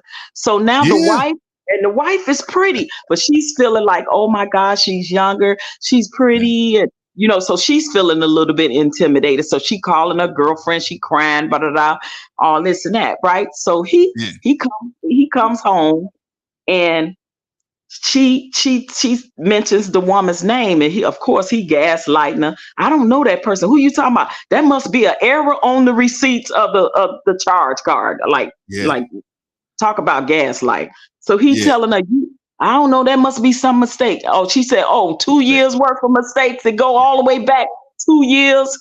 It's a mistake. Hotel, airline, food. So this man had the nerve to tell her. Now, this was the major gaslighting. Well, he finally went on and admitted, that's my woman. How long y'all been together? Been together 2 years. Oh, so she was like, wow. She said, okay, so we need to talk about this. He's like, talk about what? I'm glad you know now. He tells her, this is the biggest gaslight. Maybe you need to go away for about 3 to 6 months and then decide what you're gonna do. But either way it go, I'm letting you know I ain't letting her go. Wow. That's what he told the wife. That's brass balls right there. Holy smokes. Holy smokes. And of course the wife filed for divorce, but this is just recently, this woman just recently went on social media telling her story. Black woman, beautiful sister. And the picture at the airport where she walk up on them, the look, the smirk smile on the side piece face is like, now I'm glad you know, now what? Because I ain't going nowhere. She got that smirk smile on her face. And Lord, when I tell you, brother, I'm gonna tell you what the biggest mistake he made right there was telling the girl he's gonna stay with the side piece while still living in the same house with the sister. That is a dangerous move right there. That's very dangerous. I wouldn't do that. The day you say this is my side piece and I'm keeping my side piece, what? You better be moving out. I left out the best part. After he told her while she's away, and if you find somebody or decide you want to get with somebody, that's cool. Yeah. He told his wife that. Well, obviously, Patrice, he has checked out of the situation already. So he ain't really, he's really hoping. He just didn't want to drop a load of bricks. Oh, yeah, he told her he definitely wasn't leaving the marriage because he was the breadwinner and he would lose financially. So he was like, and listen, and now that he done cheated, I don't blame her. I would try to take him for damn near everything I can get out of him. But it doesn't matter. Well, it depends on what state you're in. But in Cali, it don't matter who did what. This is Atlanta. I think Atlanta's the same way. I think they got no fault divorce too. Yeah, I know, but I'm saying this woman had been for I'm saying he got kids together, even though whatever. The kids probably say, I'm not leaving the marriage. It doesn't matter who leaves the marriage. It's no fault. I don't know what Atlanta. I don't know what it is in Atlanta, but this woman went viral telling her story like 2-3 days ago. Yikes! It just blew my mind, bro. He actually told her, yeah, you like it's her fault. You need to go away and think about it. You go away. You decide to think about, and if you want to, get with somebody else, you want to have somebody, you meet somebody, that's cool, because she ain't going nowhere. Yeah. But see, that's you can do that when you You can do that when you have checked out of the situation. When you've already checked out and you're on your own, you can do that. You know what I'm saying? Like he's still in the marriage physically, his body is there, but mentally he's not there. He's emotionally, he's with this other woman. With the young girl, because she making him feel really young right now. But see, when she Hold on, still, Pagoda, I see you. Hold on. when she still be younger and he ain't young no more, and that thing ain't working no more, then what he gonna do? Because she gonna be cheating on him. Then the side piece gonna be dipping on him for something younger. Patrice, that go full. Don't you know the man code? The man code is you just keep trading them in. You just keep, like cars, you just keep trading them in. And it's gonna cost him every time. And he getting older and older. He getting older and older. he getting older and older. He probably got to take Viagra right now to keep up with her. That's okay. That's okay. All you want is somebody that's gonna make you feel like you the man. Even if you ain't the man, just make me feel like I'm the man. That's what it gets to, that point at a certain point. You just make me feel like that. Right? That's the man code. That's how they usually roll, right? Okay, I got this side piece. Okay, now this side piece is older. Now it's time to trade this side piece in for that side piece. Now the problem is the side pieces don't see that coming. A lot of times they don't see it coming. They're like, oh man, now, what's gonna happen is the side piece is gonna get all what she want to get out of him, and then she gonna move on to that younger man and leave his butt probably destituted and broke. Oh, it's gonna happen. Smart. If she's smart, she'll do that. Some of these side pieces ain't so smart. Right? They think they got the golden what they call it, the Willy Wonka ticket, right? They hang around a little too long. So it just depends. Man, that story just blew me away. I mean, it really, I was like, wow, this now that dude, like for real, that dude is a narcissist for real. Yeah. He's a lying narcissist. Well, Patrice, that's you saying that you don't really know the situation. You don't know why the guy cheated. Don't know what. Oh my God, bro. Oh my God. I don't know why the guy cheated. I would say the same thing about a female. Story on TikTok. Pull up that sister story on TikTok. It went viral. See if you can find it. Oh my God. I can't believe you sitting here gaslighting me talking about I don't know what she done. I don't know what happened. You gaslighting me now, bro. I don't know.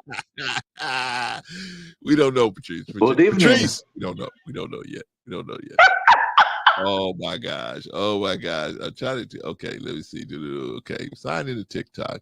Okay, let's see if we can. So what I missed, and what is the topic? If something about children, no?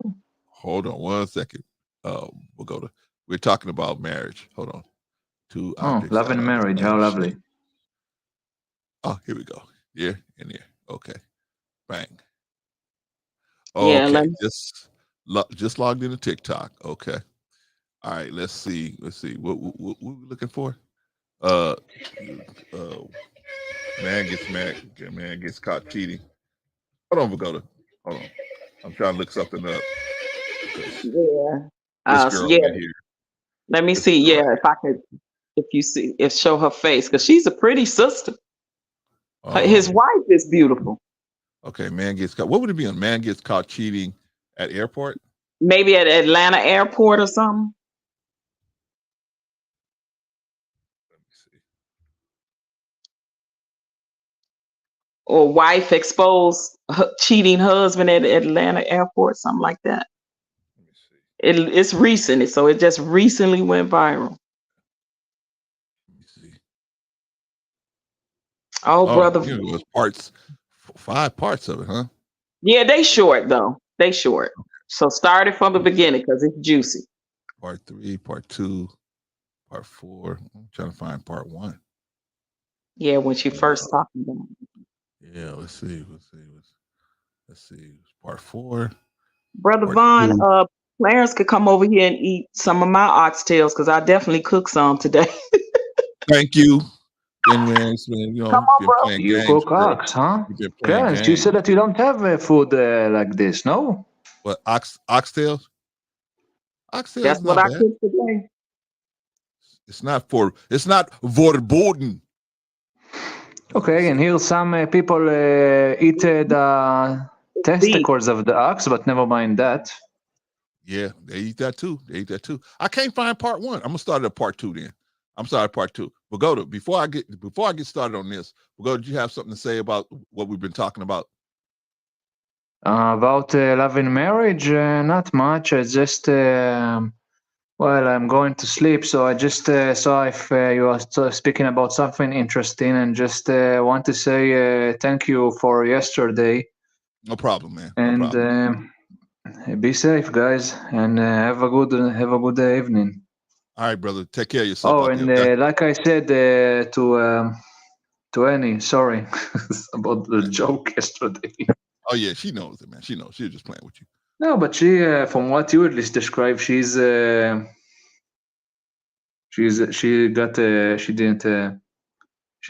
think it was funny, but never mind that. No. I was playing with you.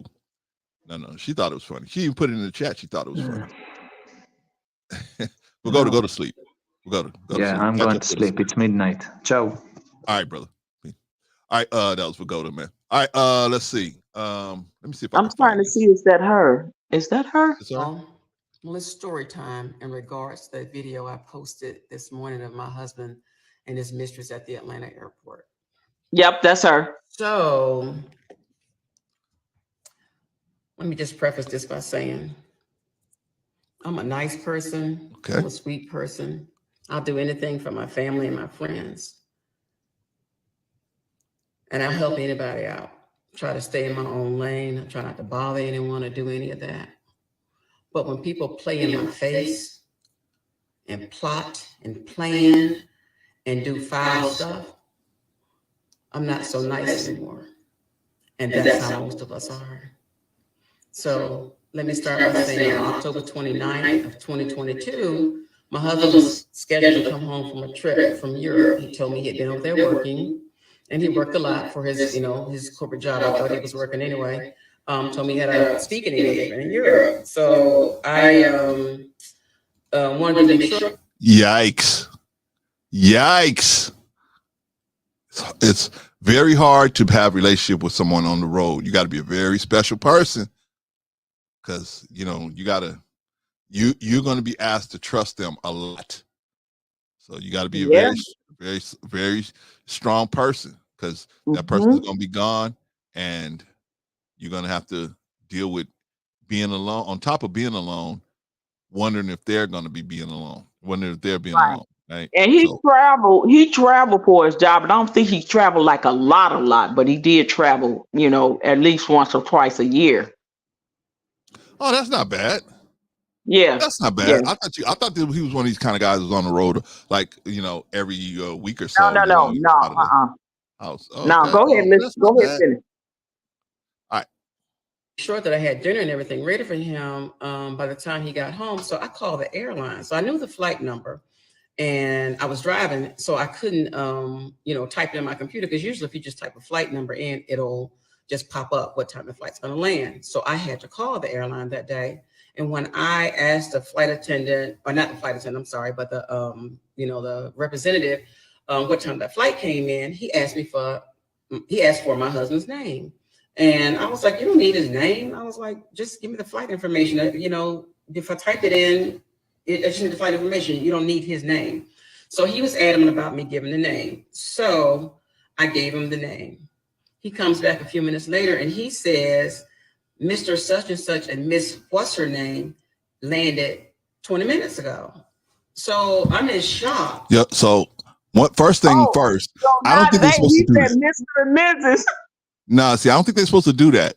They not. I forgot that part. I forgot that part. Yeah, I don't think they're supposed to do that. Oh my God, you said Mr. and Mrs. Yeah.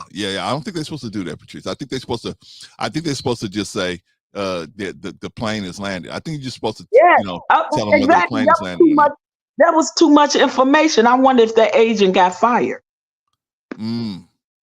Atlanta, probably not.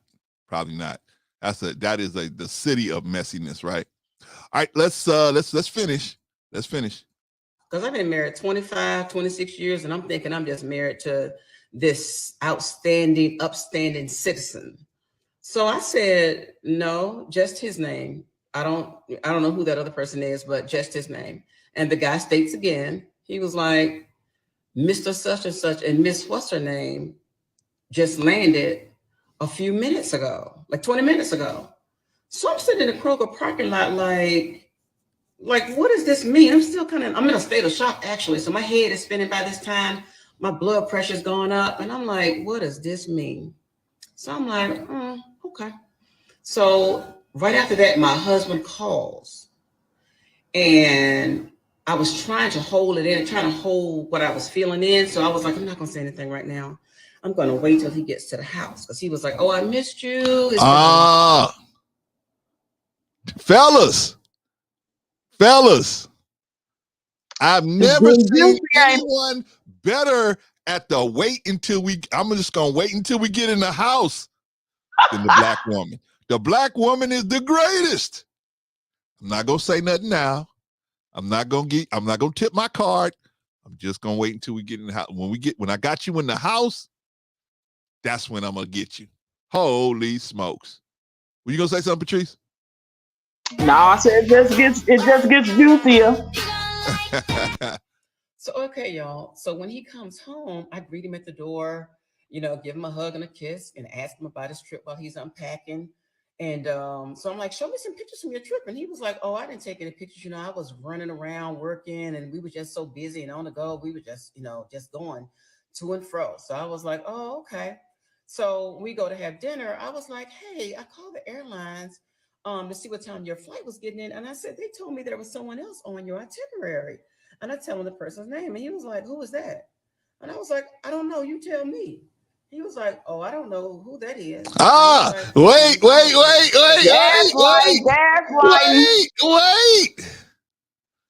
Now that is in the men's handbook. I don't know nothing about that. I don't know nothing about that. What you talking about? Come on, bro. Is that not gaslighting? Come on, bro. According to the definition of gaslighting, according to Brother Leon, that is major gaslight. I don't know who that is. What you talking about? I don't know what you're talking about. You must be crazy. Oh, they made a mistake. They you know how they do up there. You know how they do. They just made a mistake. I don't know what I know my situation. I know what was going on with me. I don't know what that's, it's because on my paperwork, it don't have her name. Well, show me your paperwork. You know what? I don't have it with me right now, but I'm going to get it for you. I'll get it for you. All right, let's continue. The lady finds her she's confronting the husband because the husband had another woman on the itinerary, according to the airport people. She called to find out when he was coming so she could put dinner on the table or be ready for him or whatever she was going to do for him. Yeah, so you can't, bruh. We can't say, oh, she didn't cook and all that. She was waiting on her husband, meal and all. Patrice, we don't know right now. We don't know. Oh, God, here you go. Side of it. Oh, here you go. Here you go. No, I'm not saying he should have cheated. I'm not saying he should have cheated. No, let's go. No, let's just listen. Let's just listen. All right. Like, so I went along with it, but something about it, my spirit just was not feeling right. So I was like, something about this is just not right. So that night when we go to bed, he's sleeping over there just a snoring. I'm over there tossing his I was like, wait a minute, fellas. When you're doing some chicanery, man, and your girl knows that you did the chicanery, the wrongest thing to do is to be sitting there snoring. That is the wrongest thing to do, right? He laying over there on the other side of the bed, snoring away because he just had that young thing that done put him to sleep. He's tired. Patrice, he's tired. Patrice, what do you want him to do? He's tired. Of course he's tired. Of course, because that young thing done wore him out. That young thing wore him out. You're right. So something tells me in the morning when you get up, check your credit card on the counter. So the credit card bills are all stacked up out on our kitchen counter, and I don't open them because I don't pay the bill. I mean, it's American Express bill each month. They be high. So I was like, I ain't got none on it, so no need for me to open them. But that was my account, and I added him to it years ago. And I just let him open it, open the bill and pay it. And there was sometimes I would open it, but most times I would just look at my portion of it and just keep it moving. So that morning when I get up, I go to church and he tells me that he had to church going lady leave because he had to catch up on work and all that kind of stuff later on in the day. So I was like, okay, so I go to church. Maybe that's Patrice. Maybe that's the problem. Maybe that was the problem. Maybe she was a church going lady, right? And he started coming. He was coming. We gonna do this? Is Patrice, this what we do? Patrice, let me finish. Maybe she was a church going lady, and then he wanted to do certain things, and she said, "Oh my God, don't you know I'm saved and sanctified? I can't be doing those types of things. I'm saved and sanctified." Or why don't you stop gaslighting me and we just go ahead and finish listening to the rest? I'm just trying to put the possibilities out there, Patrice. I'm just trying to put the possibilities. I get ready to go to the Falcon game, but something was like, check one of those credit card bills before you go. When I opened up that bill, the woman that the airline employee mentioned that was on his itinerary, her name was up and down my credit card bill. Ooh. Flights here, flights there, flights to Paris, Delta vacations, country here, island there. So I'm thinking this was in 1 month. So I'm sitting there like, what in the world? So by this time, y'all, I'm steaming and I got to go to this Falcon game with my girlfriends and try to act like I'm having a good time. But the whole time my mind is racing. So I was like, okay, so I come home that night. I stack up all those bills. I got bills for like 8 months worth of bills. Oh my God. 10 months. I pulled from December of 21 to October of 22. And when I tell you, it was very telling. This woman's name was on every one of my bills for each of those months, several times. Oh my God. So while I thought he was out working and telling me that I couldn't travel with him because he didn't want to get distracted. Oh, he had a travel mate, all right. He had one. Stand by for part 3. Oh my God. Oh my God. Oh my God. Holy smokes. So now she sees she got all the credit card bills, got the side piece's name on for 10 months, going all over the world, all over the country, flying. That brother had some nerve to add his mistress onto a credit card account that she added her husband onto. No, that was just stupid. That wasn't nerve. That was just stupid. That bro.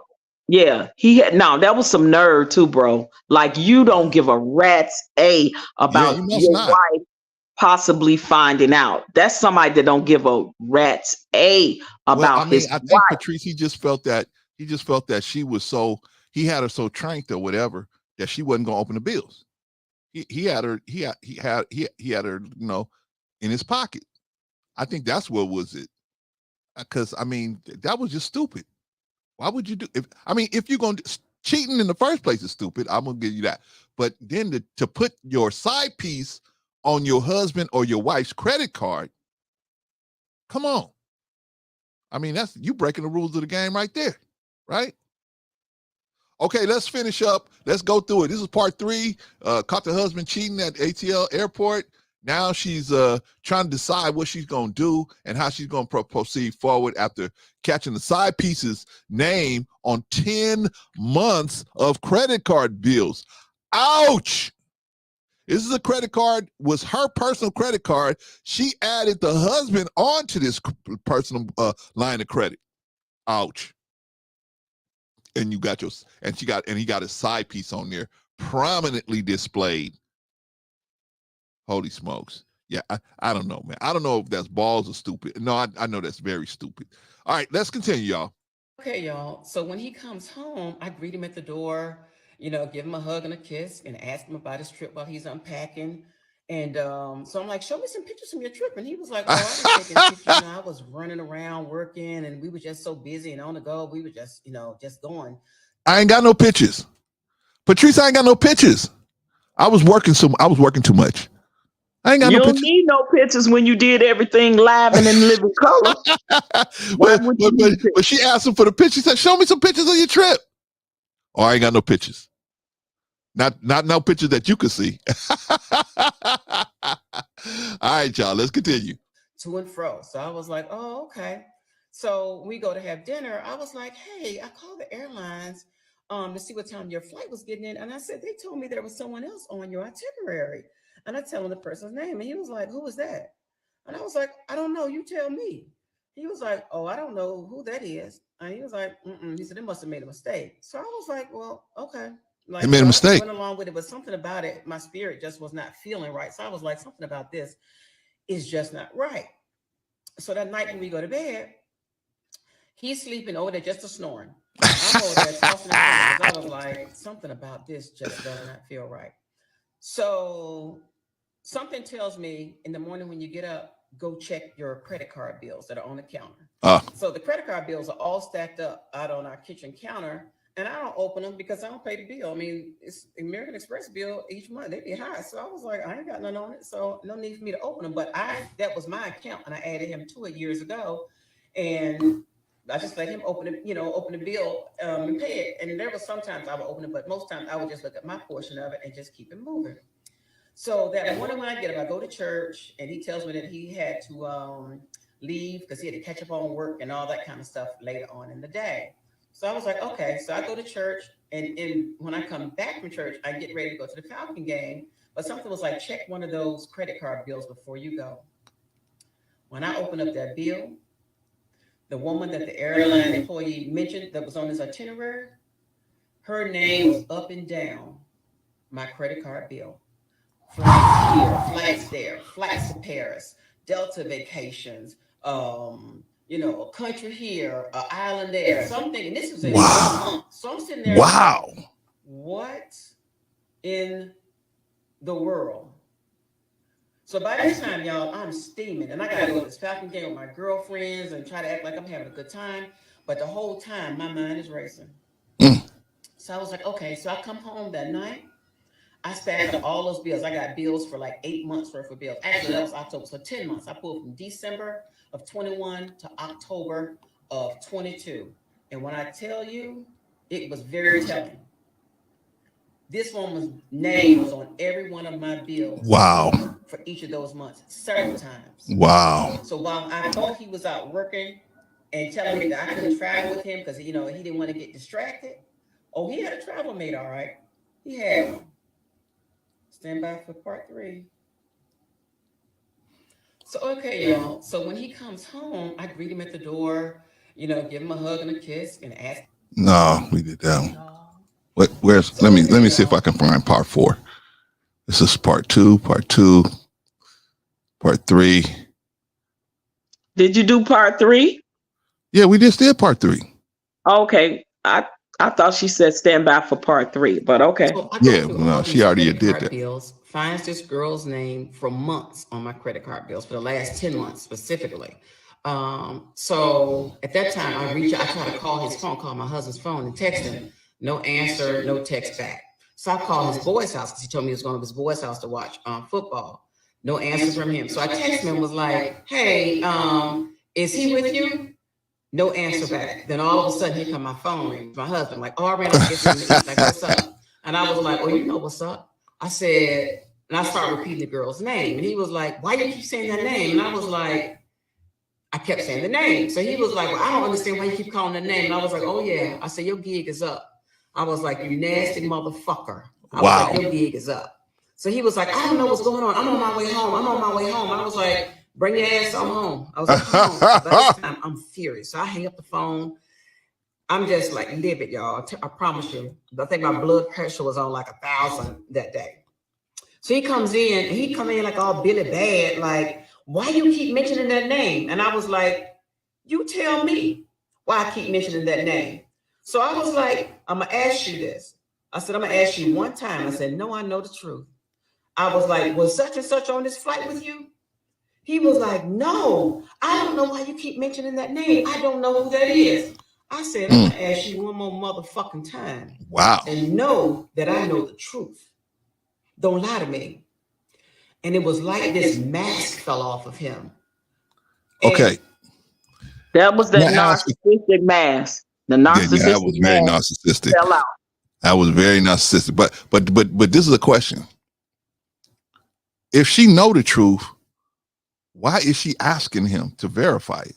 Because we women, we do that, and I don't know why we do it when we know deep down inside. Men do it too. Men do it too. I don't understand why people do that. I guess we just want to hear it out of their mouth. I know. I know because deep down inside we know the truth. You hoping it's a bad dream, you're gonna wake up, right? Maybe that's what it is, right? It's a bad dream. I'm just having a bad dream. I'm gonna wake up and all of it was just a dream, right? Yeah. But it's not gonna be. You know that this person did it. If the credit card statements don't lie, you see it. What else you need to hear?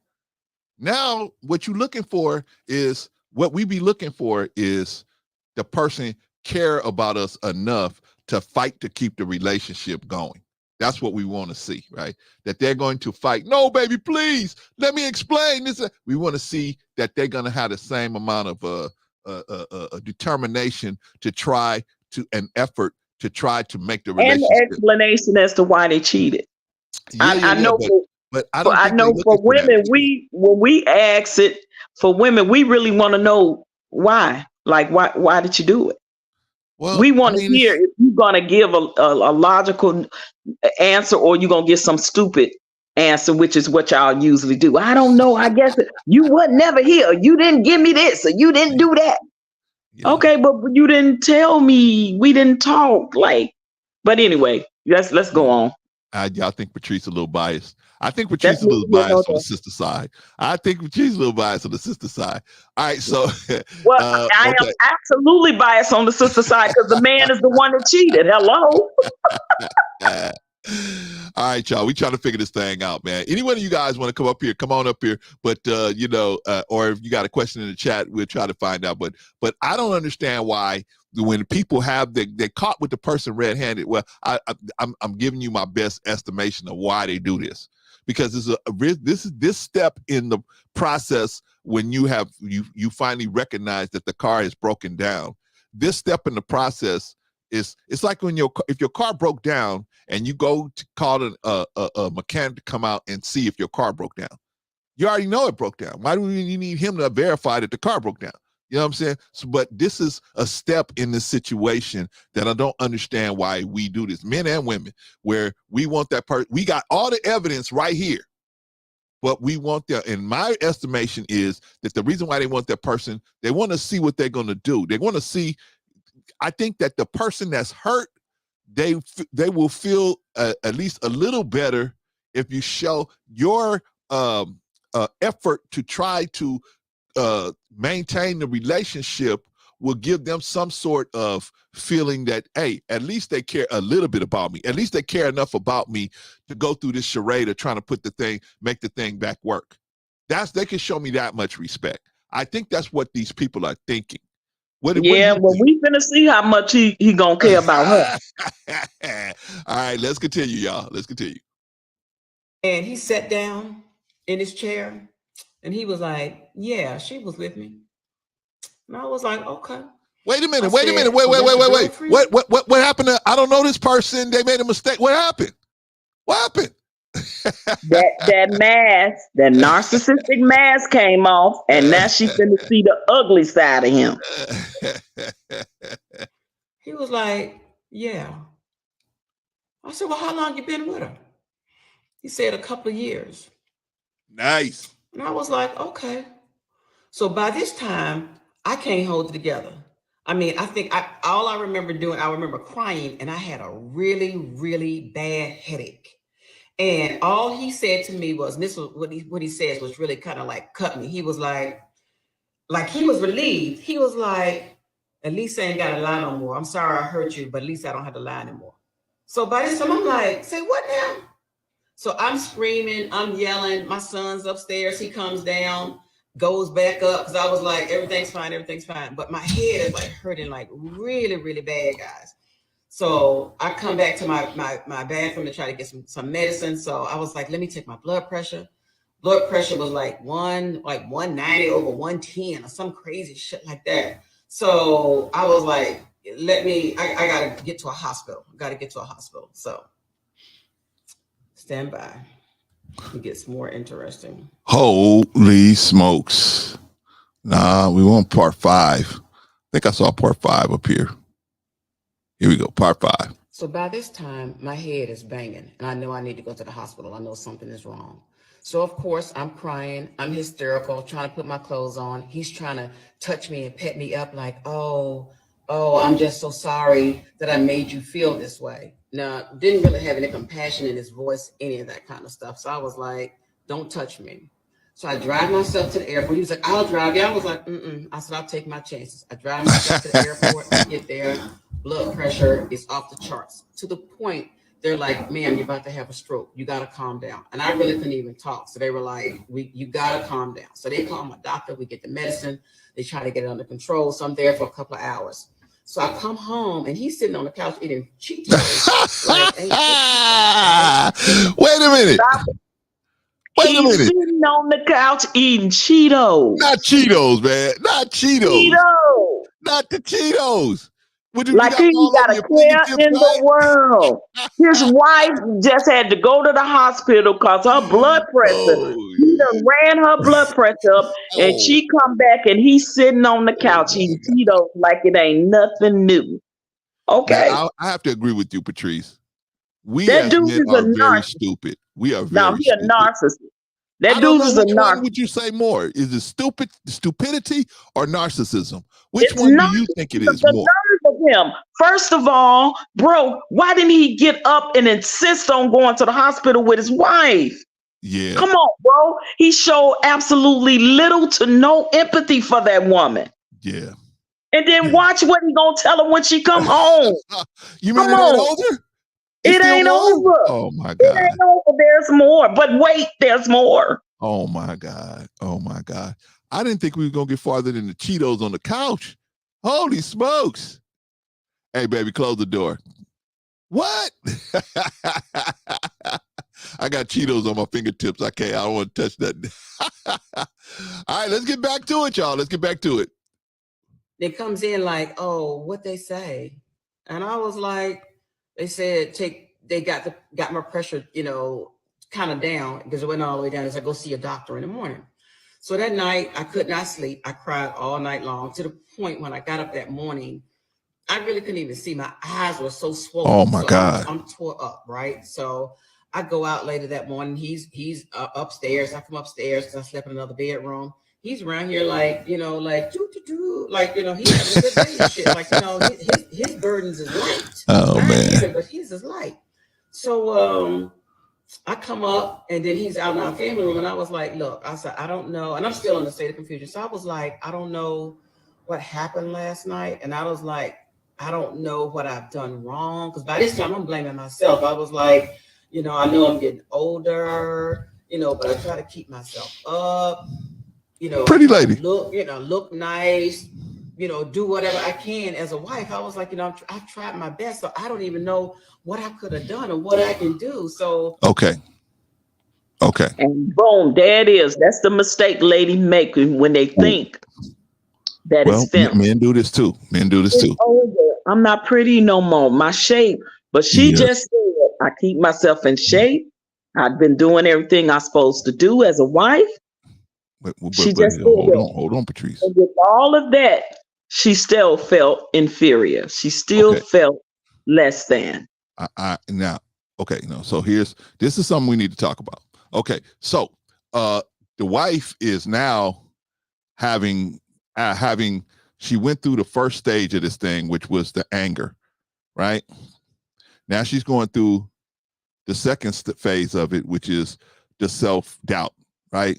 And self-esteem. Maybe I should have did this, maybe I should have did that. Because this is a grieving process of this marriage disintegrating, right? Because it's basically, he already been out of the marriage. It's disintegrating on her end. He's already been out. He's already been gone. You can tell mentally. She's upset that he's messed up mentally and physically. It ran her blood pressure up. Like, people don't realize how serious that is. That woman was at stroke level. Did you hear what they said at the hospital? Did that man bother to call while she was at the emergency room? You didn't hear her say none of that. He didn't even go with her. That man had very little to no sympathy for the woman he'd been with for umpteen years and got a child by. I agree with that. Definitely agree with that. Okay, so, but here's the thing. What we have to stop doing is blaming ourselves, because the one thing they don't tell you about marriage is that people change, right? Everybody can agree to, yeah, we're going to do this, and this is the way we're going to do it. And as people have different experiences in life, they can change. Sometimes a person can go and get a good job or be somewhere, and they're coming in contact with people that they consider a better catch than the person they got at home. And at a certain point, they feel like, you know what? F it. Carlos keeps asking me to go out to go for lunch, lunch or coffee or whatever. I'm just going to go. I keep saying no, but man, I don't know how long guys like this are going to be chasing me. And I'm flattered. Bro, in this situation, again, a lot of older men go through that when they're older. They feel like they have to get a younger woman to solidify, to make them feel good about themselves, to make them feel young again. Agreed. That's what this dude is doing. Period. I agree with that. I agree with that. But see, this is saying, Patrice, you don't know. Now, it looks like that by the way she's describing it, but you don't know what's actually going on. I'm trying to have this conversation so that we can, when a woman goes through something like this, she can look at all aspects of it, right? So if the man is doing something like this, right? Okay. Now, one of the things is, do you want to save the marriage? Or are you done? You like, hey, look, no, I'm so flabbergasted by what you did. I can never trust you anymore. Therefore, I don't want to be in a relationship. That's something different. Sometimes a person sees this happening and they realize this person been trying to contact me. This person been trying to sit down with me. This person been trying to do all this stuff. And I was pushing them away. I pushed them off. Bro, I said, go be with your friends. Go be with your homeboys. Go be with your homegirls. Go hang out with them, because just get out of my hair. Bro, Clarence. Yes. From this conversation that this woman is having, that is not the case. You're not gonna hear her say that her husband said where she was lacking in any area. You're gonna hear her. Listen though, bro, come on. But this woman is she gonna really say that, Patrice? Okay, is she really gonna say that? But at this point in the game, is she really gonna say that? I believe she would have, because listen at the way she's talking about herself and how she's feeling about herself. But she didn't say, she's not going to say that he said nothing to the fact where she was lacking in anything. What she's going to say is everything he said to her about his own selfish motives, bro. Please listen. We got to listen, because you are creating a whole nother scenario that is not this case. That's all I'm saying. I'm not creating any scenarios. Only thing I'm doing is saying we only getting her side of the story.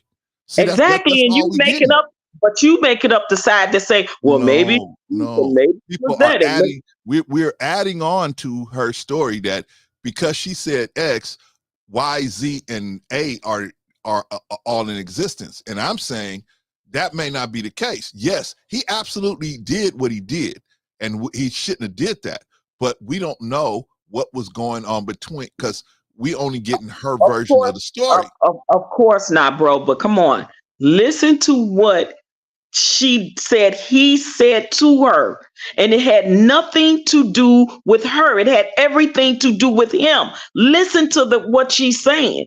The conversation is one-sided, even on his side, and it's to satisfy his own selfish needs. She said she was feeling the way she was feeling as a woman.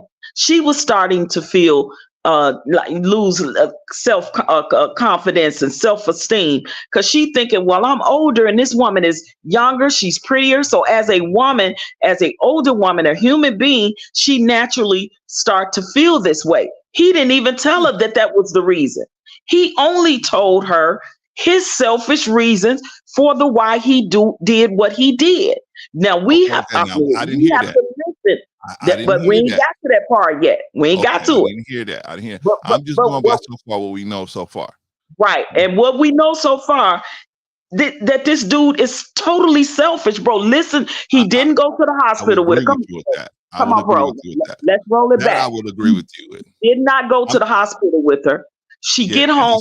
he He's sitting up should've eating did some that, but Cheetos. maybe Patrice, maybe she was screaming and hollering so much. He just said, you know what, I'm gonna just leave her alone. Because she's Oh my I ain't gonna do God, nothing bro. but I cannot believe. listen. He may have said to himself, since she was so upset, he may have said to himself, if I go with her, I'm just gonna make her more upset. So let me just hang tight and see. Now, what suggests that maybe that might not be the case is him sitting there eating Cheetos. That suggests that might not be the case, right? You are But I'm unbelievable. just saying that might be the case. So You I'm keeping an think? open mind. I'm keeping an open mind, y'all. I'm My keeping wife, if my husband, if my husband and went to the hospital with his blood pressure and they said he's about to have a stroke, I didn't go with him. I didn't call while he was there. And when he get home, I'm sitting up eating some Cheetos like I don't give a rat a. Come on, bro. Wait. You forgot about the part where you was with your side piece, Patrice. You was with your side piece. And you got what caught I'm with your saying. side piece. That's what I'm saying. If that role were reversed, I would be the biggest female narc that is with lack emotion. This man is not showing any real emotion that he cares for his wife. He didn't show it at all, bro. Listen to what yet, she said he's saying to her. It's for his I would own agree with you with the selfish Cheetos gain. wasn't a good look. The Cheetos was not a good look. Only the Cheetos. Only the Cheetos. I wouldn't give you the Cheetos. Trey, thank you, man. Can you talk some sense into this girl, man? I'm trying to talk to her. This girl ain't listening to nothing I'm saying, man. I love her, but she don't listen. She don't listen, man. Trey, what's going on? I might have walked into a rabbit hole. All of y'all in trouble now. All of y'all in trouble. I might have walked into a rabbit hole, man. You gotta bring me up to date on exactly what y'all talking about. Because she seemed like she's standing 10 toes down on what she got to say. I am, Trey. I'm standing 10 toes down on it, Trey. I ain't bugging on it. She always do, Trey. Don't worry about that. She always do. So I'm gonna plead the fifth right now. I'm just gonna sit back and it's Sunday, man. Smart. I don't What fight you on don't want to do Sundays. is go up against Patrice. That's what you don't want to do. Unless you're me. I'm dumb enough to do it sometimes, but you don't want to do that. Yeah, everybody don't want to do that. I don't know the details of the video that y'all discussing. Bro, Clarence, let's finish listening, and then you could give him the recap. Okay, I'm gonna give you the recap, but hold on. Maybe Sister Annie got something to say before we finish. Okay. Oh, hey, Sister Annie. Hey, y'all. Hey, excuse me. Okay. What's up, sis? And I know we're gonna come back to the children's thing later. Okay. So I don't want to interject that here, but I hope that we do. Yeah, I first and foremost, I think that we, at least to some degree, are in agreement that cheating is not cool. Correct.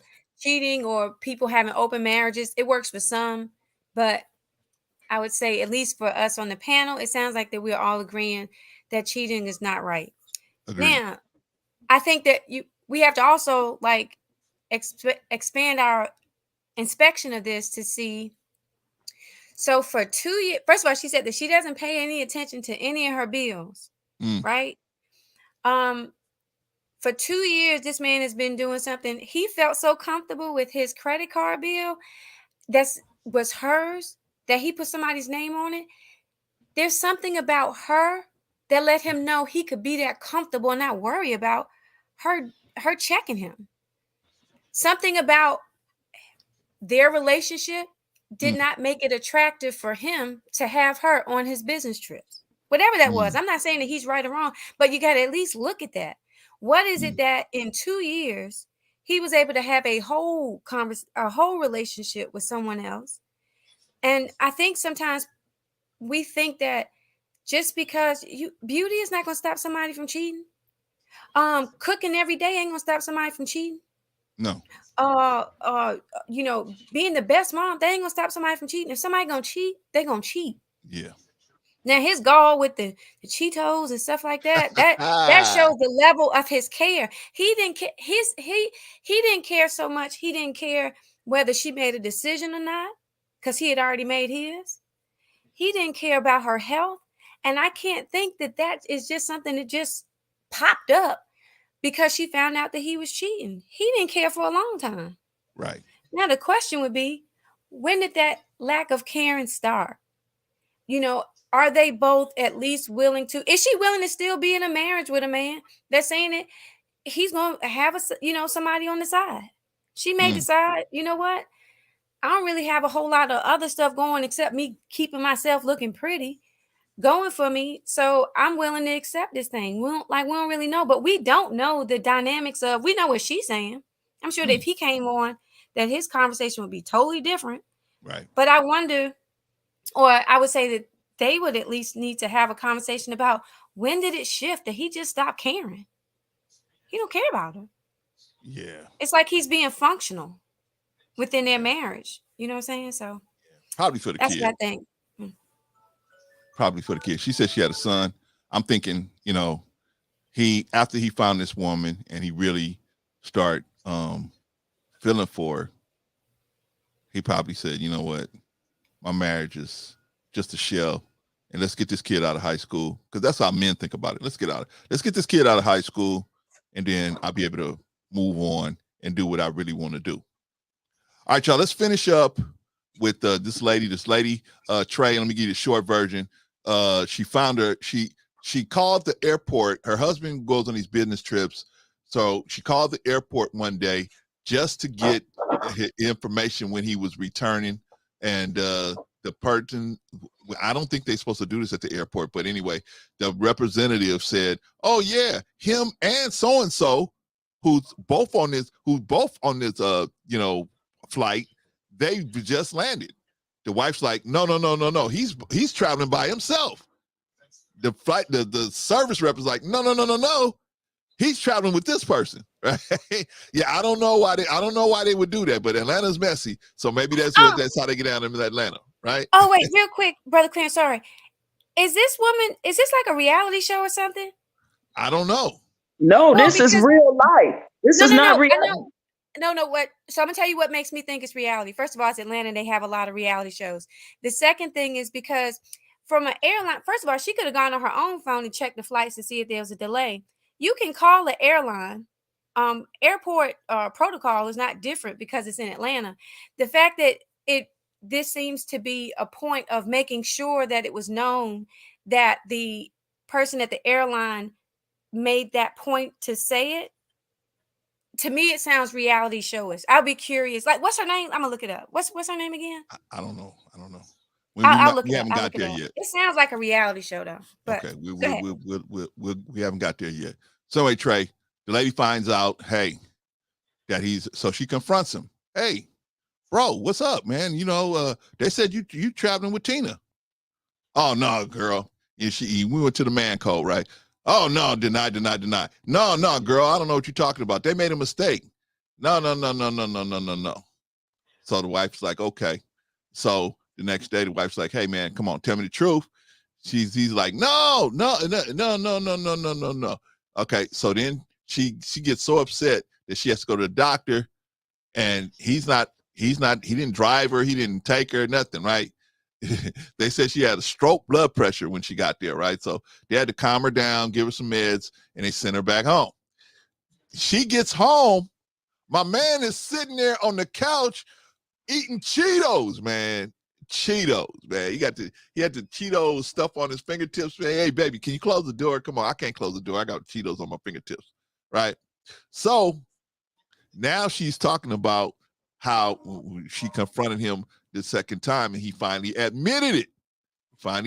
Hey, yeah, okay, yeah, I've been lying for the last 2 years. Because what she did was she didn't never open the bills. So even though these bills was coming to the house, he had her, however he did it, he had her where she wouldn't open none of these bills.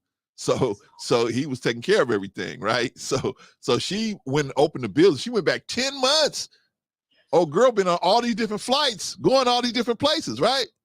So he just said, hey, man, he just admitted it and said, yeah, I did it. So I'm glad I ain't got to lie no more. Now we're there. So here we go. We're going to finish up, y'all. We're going to go. This is part 6.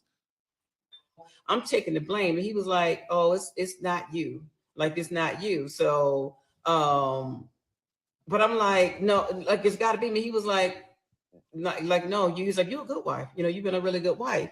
So I was like, well, I'll tell you what. I was like, I'm confused here. I said, Stop so it what we right need to there. do- Stop I it was like, I right think we need there. to- You just got solidification What? that he said it wasn't her. She was a good wife. But he's a liar. He's a proven liar. So we don't know whether he was a good wife or Oh, not. now he a liar. See, bro. No, he was a liar. He always been a liar, Patrice. Okay, He but you always was been a making liar. but you was making excuses for, but we don't know why. We don't know why. So let's finish. He still don't, Patrice. I just want to throw that out there. Go ahead. You still don't know. We still don't know why he did. Only thing we know is that he decided that it was better to risk his marriage to feel better than to do whatever he had to do to get her to sit down and talk to him. We know that. We know that. Other than the reason why he was feeling the way he was feeling, we don't know that part yet. We don't know that part yet. He's saying whatever he's saying, maybe trying to soften the blow. Who knows what he trying? In that kind of situation, what would a person do? Somebody might try to say, Bro, who knows? Stop it, bro. Y'all old. Y'all old. What? Y'all old. What? Y'all old. I'm gonna tell you why. I'm gonna tell you why I say that.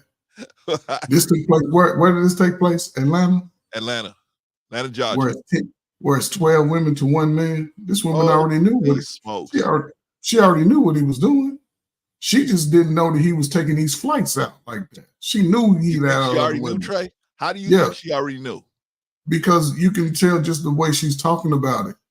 Ain't no woman go sit there and go to this place and talk about that Trey, stuff. she didn't know. Trey, she didn't know. You didn't see the earlier video. She didn't know. I think she didn't know. Well, listen, she didn't know this part, but she knew that he was out there in them streets. She knew that. Man, these women in Atlanta, she went for it. Like I said, he been lying the whole time, so maybe she went he for it. He been lying about the trips, but he ain't been lying about what he been doing. She already knew what he been doing. This is a surprise that he's probably taking on all those trips. But as far as getting out there and being in them streets, she already knew this. Them women down in Atlanta, they sharing. They already know what's up. It's 10. It's 10. If you're a nice looking guy, you present yourself well in the streets, man. Women approach you daily, 2 and 3, because it's a shortage of men in Atlanta. It's a shortage. They 10 and 12 deep to one man. I agree. But that don't mean that a woman know her man cheating just because of that. Y'all amazing. This is amazing. Listen, this woman knows that, because if her man is who she is saying that he's out there, she already knew that. She knows. She knows that. Say that though, Trey. She didn't say that. She don't have to say it. I'm telling you, she wasn't checking. Listen, y'all don't live with guys. Wait a minute. Tell me y'all ain't checking no bills. Y'all ain't checking no bills. Oh man. So you saying just because it's Atlanta, every wife should know that their husband is cheating? Is that what you're saying? Yes. Listen. Oh, come on, man.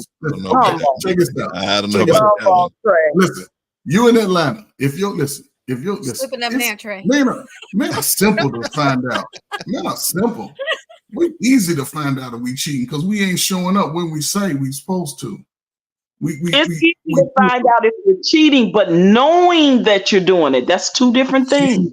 She knew he was out there. She just didn't know he was taking flights like that. Her friend that worked at the airport told her that who he flew out with. That was her friend. No, it wasn't a friend. It was, y'all heard her say she called him a representative. She didn't say my friend worked there or nothing. Patrice. If I call Wait, Patrice, if she had said it was her friend and it's against airport protocol, her friend would get in trouble. So she would have to say a representative. That the airport thing is suspect in itself. That might not mean so look, check this out. She said she called the airport. She don't know who she gonna get when you call that 800 number. Oh, y'all wait, Patrice, wait a minute.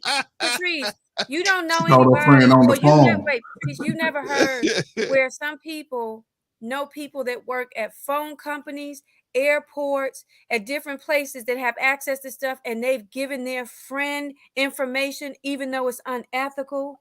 Yes, but y'all stretching it. This is not that story. Wait, I'm not Y'all saying, really wait, Patrice, stretching I this didn't, story. Patrice, wait, we don't, all of us don't know exactly what's Right. happened. We could go off, she said She that knew. he said she did nothing, but we don't know for 2 years if he only said that because he don't feel like having a heavy conversation. I'm not saying that what you're saying is not correct. I'm just saying that there could be something else also. I'm just opening myself to That's saying all I'm saying too. we can only go off of what she's saying in 6 or 7 clips. None But of us y'all know ain't her. going off what she's saying. Y'all creating y'all I own just thing. wait, Patrice. I'm saying we can't go, Patrice. God. What Oh you my mean to tell me that gosh. people that come on social media that everybody tells the truth, He's or they making tell that shit the up. truth that make themselves look good? I'm just saying, Right, He's I'm making just it up. open. I'm open to the fact that she could be saying something, and it could be exactly as she's saying, but it also could be something that she doesn't know, There you and go. she hasn't provided the TikTok reel He with knows. actually what was said by her husband. He may not have shared everything that he wasn't happy about with her, because like I said, for 2 years he's in this relationship and he didn't go to the doctor. You can't tell me she did nothing wrong and he didn't at least care about her health. She already Okay. knew he was there. From the beginning of the conversation, see, I listen to what people say. She said she was in the car. She only knew the flight number. She didn't have the other information. So she called the airport from her car, you guys. So ain't no, oh, let me call my friend that works there at the airport. She called the regular number and got a customer service rep. And she said she asked that customer service rep or agent or whatever you call them that answers the phone. You get this person random, guys. Come on. She didn't know who she was talking to because she kept saying, no, he's traveling by himself. Why would she say that to a friend? Y'all pay. Why would a representative, Patrice, come on. This phone She got could all have that called from information. her phone and just checked that airline and checked the flight to see if it was on time. But- Why did she call the airport and ask somebody, is this flight coming in? Why would a airport representative be so invested in somebody they don't know to make sure that they let the Exactly. person on the other Okay, end know listen. that they, Because bro, I'm just asking you to just in that thought, why would somebody that does not know her be so invested in Somebody telling he her with and making somebody. sure that she knew that that was her husband cheating on her? Right. okay, I don't have the answer to that except for except for to say maybe that person wanted to expose that man.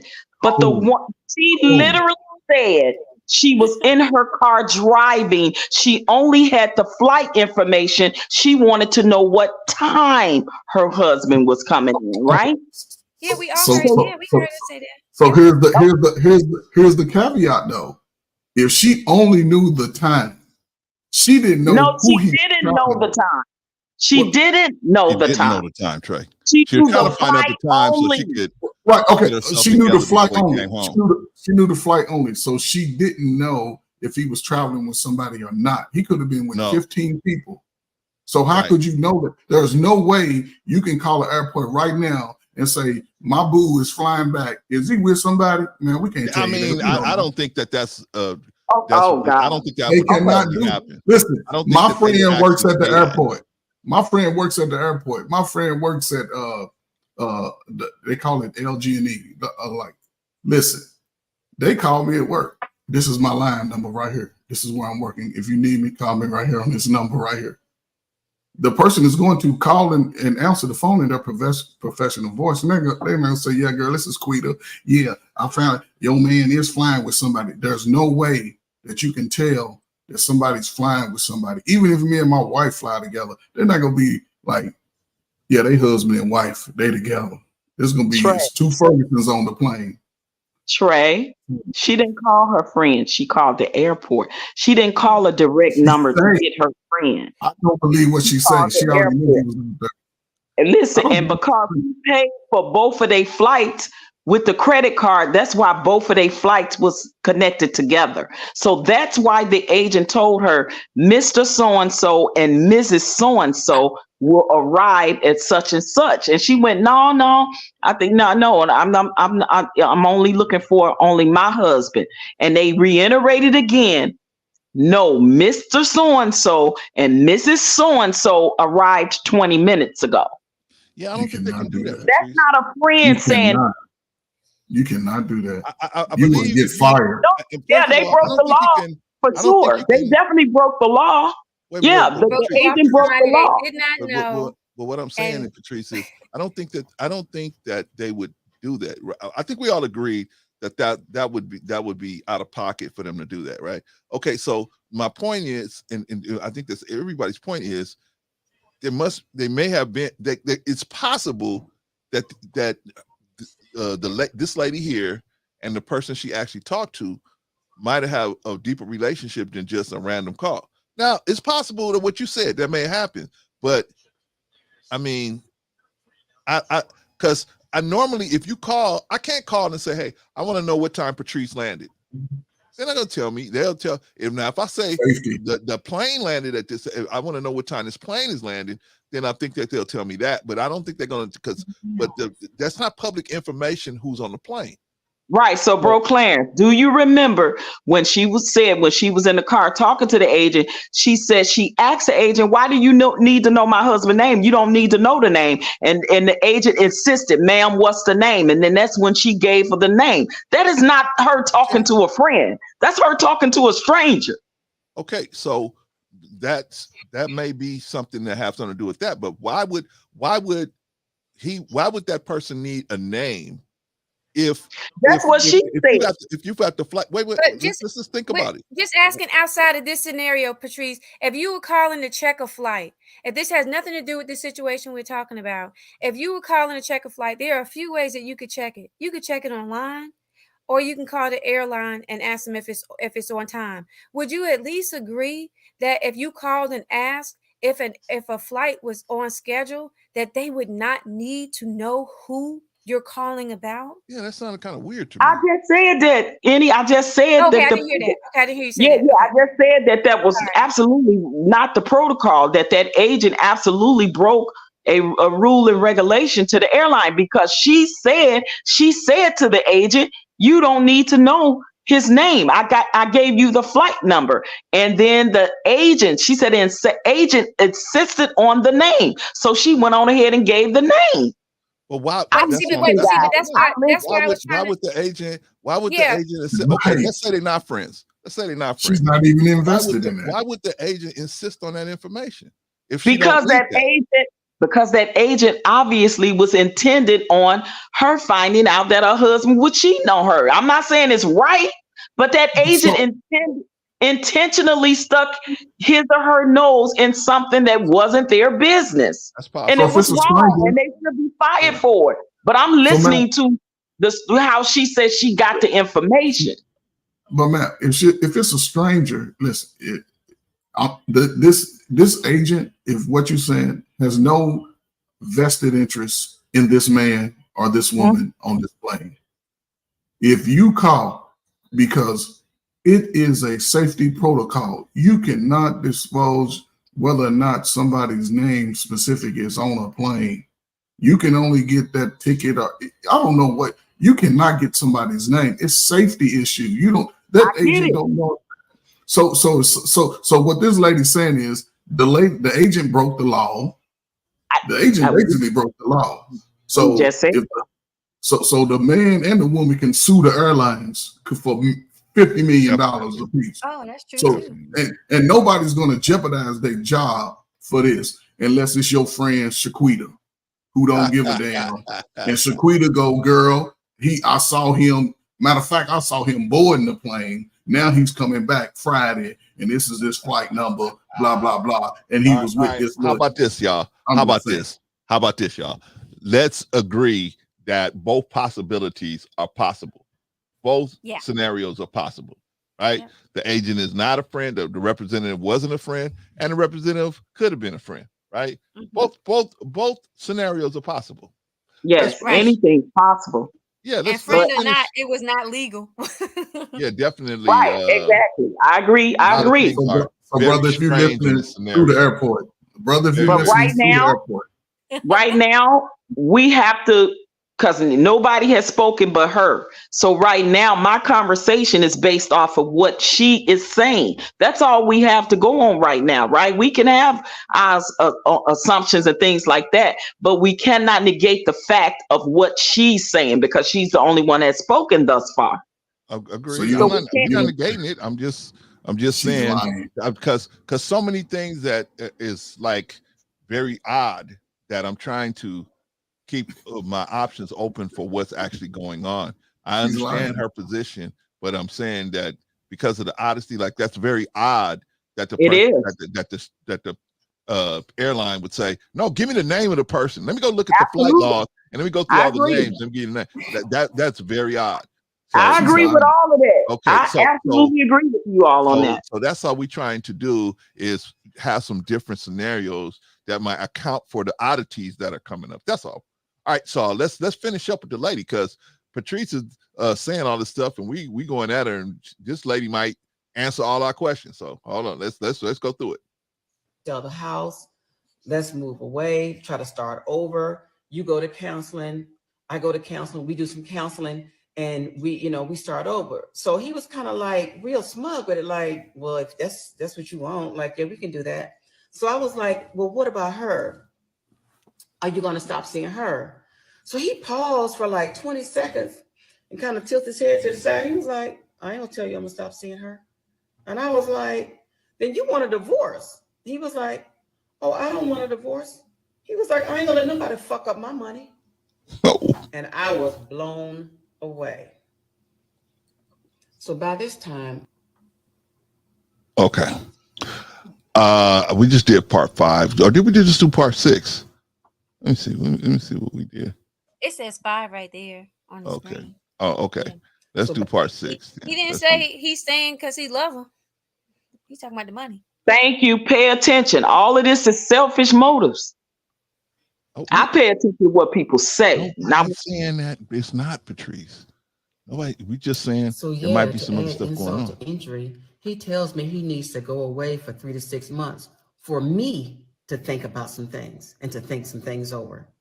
And I was like, I need to think some things over. I was like, I don't need to think about anything. He was like, yeah, I need to go away so you can think about some things. Yeah. So I'm like, okay. And this is a straw that broke the camel's back when he said this. And I knew that this man actually had no love for me and that he had been planning and plotting for a long time. Right. He was like, yeah, and if you find somebody in that 3 to 6 month time frame, I'll understand. Now, who tell they spouse that? They love you. They don't want you all Stop it right there. Else. Stop it right there. Stop it right there. First of all, I had it wrong. I said that he told her to go away. So I had that part wrong. He actually said he needed to go. Now he literally just came from overseas with the side piece. Now he need to go away again for 3 to 6 months while she think about it. I need 6 months to let you think about it. I'm in the ATL. You have insulted my character. Wait a minute. As if it's her fault, as if she did something. I'm going to go away while you think about it. Now you think about it. But you think about it. If you want to get you somebody else on the side, that's okay too. Because I ain't letting go my side piece. Oh my God. Stop. Hey, you need to get yourself together. That man is so I'm gonna leave so you can get yourself together. Me and my side piece needed this. We need to really figure this thing out and see what's going on. Now she said that he was always the one paying the bills, which at least to me gives the impression that he was the breadwinner or the bigger breadwinner. So is he saying that he not messing his money up because he's saying, I'm not leaving because I know that you'll get money? Or is she some kind of way a heavy breadwinner in the relationship? Did it say that in like the first video? Like, what did she do? From what she's saying, he was the bigger breadwinner from what she's saying earlier because of his job and what he do. She contributes, she works and contributes, right? But from what he's saying, I ain't effing my bread up. That's saying he basically saying in a divorce, I know I'm gonna have to probably split half of everything with you, and I ain't messing up that money because I want to keep as much money as I can for me and my side PC. That's what he really saying. He ain't saying it to her, but that's really what he means. Right. But see, he didn't even lay that one right, because what he should have said was, I don't really want to leave because I still love you. He didn't have to say that he gonna still stay with the woman and still figured out a way to stay. If he was trying to still not have to give half. Now you don't have to be in agreement. She already got you for infidelity, so she can divorce you on those grounds. So he wasn't even being slick as a fox on that one. You don't even have to be infidelity. You don't have to have no reason. I think Atlanta is. I think Georgia is a no-fault divorce state. I think you just go in there and say, I'm tired of this person. I don't want to be with them no more. Okay, who's making the most money? You? Okay, boom. You're going to give her this much allowance for the next 3 years. You're going to pay this much child support and retirement, everything. She's going to get a portion of all of that. Goodbye. Next. Right? That's it. He knew he was cheating. I don't know how y'all don't see it. She already knew he was out there in them streets. She just didn't know if based off of what you're saying as far as the video, she probably didn't know he was flying this chick out of wherever they was going. But she knew he was in the streets. But she knew he was in the streets though. But if this is what she was in the streets, when she finds Bill's name on the credit card, what does it matter? He was already cheating. He'd been cheating on her. This is not new. Get so upset then? If she ain't really upset. She's not really upset. She was coming to Facebook looking for sympathy and empathy like they do. That's possible. That's what she's doing. Okay, listen, but Trey. This woman is in her 50s. She's in her 50s. Now, if women are out here going to Instagram and all that in their 50s, talking about their husband cheating or whatever, something wrong. We losing for real. She's too damn old to be talking about, he was doing all this. Come on now. I don't know how y'all see it. He's in the ATL. He's making money. He can support her lifestyle. She ain't going nowhere. She want to go to counseling. She wants to work it out. That's what she said. Yeah, she said that. But just be quiet, Ray, because I'm telling you, you speaking and did not hear. We on video number 6, bro. You done missed 5 videos. So I think I honestly no, I'm serious. I just think you speaking a little bit immature, because the way she talked, if she'd have known, I believe she would have said, now I knew about the other woman, but I didn't know about all this, that. The way her conversation is. You think she's going to say that and let all these hyenas attack her? If she said, I knew, you know how many women will attack her? You just said, Dr. Ray, but you just said they in Atlanta. That's how they get out, right? Come on now. They get out, but she's still not going to say it. Women still ain't going to admit it, that they knew it was another chick all this time. These people called the bill. He got her so. I'm just saying, Trey, you done missed 5 videos, bro. I ain't never know nobody, woman, I don't care if the husband is loyal, cheating, that didn't check the bills when they came in. That's player. And I don't care if I live in Atlanta and there are 100 men to 100. There are 100 women to every one man. That don't mean I know my husband ain't cheating. Come on, I think that's to use Atlanta and to say because the men, the women outnumber the men. That's a pro excuse. Say women should know that their men are cheating. That's just whether it was Atlanta or not.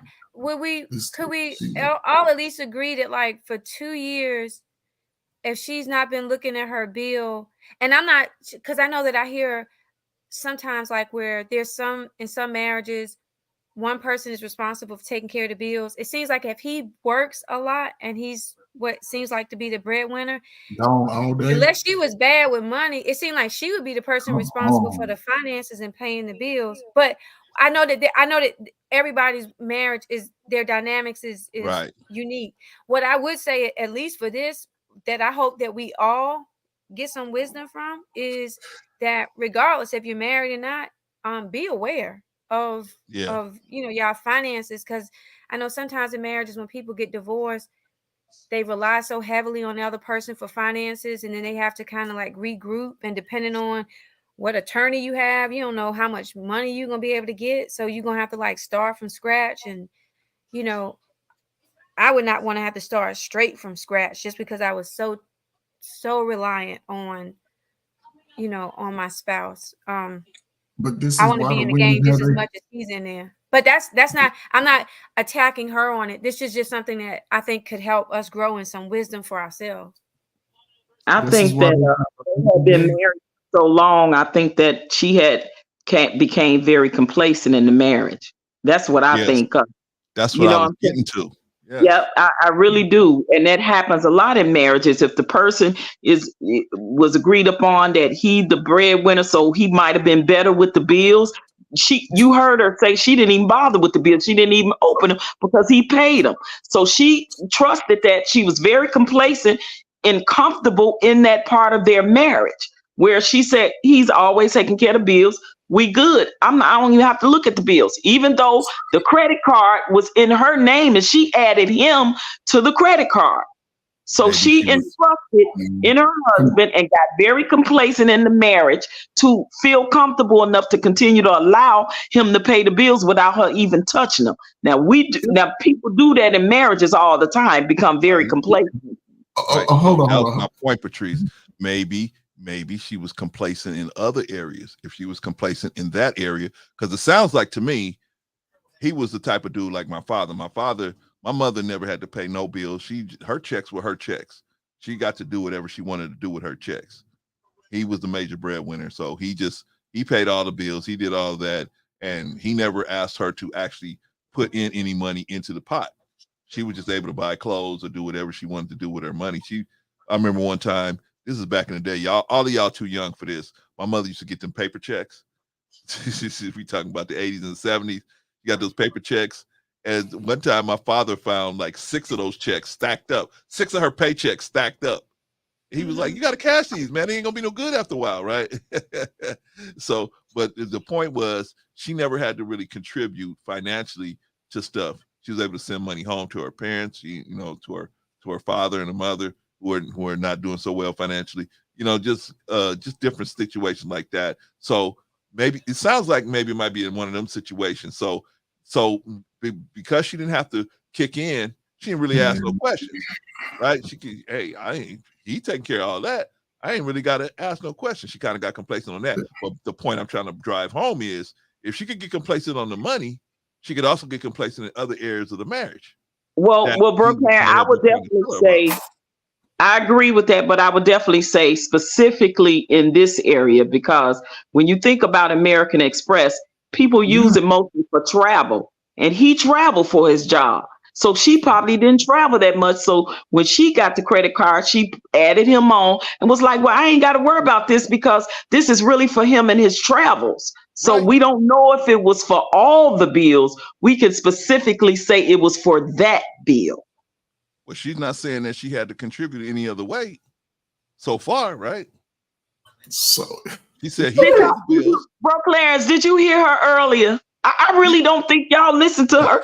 She literally said she works and contributes to the marriage financially. She just did not take care I of didn't hear her that say that because bill. I heard her say that he pays the bill. Okay. So go ahead. she doesn't look at the bills?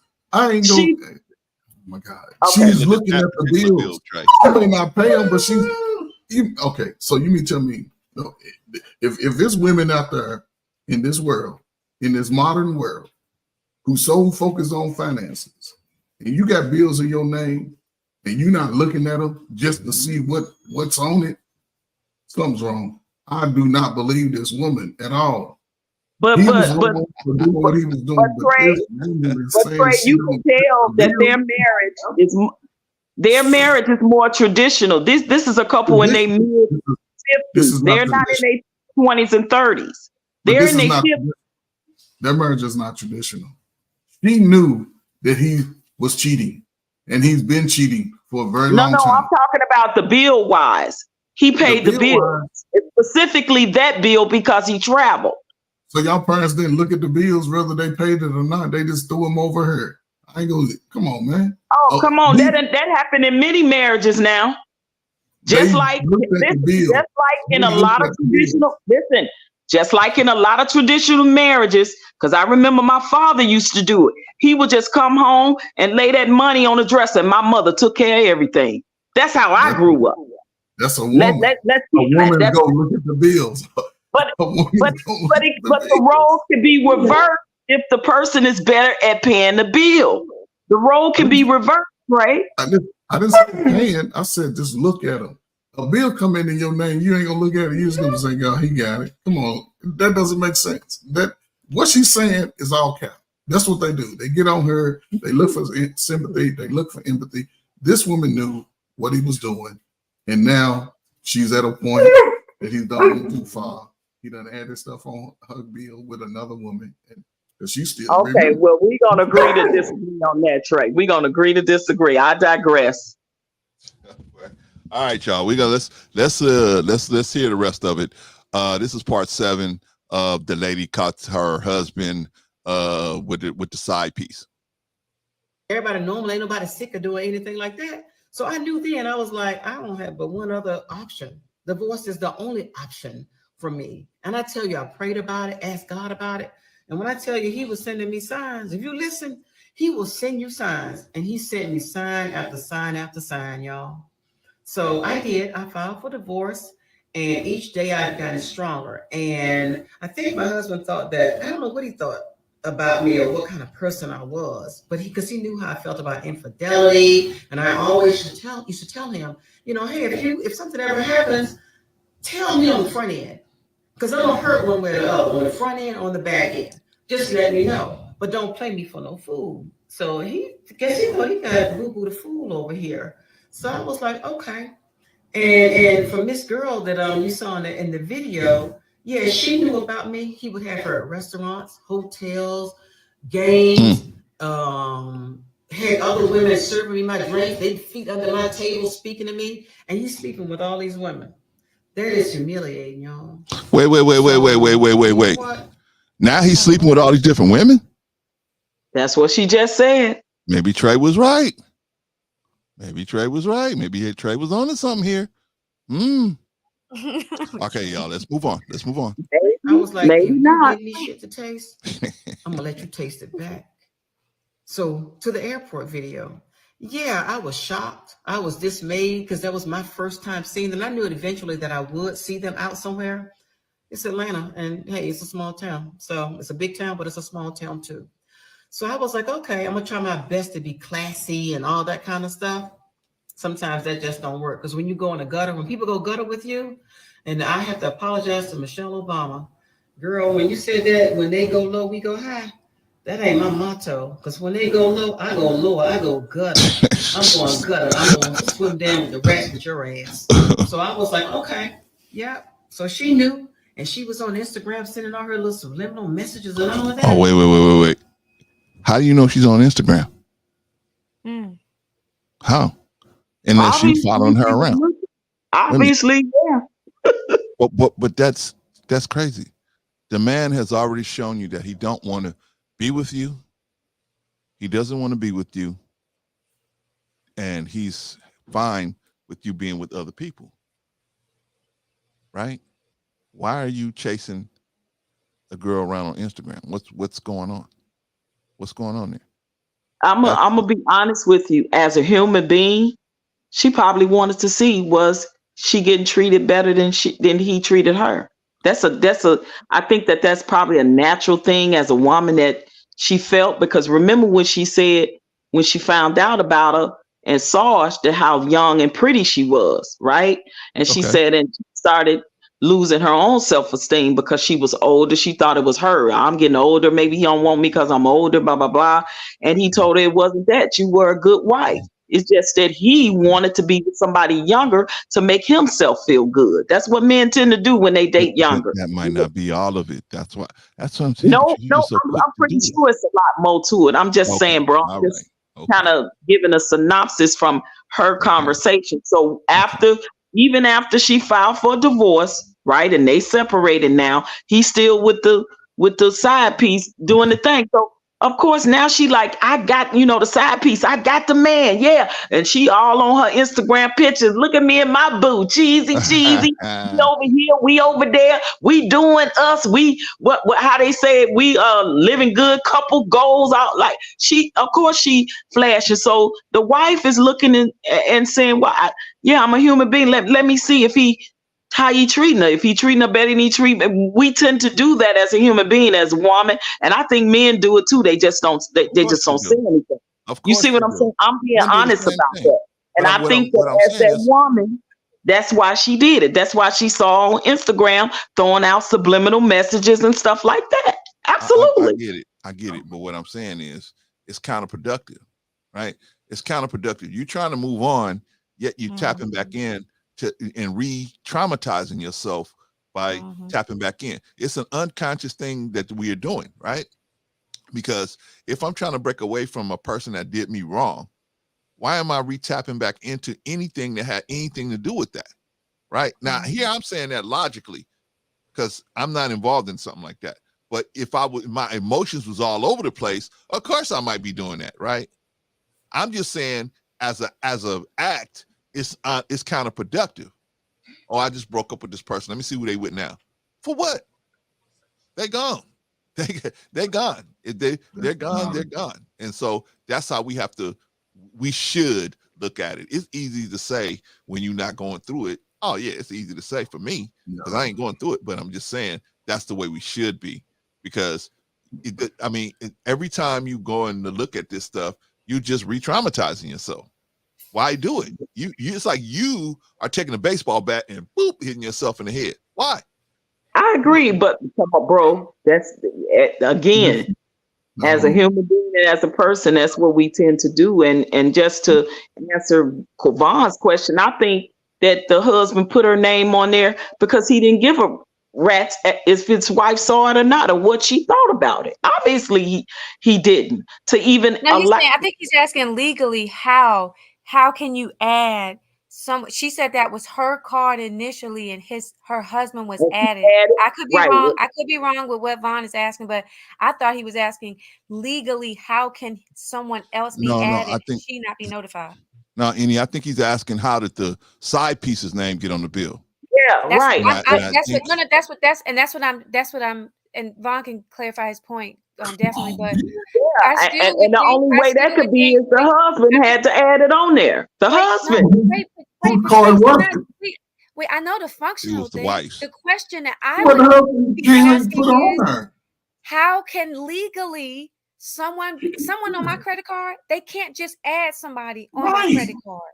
You have to notify me, the credit card company, or I could dispute every bill up there that's charged by that person if I didn't authorize it, if it's my credit card. So I thought what he was asking was, how did the mistress get her name, whether the husband did it or she did it? How did they legally get it if her name was the initial card holder? Well, I don't think her name was on the card. No, not on the card. Yeah, just her name was on the card. I think her name was involved with some of the itineraries, some of the other stuff that was involved. Transaction, right? Yeah, I think she was named in care of this person, care of. I think she was named in that sort of thing. I don't think. Wait. Just give me an example. Give me an example of something that would have had her name on it. Let's say he bought her some flowers. Let's say he bought her some flowers. No. Flowers delivered to this person, care of, I want to buy these flowers, and they're care of the side piece, right? That could go on the stage. Credit card would have the person's name on it. No. It could. Let me. What about hotel? Example. What about restaurant? No. Wait. Let me give you guys an example. Okay, give me I recently had where somebody had took some money out of my account, right? And so I was like, what? How did somebody take some money out of my account? And so I went to the bank and they said, oh, this is a mistake. But it had the person's name on there. Insurance to be paid for this person, right? Now, I don't know that person. I don't know who they are, right? So the bank did an investigation. They found that one digit was off somewhere. And so that payment came out of my account. They gave me the money back, but I'm saying that one digit was off. But it had, when they showed up as a payment, that's why I went to the bank. I was like, I don't know this person, and I don't have Mercury Insurance. How am I paying their bills, right? Okay, that's a good example. Like if he paid a bill, which he's sloppy all over the place. Yeah, that's if he paid a bill, she doesn't let us know that. Had this common sense to at least pay it on another card that's not her bill. Man, but people, listen. And I don't know if y'all married, and I don't know if y'all ever had a card. Like Ikene said, if I get a card in my name, The only other time a person can be added to that card is if I authorize and I'm right there with the person and I'm doing all that. I got to have a whole lot of information to authorize a person to use my card. And the customer service is going to make sure that that's me that they're talking to. As far as these other transactions, the only transaction that will require a name is an airplane ticket or a bus ticket. That's it. I ain't going to no restaurant. Y'all ain't got no restaurant receipt. Show me a restaurant receipt right now and they got you and your date's name on the receipt. None. No, they don't do that. It's happening where they may make a 1-digit error and then it'll charge to you, but you did it and you didn't know the person. The bank didn't know. Okay, so they corrected the issue. Right. They're not going to correct this plane ticket. This woman already knew what was going on. He just got too bold, too brash, and her friends found out. Now she's like, girl, no. This woman already knew what time it was. He's paying everything. She ain't checking no bills. She done got to the point where he's starting to get a little reckless, and he's out there in them streets. Yeah. You got very disrespectful. So let me ask this, because another way, and I'm not talking about adding her name as a card holder. I'm talking about, from what she was saying, if he has the credit card, right? And he booking the flights, booking the hotel, he's booking them in his name and in the mistress' name. Because you can only book the flight in her name. The hotel doesn't. Right. So the flight. So that's how the agent is able to call both of their names, because it's connected to the credit card, right? It's connected to, because when he paid for his flight, he paid for her flight. And her name is different from his name. You see what I'm saying? So she said, don't cheat. Just man. And people that work in the airport don't risk your job to be. Go sue the go sue the airport and listen. Right. I can be a witness and give me 10%. Go sue the damn airport. If somebody giving out all this information, that's actually everybody needs to sue the airport. That is actually a pretty good idea. You better go sue the damn airport. The hell with all that. Yeah, that is actually a pretty good idea. Agree. That is a direct invasion of privacy, in my opinion. And that agent can be tracked by the time that the agent can be tracked, because they got ID number by the time the time the call came in, and the agent should actually be fired, because the agent did break all kind of protocol. If this is legit, the way the agent basically broke up my marriage. It's a right? Listen, it's a safety violation. It's a safety violation. If this man had an order of protection out on his wife and they gave that information, the whole airport is sued. I mean, that's definitely. Because what if he would have had a TSO on her? You know what I mean? What if he had a restraining order on her? I mean, but on her, that's what I'm saying. They cannot give out none of that information. Her friend works at the airport, because there's mostly black people at the ATL airport. She called her. First of all, she texted her friend. Then she's like, "Girl, call, look that shit up." You ain't look that shit up. This nigga, he's supposed to be back this morning. It's already 3:00. He ain't made it back. Where he at? Girl, he on the plane with somebody else. He used this credit card. They cannot do that. You would lose your job. Hey, look, listen. Call the airport now and ask them if you don't believe what I'm saying. They would say no. We cannot give you that information. That doesn't sound. It is safety. It's a safety issue. Just like if you call and ask for somebody in the hospital, and you don't know the information, they'll be like, "Man, we can't give you that." You call a hotel. If you call a hotel and be like, "What's it?" They'll be like, "What room number?" I don't know, man. We can't give you that information.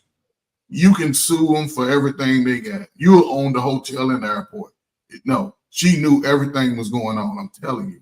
That's what they do. They get on her. They look for sympathy. It's done got to a point where he's just throwing it in her face. He's eating Cheetos. He don't give a damn. He don't give a damn. He already checked out. Like, look. I have called a hospital to get a room number with the name. Long as you got the name, you can get the room number. But you have some information though. You cannot do this. I said I had the name. Yeah, I said I had the name, and they give you. Yeah, No, the airport is a different thing. I'll give you the airport, but at the hospital, you can definitely call them and definitely call and get somebody's room number at the hospital if you just have their name. Most hospitals, I would say. Yep. Definitely at Kaiser. Let me tell you about Kaiser. Definitely at Kaiser, you can do it. I've done it plenty of times. As long as I had the name and know I was calling the right hospital, they gave me the room number. They was like, "Oh, he or she is in room blah blah blah. I'll connect you." Then they'll tell you the room number so you can remember next time. Right. I think you have to tell them, hey, if you don't want them to give out your information. I think if you want that like that, you have to tell them. But if you don't tell them, they'll just give it out to whoever. All right, y'all. Let's. Trey is filming part 8, the real story. Is this the last part of it, bro, Clarence? Just play it on out. I think it was only 7 pieces. So let's see. If it's another piece, we'll find it. Let's see. Like, yeah, okay, I got you, girl. But y'all, when all this is over, I got a little story to tell about her and the rest of his story too. Our story. It's actually our story because it's my story to tell. So I'll share more with you all, but let me tell you something as a cautionary tale. If you all want to move on, just say you want to move on, y'all. Because if you fuck around, you definitely gonna find out. And just like him, my husband got the 1 and the 2. Be good. Y'all hear from me later. Bye. So yeah, to add insult to injury, he tells me he needs to go away for 3 Okay, yeah, we saw this one. All right, let's see if there's a part 8. Is there a part 8? No, I don't think so. One with that guy. Which that one? guy. That Here? one right there. Wait, That's no. Oh, that's it. Yeah, that's it. This one. This the side piece? That's the airport. You see her face? That's the mistress. Oh, okay. So that's him. That's the husband. And then watch the mistress face. My noble You see that husband and his smile mistress. on her face? Yeah. What's wrong with that? What's wrong with that? What do you think a side piece is gonna do? What side piece is gonna be hiding their head? Who's filming that? No, I was telling you the guy that's up at the top. Right there. Ain't it the guy right there? Up. Here? Play his response to that video right there. Him. So this woman pops up on her husband at the airport with his mistress having a meal, y'all. Look at her face. She's proud to get caught. And he's just like, well, finish my oatmeal. Wild. My noble husband and his mistress caught at the ATL airport. Y'all look at this woman's face. She's happy. I'm not saying this man is a narcissist, but y'all, oof. So for the backstory, go to her page right here. But apparently she's been married to this man for years. Wait, pause that right there, Brother Clarence. Decades even, I think. Okay. She has 123,000 followers. Yikes. Come on now. Okay. Come on now. What is that? Okay. That's just it's not. I'm just What's curious up? who she is. I'm just curious. Do it for the gram. I'm gonna say something after this. So I want to.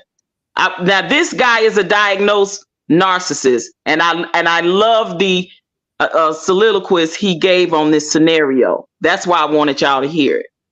He's like Brother Leon. And her following is like a reality show. 123,000. That's a lot. But go ahead, Brother Clarence.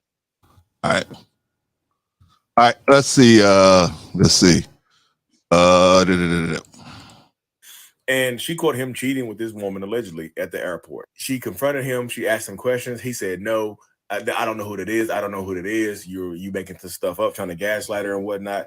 But then she like confronts him and finds out. So he admits it. He says, well, yeah, I did it. So what's going to happen? What happens next? He told her that you should take 3 to 6 months to see what you want to do, because I'm not going to cut this other person off. This person right here, look at this. Y'all, look at her face. Do y'all think that she's like, oh, you finally know what's been going on? Like, she is proud, a proud mistress, allegedly. Apparently, they've been taking trips together behind the scenes, doing all this other stuff. He's been spending money, of course. So the mistress in these situations thinks that they're getting the prize. Like, well, I get the luxurious life. I get to live like this, and I took this person. Yo, and the lack of empathy that it requires you to tell your wife of decades, I think, to take 3 to 6 months to decide what you want to do. And if you find someone in those 3 to 6 months, I'll be happy for you. What Have the hell at it. kind of mindset is that? If that's not narcissistic, I don't know what is. Wait. What y'all tell me, what's narcissistic about that? If you find somebody that makes you happy, go be happy with them. Why is that narcissistic? Bro, the whole scenario, he's not just talking about that part, but the fact that he gaslighted her to say that he needed to go away for her to think about it. And oh, by the way, if you find somebody, that's cool, because I ain't gonna leave my mistress. That's narcissistic, bro. Wait a minute. I'm saying, Patrice, if you love somebody and you want them to be happy, if you want them to be happy, and you know in your heart you don't have the desire to make them happy, but you don't want to let go of your whatever it is that he's trying to hold on to. I don't know why he wanted to stay with the woman in the first place. Just leave, right? But let's say he got whatever reason he's got for not wanting to just jump into a divorce. Maybe it's a financial issue, right? That's most likely what it is, right? Oh my God. So listen, so don't you think that he should at least say, you know what, go be happy?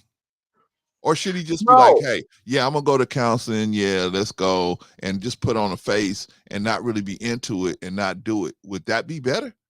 Bro, why didn't he just tell his wife what he wanted to do from the beginning? That man for 2 years had his cake and ate it too. And then when he got caught, he gaslighted his wife and let her know that he wasn't leaving the mistress. He needed to go away for another 3 to 6 months. But by the way, while I'm gone, if you want to get you somebody that's cool, because I ain't gonna leave what I'm doing. Oh my God, like. Bro, she knew what he was doing. Narcissistic you can do to a person. That her husband gaslighted her after she confronted him. Through the whole thing, showed lack of empathy when she had to go to the hospital, damn near having a stroke. She come home, this Negro eating Cheetos. Yeah, agreed. That was bad. No. She crying herself to sleep at night while he laying on the other side of the bed snoring like ain't nothing never happened. Come on, bro. She knew what he I'm not was saying doing. it's right, Patrice. I'm not saying it's right. I'm just saying, He knew what he was doing. What else could he do at this point? What else is he gonna do? Oh my God. Okay, I'm gonna down this hill with this bro. Did the most narcissistic thing to his wife. He gaslit her after she found out, and now he literally telling her it's okay for her to go cheat because he ain't gonna leave his side piece alone. If y'all do not see, I don't think he's telling to go cheat. I think he's saying, Wait, hey, Patrice, what is it that we don't see? We all have I ain't agreed talking about that- you. I ain't talking about you. Oh, I ain't talking about okay, you. I I'm arguing with Bro Clarence right now. I'm arguing with Bro Clarence right now. We just talking. Bro Clarence, if you and Trey do not see, if you and Trey do not see, and I gotta keep saying Trey, especially because Trey making excuses for the brother.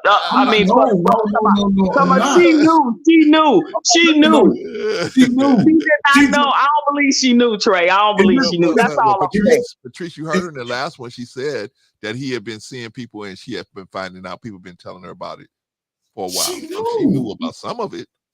That was after the fact. That was after. This woman knew what that was after she found out about the mistress. Okay. That was after she found out about the mistress. This dude been doing that for a long time. Literally sat and watched each part in its entirety. We chopped it up, broke it down as we had the conversation. Trey, you missed 5 videos, bro. Like seriously. And I can still dissect. You judging only based off of what you think. I know she lying. You know she lying, bro. You know she lying. You know how I know she lying? I don't know about that one, Trey. No, I'm gonna tell you. I know she lying, bro. You know why I know? Because I know. No, he sound like Bogota yesterday. Hold on, Trey. Hold on. I'm gonna let you go. Shout out to the Great Pill Podcast. Glad to have you in the building, my brother. Good to see you. And Jeff, I already got you, Jeff. I thought you.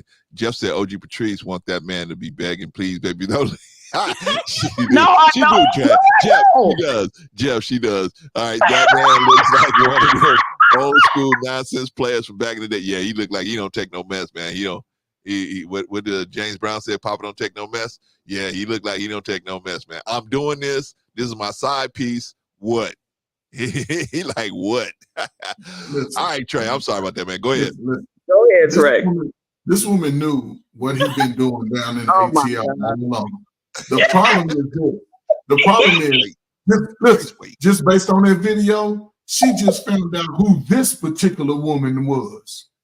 She had to see who in the listen, ain't nobody got no phone out like that running up on. If a woman catch her husband and they all into that, man, she gonna run up on her fighting. She ain't got no phone. She knew it. She wanted to see what this woman looked like. That's why she's sitting over all calm, because she knew he had a dime piece on him. She knew he had a dime piece. Like, damn, I can't compete against that shit. She knew it. Oh my God! Stop it. ATL. I don't know. ATL. She wasn't out of the Vice League at all. With any guy from the ATL, if you listening, please come up and explain how this thing works in the ATL. The ATL is different. ATL is different. New Growth, if you're out there, come on up here, New Growth. ATL is different. She knew what he was doing. She just didn't know that he was flying out like that. She knew what he was doing. She's doing all that for her 123,000 followers. That's all she's doing. That's the only reason she got on her. She know the cat's out the bag now. Now everybody's calling, girl, he's doing A, B, C, and D. Oh, she might have got all those followers after she went viral with this video. Maybe we can go to counseling. We can go to counseling. You ain't gotta be treating me like that. Let's go talk about it. You paying all the bills, baby. I don't even look at the bills. I'm not opening them. Okay, so let me say this. Let me say this about the counseling. Wow. Counseling should be the first step, right? If you find somebody that stepped off the reservation, the first thing you should do is say, okay, look, let's go get counseling. Why should you ask them to go to counseling? Because that's a measure, a barometer of their how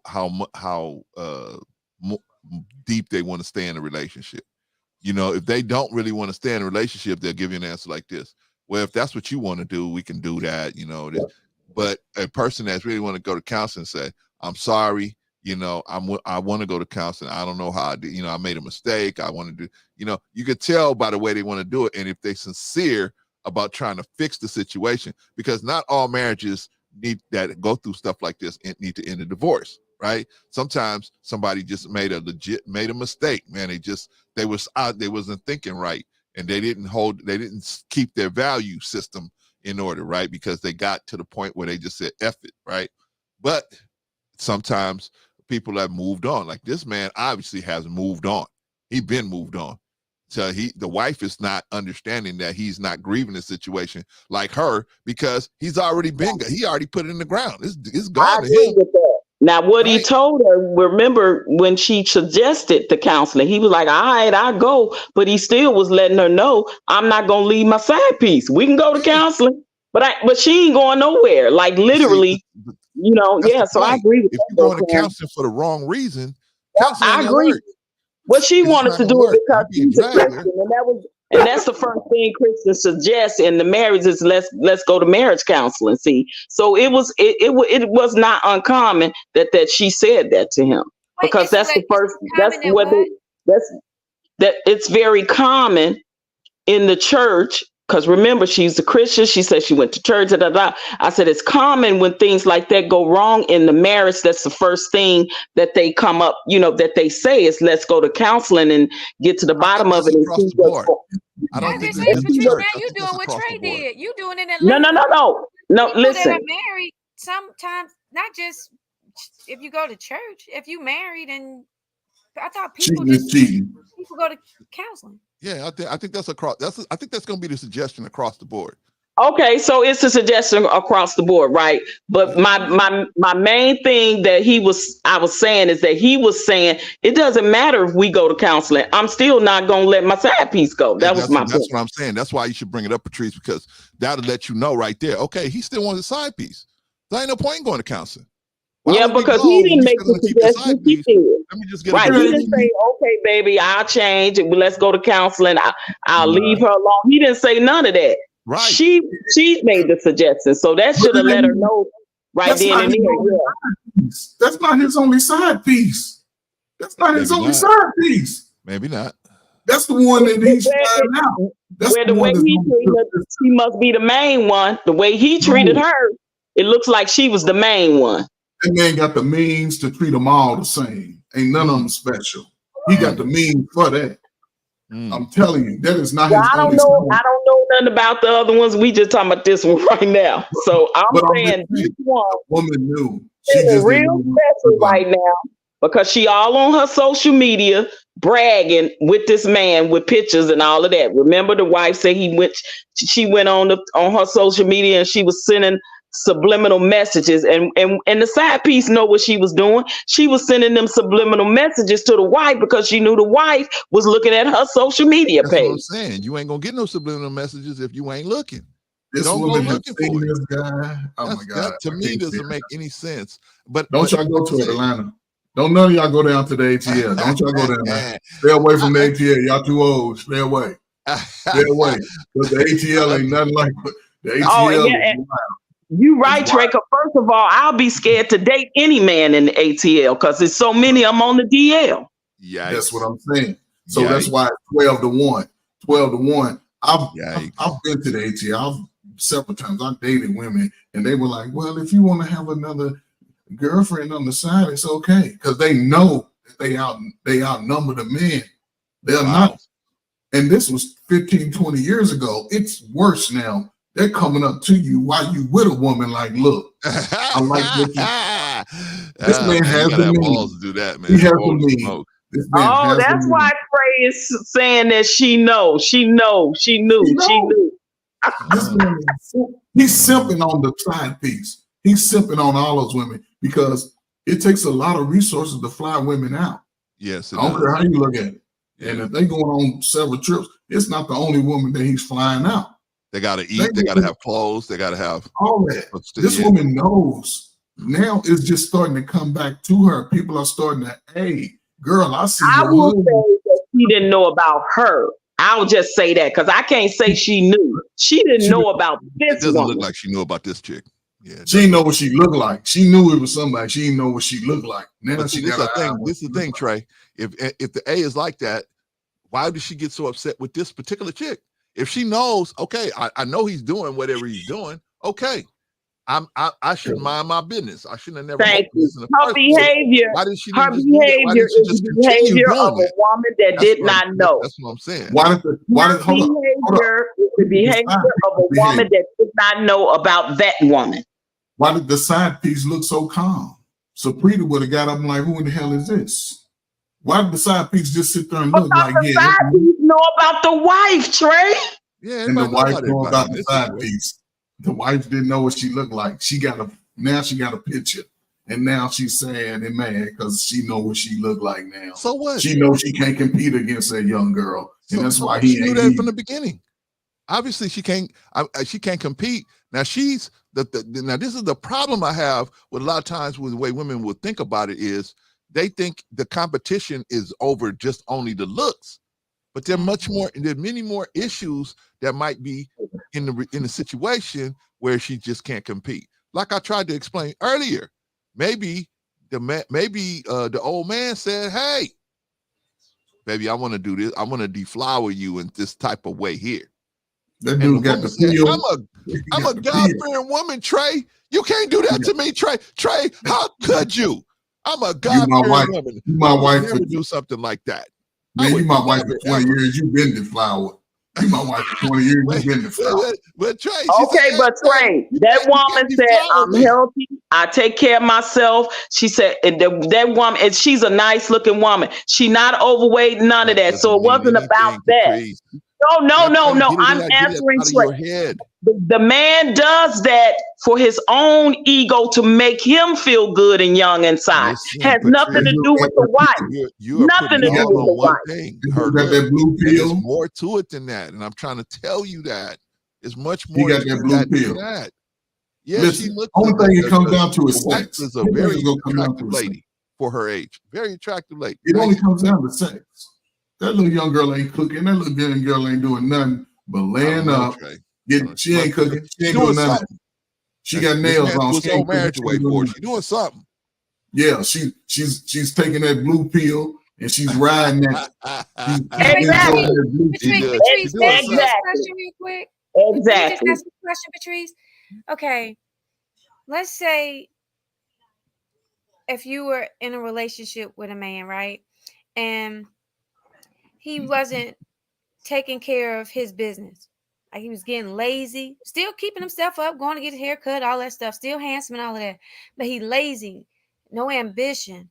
You know, was sloppy, wasn't inspiring you, wasn't trying to motivate you. Would you feel a little less attracted to him? You may still love him, but would you maybe feel like a little less attracted to him because he's just kind of like slumming and bumming a little bit? Would I feel less attracted to him? Yeah, would you feel less attracted? So when you met him, he had some get up and go about himself. He, you know, took care of his, you know, say he stopped working. It wouldn't make me feel less attractive, but I would talk to him about maybe his esteem and how it's affecting me.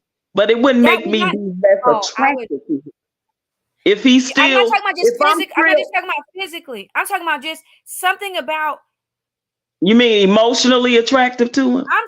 I'm just saying, you physically, financially, spiritually, all you see him now, don't care about nothing. He don't have no ambitions for nothing. He getting lazy. He just making sure he haircut done. He's, you know, take care of skin, but ain't taking care of nothing else. Ain't inspiring you to be better, to do different, whatever. Just has just lost all motivation. That you wouldn't somewhere be less attracted to that. Yeah, I mean, I would have the conversation with him about how it's making me feel. Yeah. Okay. And I Okay. thought you was talking about just physical attraction, Well, though. physical, But there'd be a lot of things that you could be. There's a but lot but of things but that could become less attractive. right, But but performance it's could be different, down. right? It's different. It's various attractions. So you meant like in an emotional way, in an I'm talking esteem about way, I'm talking about in a anything that made self-confidence you. way. I'm talking about. There's many reasons I can become less attracted and attractive to a guy that is with me. I could stop taking care of myself. I could stop taking Right, care of my hygiene. I could stop right. being Of course, ambitious. So there's a lot of reasons. I'm saying the of giving course and you receiving become, end. of Right. So course I'm you just become saying. less attractive. But Okay. in Yeah. So that's what I'm but saying. He could have become less attracted to something about her. Right. but And according I'm to not saying that it's her, right. according No, to go her ahead. though, Annie, she asked him, and he said, He's "Ain't not gonna. nothing wrong He with might. you." Could he maybe lie? Could he maybe lie when he answered that question? Since he lied Thank about you. being Thank faithful, you, Sister that Annie. he Thank lied in other situations. Maybe Patrice, just maybe, he lied. Maybe. Just maybe he Okay. did, but Yeah. we're literally going off of only one conversation, and that is hers. So I know we're always looking at another side to it, but that's another side that we don't know for sure and haven't heard. The only thing we've heard is her side. And she said, she asked him, well, is it me? Am I doing something wrong? He was like, no, you good. You a good wife. You ain't nothing wrong with That's you. what she. Right, that's what Listen, she said. when Yeah, that's it what is she said. He said. right. We in So agreement. We in agreement. Wait, we all in agreement of everything that she communicated that I was at least able to hear. I'm agreeing with you that I heard out of her mouth the things that she said. I'm just saying, like, just in life, like I could come up here and tell y'all, hey, listen, I'm a nice person, and then you know, I may not tell y'all that I just fussed out the lady at the restaurant. Okay, so I'm yeah, just saying, I I may get not. your point. Yeah, so that's all I'm I saying. get your point. It at least feels like it seems like I, I'm just trying to, because you know what I hope from this conversation, that it's not just kind of like we doing just the gossip part of it, or just in like the stream of like it being popular. I'm saying how we could all grow from this lesson. Like what nuggets can we take out in our own relationships? So like if you became less attracted, whatever it is, to the person that you care about, at least give them a chance and let them know that this thing has become less attractive to you. Give them a chance to see if they'll change it. And then if they change it and you're still not attracted, maybe you're not really wanting to be in that relationship. Maybe when you're in a relationship, one thing that we can point out here, like, you know, be on top of your finances. I know that it's easy to just like you kind of trust somebody because they're better at it, but just check in every now and again. You know, I was always told, like, if you get an attorney, you get a doctor, you know, mechanic, whatever, at least know half of it. Like, don't just totally trust it. Like, everything that you need to know, that they're going to research it like you need it researched. This is your life that you're, you know, that you're trusting in their hands. So stay on, at least know something. So I would just, so I'm hoping that we all can at least gather some wisdom from those things that maybe that she did or he did that may not work in your relationship, or you may want to consider in your relationship. So I'm just saying, I'm not saying that she's not. No, I agree with that. I agree with that. But I also think that listening to her talk, her main thing was she got too complacent with him in her marriage. Agreed. I think she absolutely got too complacent with it. They've been together for so long. Right? Because I remember her saying that their son came from downstairs. So their son got to at least be from a teenager to maybe early 20s, right? Because they've been together, they've been married for a while. You could tell the way she talked and things she said. And she said the son 26 years. You see what I'm saying? So the son is at least a teenager or early 20s, right? Somewhere along in there. So teenager. I believe that she absolutely got too complacent in the marriage. And I'm only going by, and that's the only thing I can go by, is her conversation and chopping it up and breaking it down. Because until and if we hear the man speak, which I doubt that we do, the look on the side piece face, the way that she say her husband talked to her, was he's doing all of this for his own selfish motives. Older men, when they get older and tend to get younger women, a lot of times it don't have anything to do with the wife. It has to do with how they feel about themselves and wanting to boost their ego up to say, I can still pull a younger woman. I'm going to take this blue pill and I'm going to work it how I can work it. And that's just the God's honest truth. I think that's an easy blanket. That's an easy blanket to slide over every situation. I think that yes, that may account for some guys, but I think the overwhelming majority of men, when they cheat, they're at a crossroads. Let me just even say men. I'll say women and men. The overwhelming majority of them cheat as they just get to a point where they feel like the other person doesn't care about them, and they just start disconnecting. And when they get to a certain level where they're so disconnected from the situation that entertaining other people, they don't have an issue with it as much anymore. I think that's, and then one thing leads to another. I think that's how overwhelmingly most people cheat. I don't think most people are not, just on it like that. Now you got some people that are. Some guys are like exactly what you described, Patrice. I would say that some guys are like that. But I think to put that big jacket over older guys, I don't think that's fair. I don't think I'll put the jacket on older guys. I didn't say all guys. I said older guys. I'm saying all the older guys. Younger women. I don't think that. I think that older women will feel some type of way with a younger dude, just like an older man will feel some type of way with a younger woman. I think that's across the board right there. It totally go for younger women too. But I said the same thing, Patrice. I said that for both sides, a younger person to hang out with, that is going to be some type of ego boost. I agree with you on that. Why do you think women that have the sugar, they be the sugar mamas to the men be younger? Because I understand that. A lot of times they know the older man can't keep up, can't get it up half of the time, and they need that stallion, and they willing to pay for it. Shawnee O'Neal just got busted out. But what I'm saying is, but to throw that on every woman, to say every older woman is doing that. The older woman that's cheating, that's the reason why they're cheating, because they just thinking there's they just decided, hey, I'm just going to go out there and do that. I don't think that's Bro, most older women that are married, that got married to their husbands that are their age and older, if they're cheating with a younger man, they cheating because they want to be satisfied sexually because their husbands at home probably ain't doing it for them no more, and they paying the younger guys to do it. I know, I believe that some of the women out there are doing it. They're doing it for that reason, but I think that every person has their individual reason why. Now, if you're going to spend time with a man or you're going to spend time with a woman, I'm sure sex is going to come up at some point.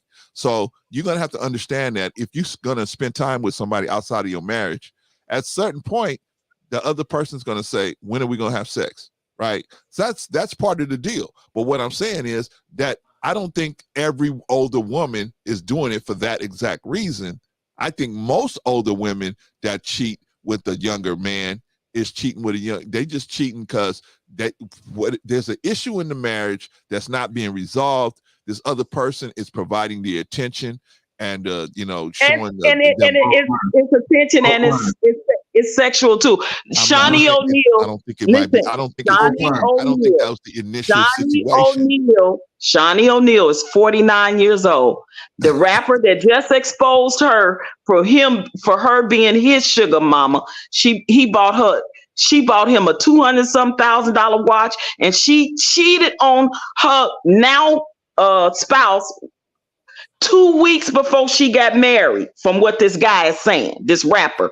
2 weeks before she got married to that pastor, Keon Henderson, Shawnee slept with her sugar boy, right? That she was paying.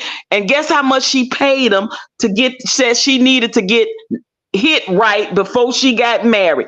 She paid that young man, from what he said, allegedly, $50,000. Okay. Must be, like my neighbor used to say, must be some diamonds in there, right? But okay, so she paid him, right? Okay, she paid him. But that's Shawnee. I don't think she represents every older woman. That would be any older woman that got money to give to a younger man, bro. It's the same scenario for women as it is for men. If a person cheats, does it matter why? Whether it's sex, whether it's money, whether it's attention, whether it's that they want to do stuff adventurous or whatever, regardless of the reason, whether it's sex or not, I wouldn't hang my hat on. It doesn't make it better because they cheated because of sex. They just cheated. Cheating is cheating. Whatever the reason is that somebody cheats, regardless of what age it is that a person cheats, it's still cheating, and it still hurts the person if they have feelings, towards that person. So to me, the fairness of something would be, regardless of your reason, regardless of your age, regardless of your sex, hey, at least give the person a chance. Now, if you've just totally checked out, then check out. Don't string me along. You know what I'm saying? I'm gonna hurt. Let me hurt and suck this joker up and get on out of here. That's what the wife was saying. That's what she was saying. The wife. She said that. She was like, why you didn't tell me earlier? Let me hurt now and get it over with instead of stringing me along and then I hurt and then you want to hurt me some more. And like, no. Because it sounded like she was saying that she would stay as long as he stopped messing with her. Right? It sounded like she was saying she would stay if they would work on it. Exactly. And he wasn't here anymore. Right? I think she didn't want the side piece to be in. See, y'all missing that part. I just she said wanted that, No, I'm talking to Trey. Like, oh my God, Annie, I'm talking to Trey because Trey said exactly, but I know that was only included if the side piece was out of the picture. She was willing to go to counseling and stay in the marriage. After he told her that the side piece ain't going nowhere, she filed for a divorce. He would get rid of the other ones. The other ones wasn't it. She knew about the other ones before this side piece. What other ones, Trey? Where all these other ones at? That's undocumented, and that's purely speculation there, Trey. What you see on this video is a snippet of what she been going through all these years. I can guarantee you. I don't think it's been quiet waters the whole time. Man, just like what Brother Clarence, when you were just stating that if a woman who is older married and she's messing around with a young dude, she is not reading him bedtime stories. She's getting the cheeks clapped. That was Patrice saying that.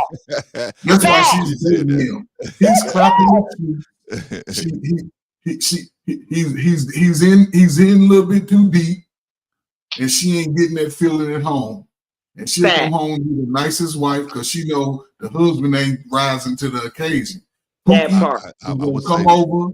He gonna knock off for 2 or 3 hours. He gonna send her right back home. She gonna pay him for his services. Simple as that. Part. Yeah, okay, that's possible. I'm not saying that's probably most likely. That's probably most likely in some of the cases. What I'm 95%. Saying is every older person doesn't cheat for the same reasons. That's my point. My point is to paint the broad brush that everybody's cheating for sex. That's not correct. And in my opinion, I'm not no doctor. I agree. They're not cheating because of sex, but when they cheat, they get into sex. Well, exactly. That's the bonus. Of course, that's the bonus. Spend time with any person. If you're going to spend romantic time with a person, part of the unsigned contract is sex is going to have to be dealt with at some point. No, not at some point. That's the immediate point. That's why I'm cheating. Because I'm coming over. But what I'm saying is, some people, the sex is incidental, right? Some people are cheating. Come on, bro. Really, bro. Come on now. That's why I say you're too old. I'm confused. I'm confused at why. Does that make it better?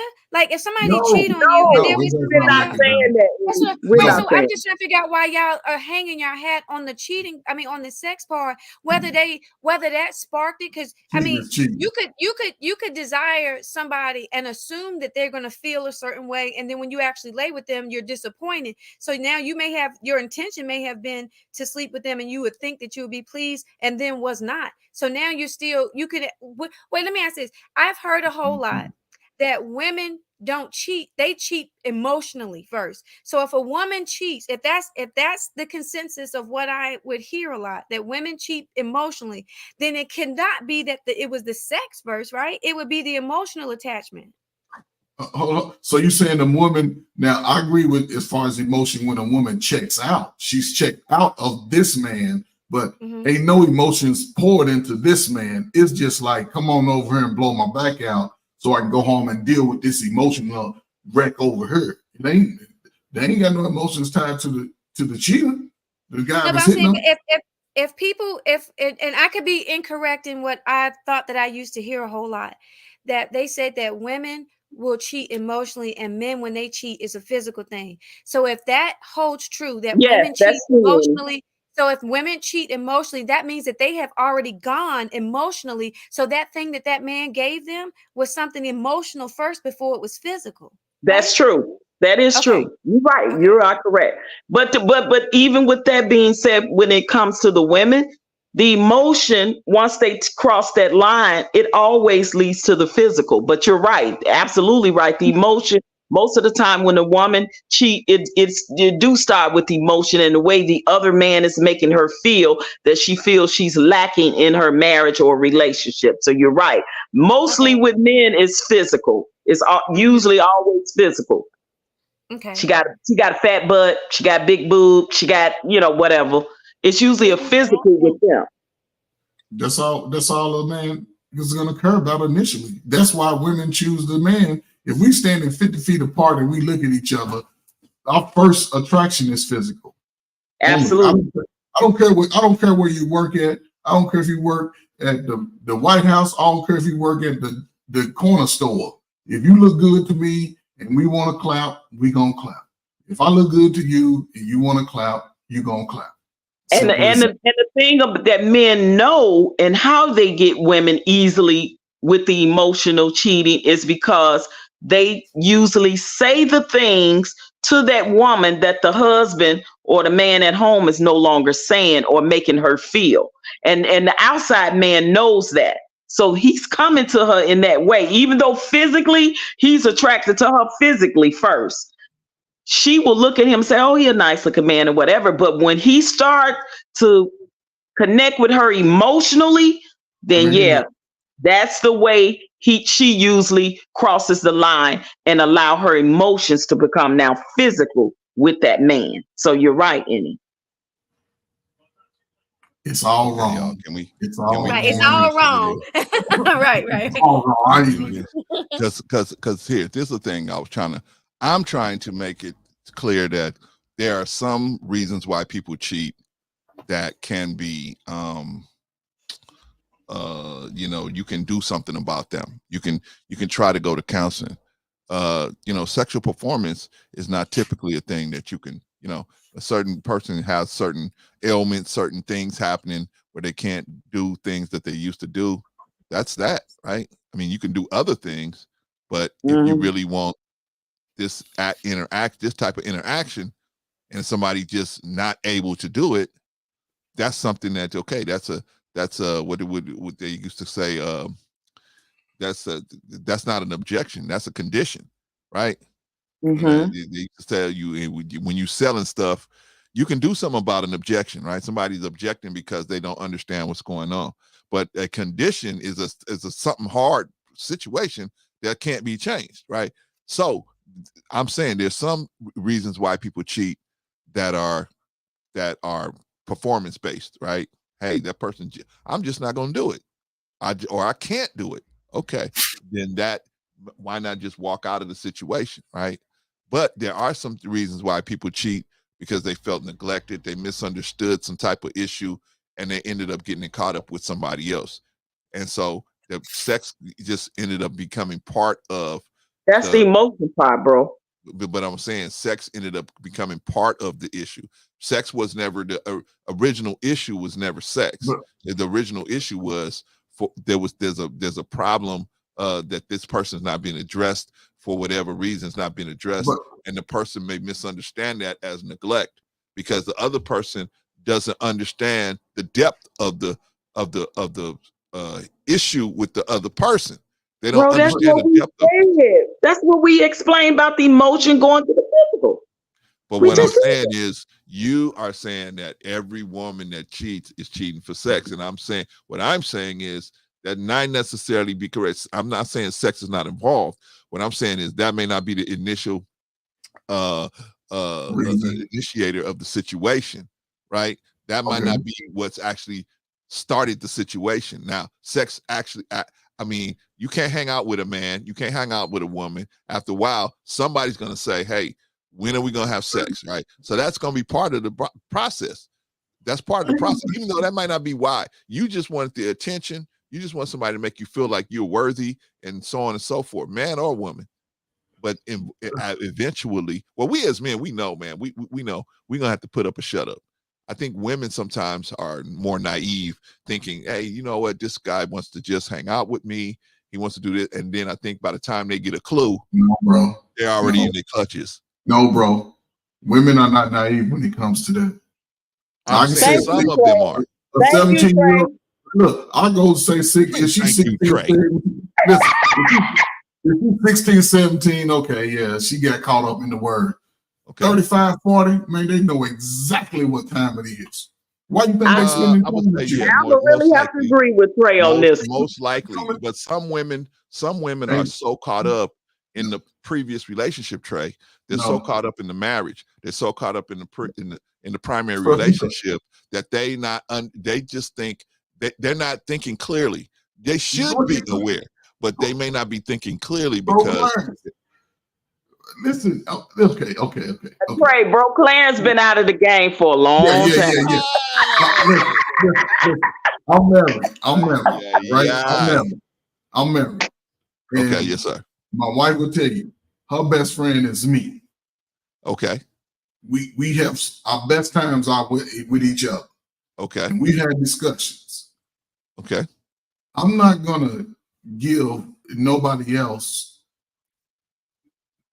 hours and days during the week time outside of my wife other than business. And if it's business, it's open. I'm not going to go in the intimate setting. I ain't going to sit up under the candlelight dinner with you. I ain't going to be under the stars with you. And I got a wife sitting at home.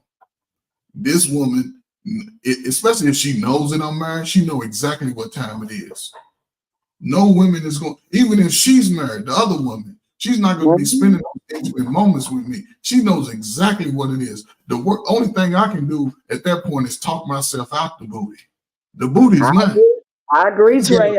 I just got to provide a space and opportunity. If I said, look, it's Wednesday night, what you doing? Look, it's happy hour. I want you to come out to happy hour. I got a little set up, blah, blah, blah. What time you got me home? I ain't got no curfew. Bet. What you think we're going to be doing by 10:30? Bible verses? I'm going to get you on. You ain't going to be talking about, I'm going to send you home by 11:30, 12 o'clock. And that's it. But I'm telling you, ain't no naiveness. No. Find me somebody naive today when it comes to that. They know exactly what it is, bro. I'll say that too, just like that side piece that he got. I absolutely believe she knew that man was married. Oh, of course, all the time. And that woman knew that he had a side piece. And she didn't care. The side piece did not care that he was married. Or just say, for instance, if he hid it for a while, even if he hid it for a while, once she found out, she still didn't leave. Nah, she probably knew. She looks like he told her would never be okay with the fact that he was married. Just you don't have to have it. I was just giving both sides, but making both sides. But I agree with Trey on that because 9 times out of 10, grown women know exactly when they meet a man, whether he's married, she's married, if there's an attraction there, and if the man is picking up on any inkling that woman just might take an interest in him, he's gonna go for it. Period. And if he's picking up that she's giving that interest, then he already know he halfway there. Halfway. All right, y'all. Let's start wrapping up. Let's watch the last bit of this video, and then we're gonna start wrapping up, y'all. All right, let's watch the last bit of this video. According to Gail, has been going on for years. She said she's seen the credit card bills and he's been spending money on her, sending her money because she doesn't have anything. She's not involved in the finances according to her. So she doesn't open the bills and things like that. She got an inkling to open the bill, saw that name and questioned him about it. He just denied. Then he just came open and honest and said, "Hey, look, what's going to happen?" Narcissistic people don't care unless if their needs are being met. They just want their needs to be met. You spend your life with a person, and then they are willing to discard you for someone younger because it makes them feel better about themselves. And I know all the alphas going to be in the comment section like, well, maybe she wasn't handling her position, and then the young person came in the picture and took her place, and she just did better. Blah blah blah blah blah. Then why you got to cheat then? Why if she wasn't handling her position, tell her that. Open the lines of communication. Don't sneak around. That's weird. But then you get some people who will justify this behavior because if he's a sole financial provider, he'll say, well, I pay the bills, so I should be able to go around and do what I want to do on the side. Like, you are being taken care of here, so I can be taken care of elsewhere. I don't think that he wanted to actually divorce her, or he would have just came on open and honest with this a long time ago. He liked having this mistress and living his double life, allegedly. But I think she filed for a divorce and she's getting on up out of there, y'all. And they're about to go through I don't think he'll make divorce very easy on him, just based on the way narcissistic people tend to operate. But I will say this, y'all, if you're the victim of a narcissistic person cheating on you and things like that, the cheating says less about you than it does about them. So many people blame themselves for cheating because getting cheated on because the narcissistic person will convince you that it's your fault. You didn't do this, you didn't do that, so I had to go get it elsewhere. Even though they didn't say anything to you about that. They just saw a situation, saw somebody younger, saw somebody that made them feel young, because he's definitely way older than her. And, think that this person made him feel young again, even though he probably has to pay for her to make him feel young again. It's like, Anyways, y'all, if you made it this far, make sure you subscribe to my channel. I cannot stop looking at that. Like, look at this face. Like, the word mistress just popped right beneath like that. That's oh god, and he's right here just eating his macaroni and cheese or oatmeal or whatever. So this woman pops up on her husband. Okay. All right, y'all. I agree with that analysis 100%. That's how narcissistic people act.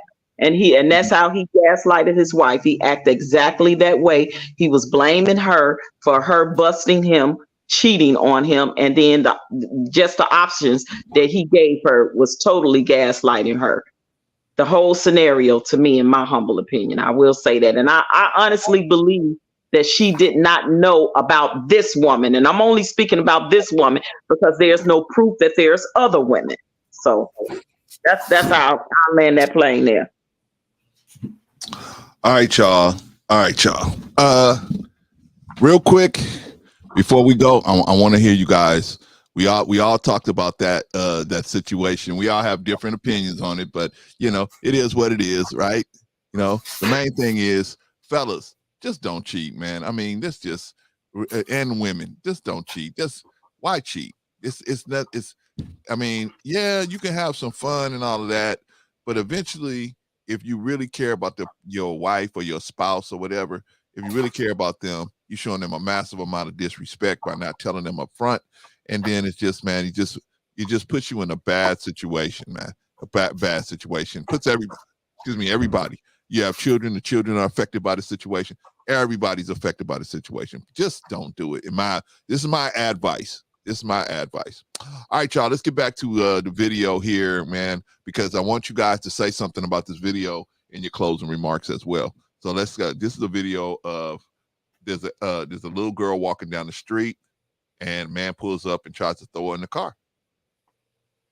A neighbor's security camera did capture this attempted kidnapping. This happened just before 8 a.m. yesterday. You can see a silver sedan wait for the 5th grade student to walk by before police say 37-year-old Joseph Ruiz gets out of the car and attempts to grab her. The girl runs away, and you can even hear her scream no in this video. According to a letter Sunset Elementary sent to parents, the victim ran towards 3 other students walking to school, and police were called right away. I spoke with a parent who has an 11-year-old son that goes to school with. All right, y'all. Did you guys all see that? Yeah. Did they say his name? What'd you say, sis? I'm sorry. Did they say his name? Yeah, they said his name. They caught him. Okay. Yeah, they caught him. Let me ask, what city was this in, or state? This is in California. This is in Glendale. It's right out here in Glendale. Right over there by Vaughn. This is Glendale. Yeah, wow. Yeah. Supposed to be, Glendale's supposed to be kind of like a bougie, middle class white area. So yeah, it's happening right out there in Glendale. But my point is safety, y'all. Safety. How can we increase our personal safety, even in relationships, right? We were talking about the relationships. What could the wife have done to be more aware of what was going on, right? She could have been opening up. I don't have no problem. My wife opens my mail all the time. I'll be telling her don't do it, but she does it all the time. And the reason why is not because I'm trying to hide something from her. It's because we was taught in the nation, man, always open your own mail. Somebody might send you an explosive or something like that. So that's why I used to do it, but she does it anyway. I done stopped telling her. She just open it. She opens it anyway. So anyway, but we gotta think about personal safety at all times. And so in this situation and the lady situation, I want you guys to tell me what you guys think could have helped the come out in a better situation, right? Yeah, they do, Vaughn. They do, actually do. But it's supposed to be like more of a yuppie little area, you got the Glendale Galleria out there and stuff like that. So, supposedly, allegedly, right? All right. It's a suburb of Los Angeles. Okay. I wish that the school, I know at some schools, there's a officer there. Because I see the time, it looks like it's saying 7:56. I think that's what it looks like. Yeah. So I would say if the police officers could stay there until I don't know what time the school actually started, but if the designated police officer could stay there longer, I'm glad that, and I'm not sure where this camera is pulling from. Is this right across the street somebody's house? Kind of looks like it's so it's somebody's house. So thank God for that. So. People in surrounding areas, I have my ring, a bunch of my neighbors have rings. So if somebody came around here, we all got you. You know what I'm saying? It's gonna be a bunch of different views. So that's something I think is good. If I was in the 5th grade, and I'm trying to kind of see this stuff around the community. So it looks like probably the person probably stayed near the school. So in the 5th grade, I know that that's not something far-fetched to see a student walking to school. So I don't know what the student could have done differently. I'm proud of him or her that was at least alert enough to know to just run quickly. And this, like I said, I think that this guy was probably watching for a while. Like, what is he doing? He's probably been there a You couple know, times. he's just probably. hanging out there. Yeah. Like, you can't go in. Like, I love being at Barnes and Noble, but I don't go. Like, you can't just sit in the children's section of Barnes and Noble and there's no child there. They're gonna ask you to leave. You know what I'm saying? So, you know, I just wonder if there was any, like, can they pull the cameras back and see that he was there a few times? So maybe paying attention to vehicles that kind of are there for no reason. Maybe the school could do that. But in Chicago, they adopted this thing where they would take actual adults. It's like adult safety patrols. And in Chicago, at one point, it was a school. Everybody walked to school. There was only people that had school buses were children of special needs. That was it. Everybody else, you had a school within 5 or 6 blocks of any direction, so you could choose schools, but they closed down several.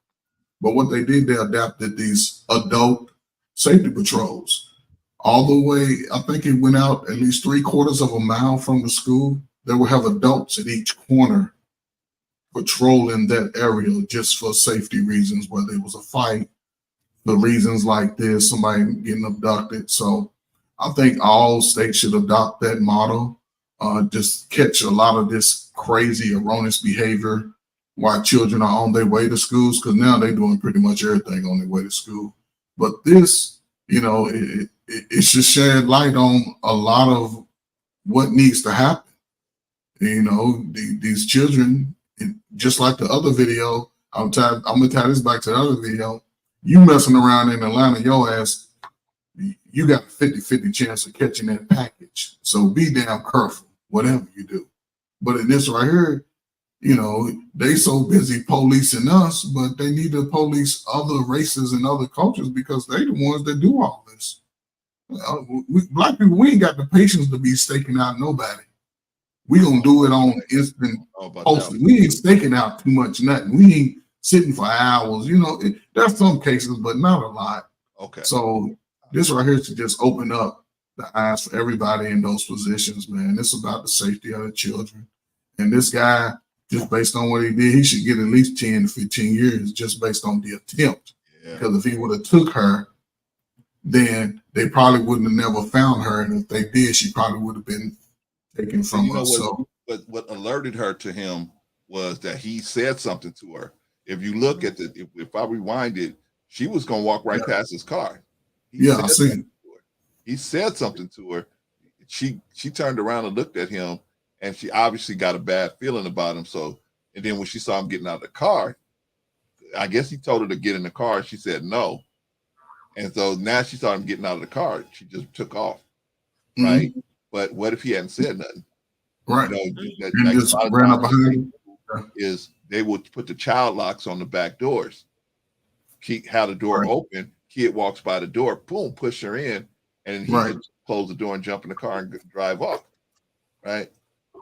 So I mean, this goes for adults too, because you know it amazes me how people they be in these committed relationships or marriages, but they don't want to track on their phone. I want to track on my damn phone. So because if I'm somewhere too long, I need you to find me. I ain't none of that person who invade my privacy. Because one, if I ain't cheating, then you need to know where I'm at. Exactly. But people have this mindset like, oh, ain't that's invading privacy. No, it ain't. If you ain't nowhere spreading out your little nasty cheeks, then you shouldn't worry about somebody knowing where you are. It's not like I'm in that space. I can see where my wife is 300 miles away.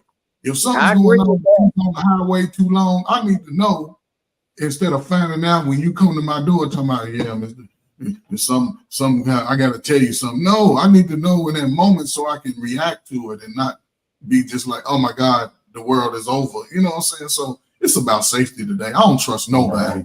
I ain't trusting nobody who likes to walk through the streets high and paranoid. I ain't gonna trust nobody outside of myself and my wife. I don't.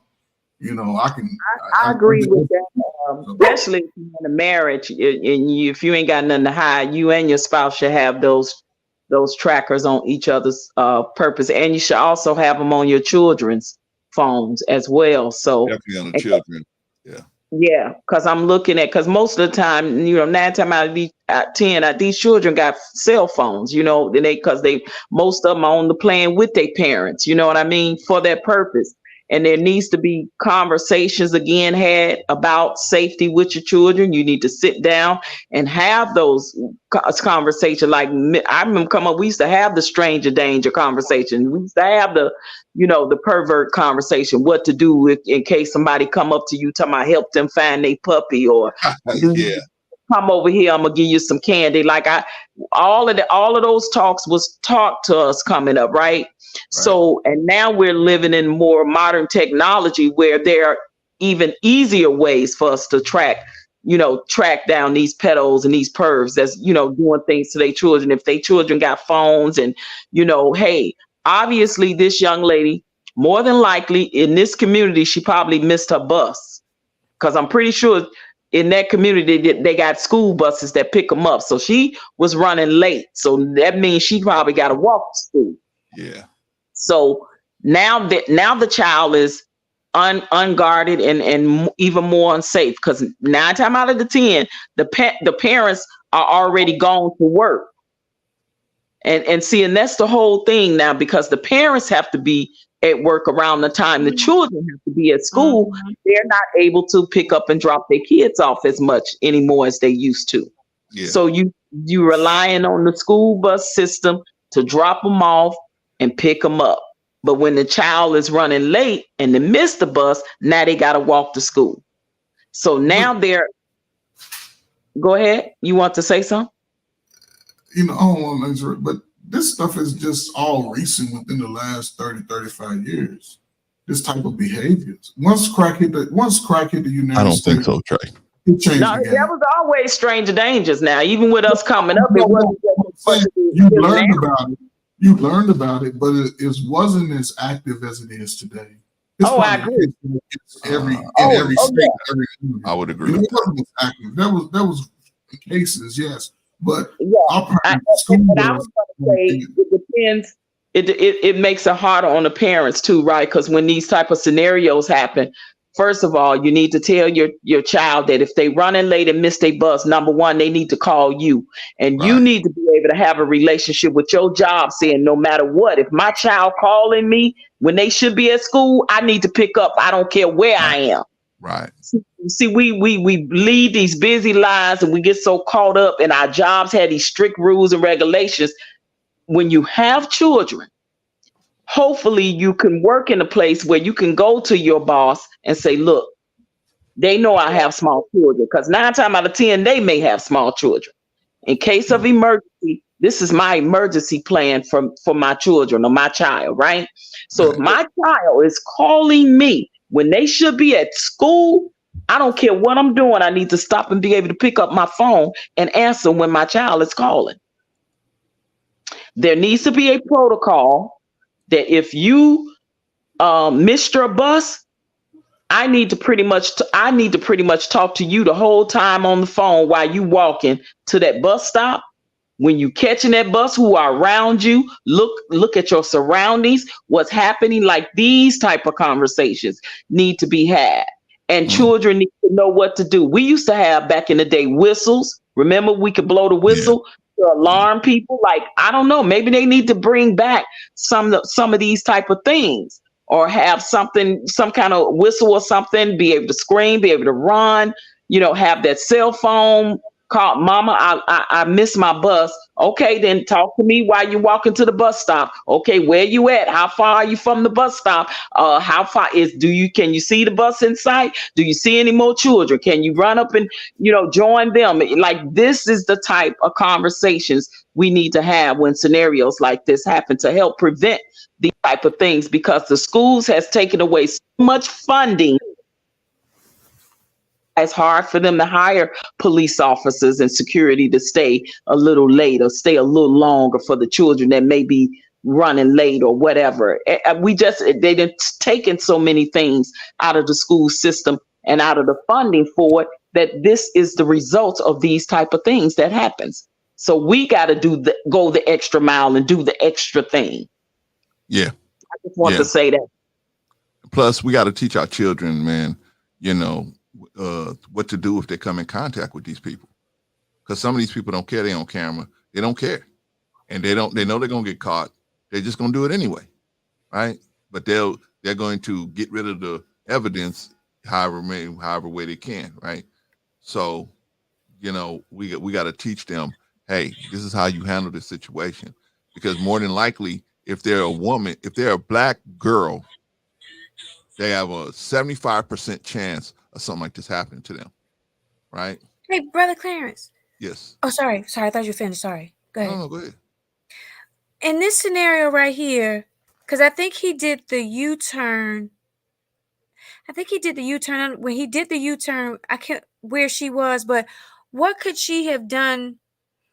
Because the parking lot is over there, right? To the right. Mm-hmm. So she would have had to continue with the flow because there was nowhere. If she had run to the parking lot, there's definitely no one out there, right? So, like, what could she have done? Like, I'm trying to see what he did. So, see where she is once he's making that U-turn. Because she's away, probably and thinking, you can even hear. Okay, so here she is here. Yeah. She is here. Now, what I said earlier is that she should have. What I said earlier is what she should have done is when he pulled over here. Now she's still walking. She's not paying no attention. She thinks the motion is going to continue. When he stopped, what she should have done is been aware that he could have stopped. He could have stopped here, but once he stopped there, what I would suggest would have been across the street. That's what I would have suggested. So you're saying that you think that once he did that U-turn, because she could be in her head thinking he's letting somebody off, like a child off. That's without me knowing what's on the left side of the street. If she had run across the street, maybe hoping that this place across the street is a home and she can run there and like Correct. maybe scream for help. Okay. Remember, I did a video yesterday about zones. Oh, I saw safety that. zones, Mhm. right?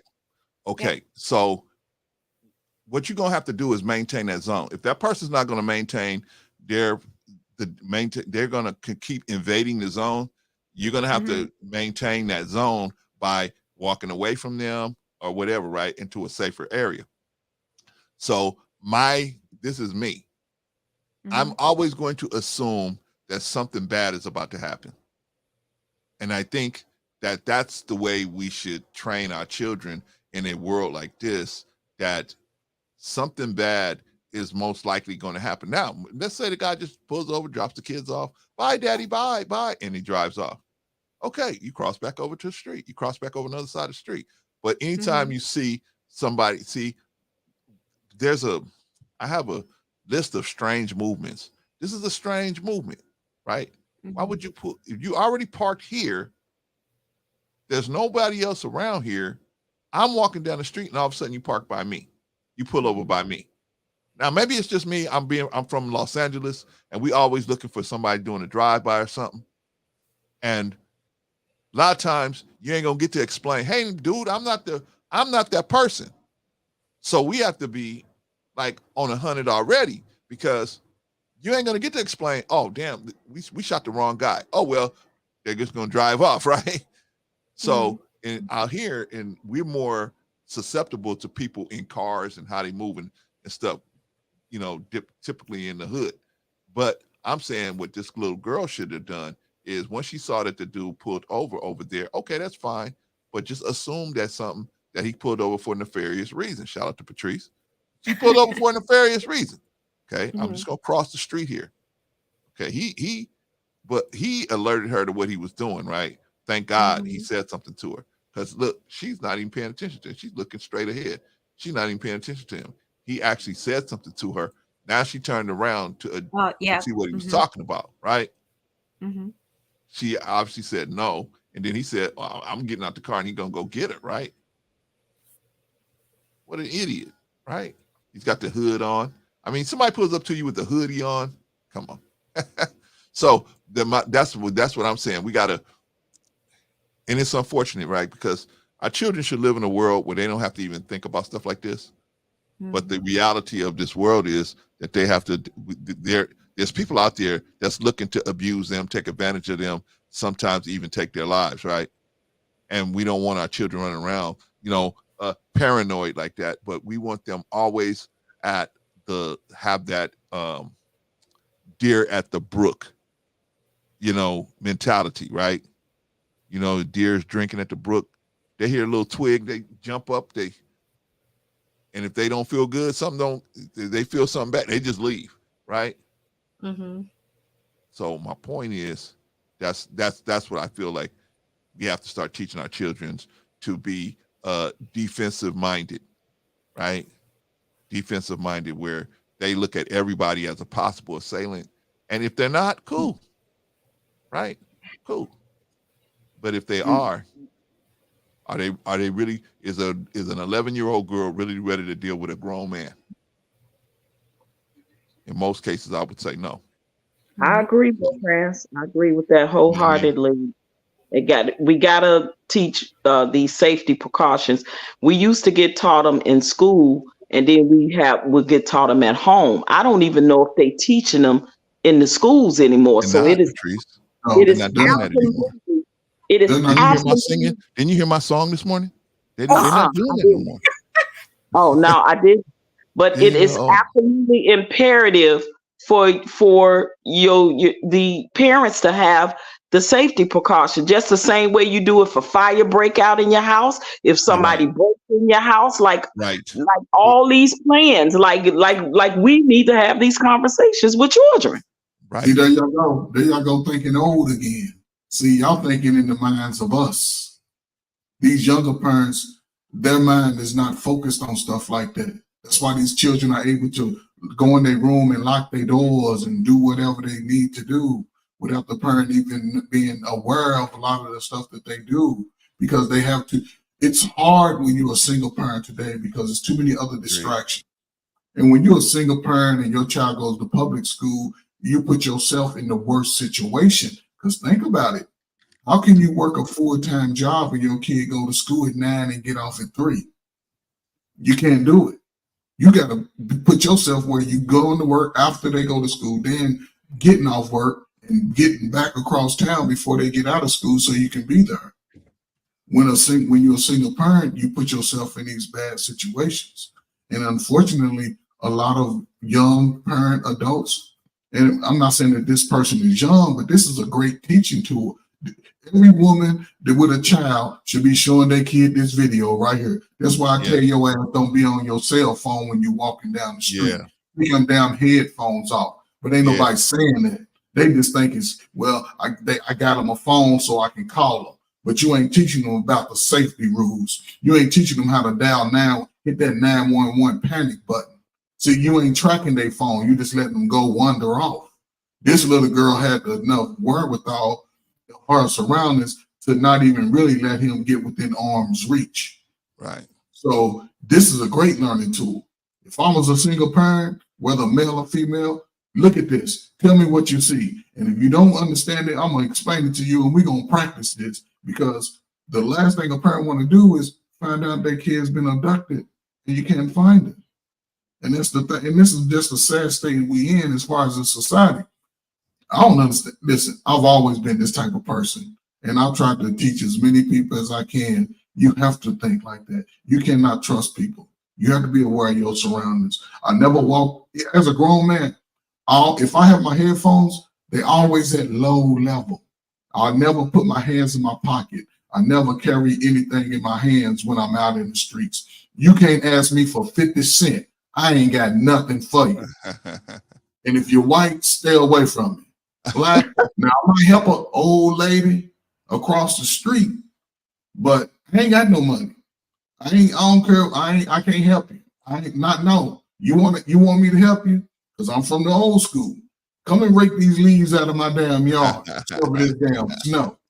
Then I'll help you. But if you young, y'all remember when they used to show the Stranger Danger video in the schools to the children. Remember when they have with the scenario where they would actually have the parents sit away from the child and have the kids playing in the park and have a strange man walk up to them and see if their child will walk away with that stranger while the parents is looking. Remember, we used to have that video growing up. I could not believe that I saw this on that's something that came over on social media, that they actually did that whole scenario over again today. And kids was still doing the same thing. They were still walking away with stranger danger while the parents is watching, from can't see the child. The parent can see the child, but the child can't see the parent. Just say, for instance, if the parents then got out of the view of the child for the minute, or vice versa, and then a stranger come up while that child is playing in the sandbox and say, "I lost my puppy. Oh, my puppy." And then they'll go, "What's your puppy name?" "Oh, his name is Spot. Can you help me find Spot?" The kid get right on up out the sandbox and start walking and holding the hand of stranger that right to this day. And I remember that when I was coming up, that video, that children are still being lured in that way. It's because the parents are not having the conversation with their children. Yeah, we really didn't have to do it as much because it was televised and like I said, you missed my song. I'll sing it again because you want me to sing it. A policeman is a person in your neighborhood. My ears are bleeding. What? None. I ain't say nothing. Go ahead, sing none. Man, will y'all tell this girl I can't go on tour with her? I know she be like, "Man, Clarence, please go on tour with me," but I can't, Patrice. Golly, man. I wish she understand it. Anyway, the point is that Sesame Street used to have songs like that. You can sit your kid down in front of the TV. They go watch Sesame Street, Electric Company, 321 Contact, Villa Allegra, all these different shows. They talked about the stranger danger situation, right? And then the first thing they told you to do was go find another adult, right? They can't do that now. You don't know who's the bad guys and who's the good guys now. You don't know. It's all mixed up, right? That's why I say I don't care what none of these new generation of kids say. They wasn't smarter than we were growing up. No. They were not smarter. They're smarter in the BS now. They know how to do some BS. They manipulative nowadays. Back in the day, you did what was right in your heart, and that's what you thrived on. That's what kept your ass safe. Doing what you would talk about. It didn't even have to be your parent. It can be a neighbor. It can be another relative that gave you some good information that you can apply to life skills. The unfortunate thing is this: when you don't, and this is where the inner city children falls apart. Without home ownership in the community, you have no collective bargaining. You have no say-so on what they bring into your schools. That's why they bring in this all fluid, these pronouns and all of that, because there is no home ownership. So you have no collective bargaining when you just living in apartments and public housing. There is none. So all of this stuff that we seeing is all by design. Because when y'all was in school, y'all mama and daddy showed up to the school. Our representatives showed up. Now you call a parent, they gonna argue with you that they ain't got time to come and they don't show up. So that's why they just push whatever. Watch it in the next 10 years. They're trying to do away with public schools. They're trying to do away with public schools. Yeah, they're trying to do away with it. Nah, they're not. I don't think they trying to. Not saying it's gonna happen, but they trying to. They're not. Why you think ain't none of these programs in the school? Kids are not learning. They're not going to school to learn anymore. They don't want to do fucking gym. They don't want to do. Kids reading at a 3rd grade level in the 12th grade. How's that so? Yeah. Where's the reading circle at? Did y'all ever have a reading circle? We had a reading circle. Yeah. Right. They don't have that. They took out in cursive writing for about 10 years. Mm-hmm. They have a program here in Arizona because I was doing it in the last year and year before last with some students here because in the inner city they were reading at 3rd and 4th grade. So you're right on that. And that's still going on. I don't know if y'all saw the special report on the public school in Baltimore in the urban neighborhood. It's oh my God. No collective bargaining. Might need to do a thing on that. It was absolutely crazy what's going on in Baltimore. Do something on that. But we yeah. need to do something on that. Yeah. Okay, y'all. Yeah. It's stuff that we need to talk about. I personally went to school with a dude that disappeared. His name was Timothy Troutman, and his murder is still unsolved to this day. And this was out in Carson, California, and he was walking through what is now Cal State Dominguez, but at the time he was 11.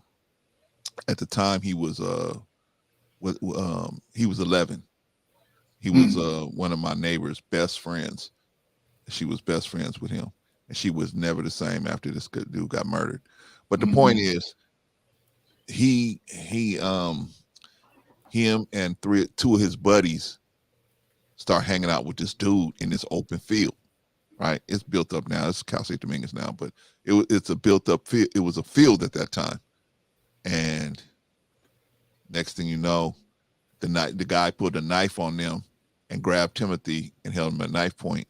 The other two boys ran, and by the time they brought the deputies back to where they was, they found Timothy's body was there, and he had like 30 or 40 stab wounds or whatever. But the point is, oh my God. Yeah, man, this is in 79. So, but the point is, how do we teach our children to not, we got to teach them that, like you said, Patrice, that stranger danger. We got to have these talks with them. I had those talks with my granddaughter. My granddaughter's only 5, but I'm having the whole, oh, come and look at my puppy talk with her. I'm having the whole, you want some toys? You want some candy? I'm having all these talks with her at 5 years old, right? There's no way she shouldn't be having to address this with a girl at 5 years old, a kid at 5. But we have to now. The society is so the bad guys are able to infiltrate into the society so well that we got to have these conversations. We got to have these conversations. You know what, too? Oh, sorry. Go ahead. Go ahead. I think also too, what would be good in families is to have like a code word. Like, cause sometimes you may be in a circle of people, and the assumption is that your child or young child feels safe. And maybe if they started to feel whatever reason uncomfortable, whatever, that y'all have some word, not something that sticks out like danger, but like just some calm word that like once they say it, and it's a word that y'all don't use with anything else, but that it's the code word of when you don't feel comfortable or you don't feel safe, scream this out or let me know, let somebody, and don't let too many people know it either. Right. And that's actually really good. And especially if they are able to call the parent, just say if they in a certain situation and they feeling uncomfortable and they calling the parent because they need the parent to come and pick them up from somewhere, whether it's a party or, some type of uncomfortable surrounding, and they can call their parents like they just having a regular conversation, but they use that code word, say they can say the code word maybe bunny rabbit or something, and it's totally out of the ordinary. And they was like, yeah, like that time we went hunting and I shot the bunny rabbit, something, whatever. I'm just saying that they will know that something is wrong. Yeah. But here's the caveat again, because I'm always thinking, so listen, and when I do this, I don't mean to pick holes in it, but I'm coming from a kid point of view, and I spent a lot of years working with youth and adolescents, and but the thing is this, it's one thing we talk about it, but we ain't practicing it. You got to practice this shit. You got to check in once a week, 2 times a month, whatever. You need to just say, but see, it's the thing, the communication has to be open with children. When it comes to safety, I don't hold back. I don't care who it is. I'll call you out. Be aware of all the perverts. Be aware of all the body snatchers. You have to be aware of it. I don't care. You mess with the children and the senior citizens, they can build a jail with your name on it. It doesn't matter to me. It doesn't matter. I don't care. I don't care about nobody's feelings. If you perpetuate this type of life, on an innocent child or senior citizen. Everybody else, fight your ass out of it. You ain't taking me without a fight. They're going to find you with all kinds of DNA on me. But what I'm saying is you have to practice these things. You have to practice. You have to practice it regularly. And if you have a group of kids that are around you, practice with all of them. Practice with everybody. Everybody, we practice it. Whether you want to or not, especially if it's your own child. I don't give a damn. You can cry all you want, but you great, do this. I don't care about your feelings when it comes to safety. Yeah. What's worse? You crying and going in there and eating this hot ass food and going to bed, or you crying and somebody done snatched you and I don't hear your call? Which one is it? Which one do you want? But we have to have these conversations. These kids are not naive as we think they are. And that's what thing irks me sometimes about us. We feel like, oh, they ain't ready. Hell, they ready. They ready. Once they start cursing, and once a boy's scrotum sac separate from his body, and once a young woman come on her monthly, they ready for everything, every conversation you can give them. Yeah. We have to be open about it. That's the only way we're going to save our youth, because they finding that shit out in the streets, and we wonder how they know about this? Because you wasn't paying attention to them. You didn't teach them.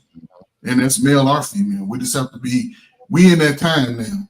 We never thought we'd be here. I never thought I'd see it, but we here now. So I'm going all in 10 toes down. Now I'm telling you that if you over 40 and you cry about shit, I don't care about you. I want your kids, because I want them to be old and gray and bald just like me. So I know they done lived a life. Young men don't feel like they feel like they won't live to past 35. Come on, man. You don't even know who the fuck you are until you're 35 years old. Yeah. And that's where our youth got to understand life is real. You have to take it a little more serious now. Be a little bit more focused about your own future, because ain't nobody coming to save us. Y'all know that. Yep, but us.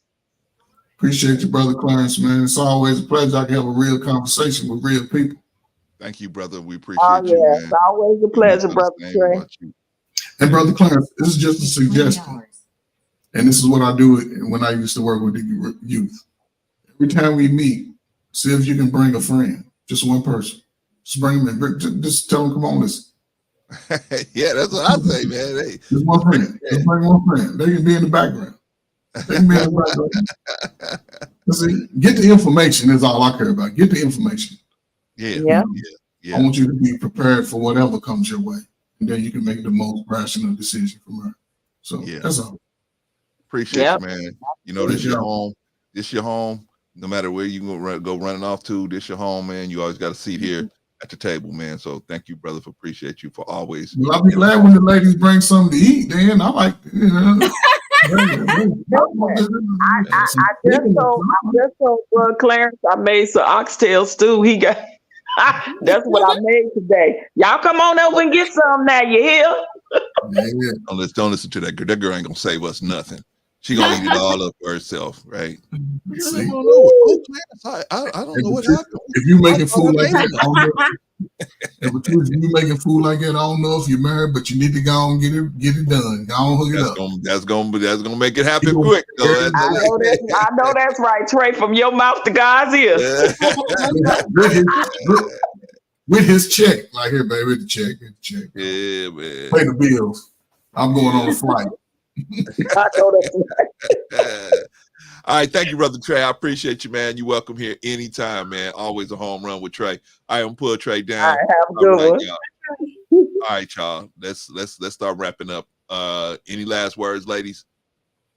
No, this was actually a really good show. It's a good conversation. I'm glad we was able to split both topics up. I know that the marriage, the thing with the cheating wasn't really supposed to be the topic, but I think we did pretty good time on both topics, because you started out with your original topic.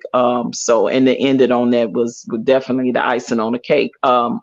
Great conversation. I like the fact that, we didn't all agree when it came to the marriage and the cheating situation. We agreed to disagree. But I think the bottom line with this topic, with the children and their safety, like we all are on the same accord with that. And that's what I love, is that we all agree that the safety of the children come first. So good show again. Knocked it out the ballpark once again, bro, Clarence.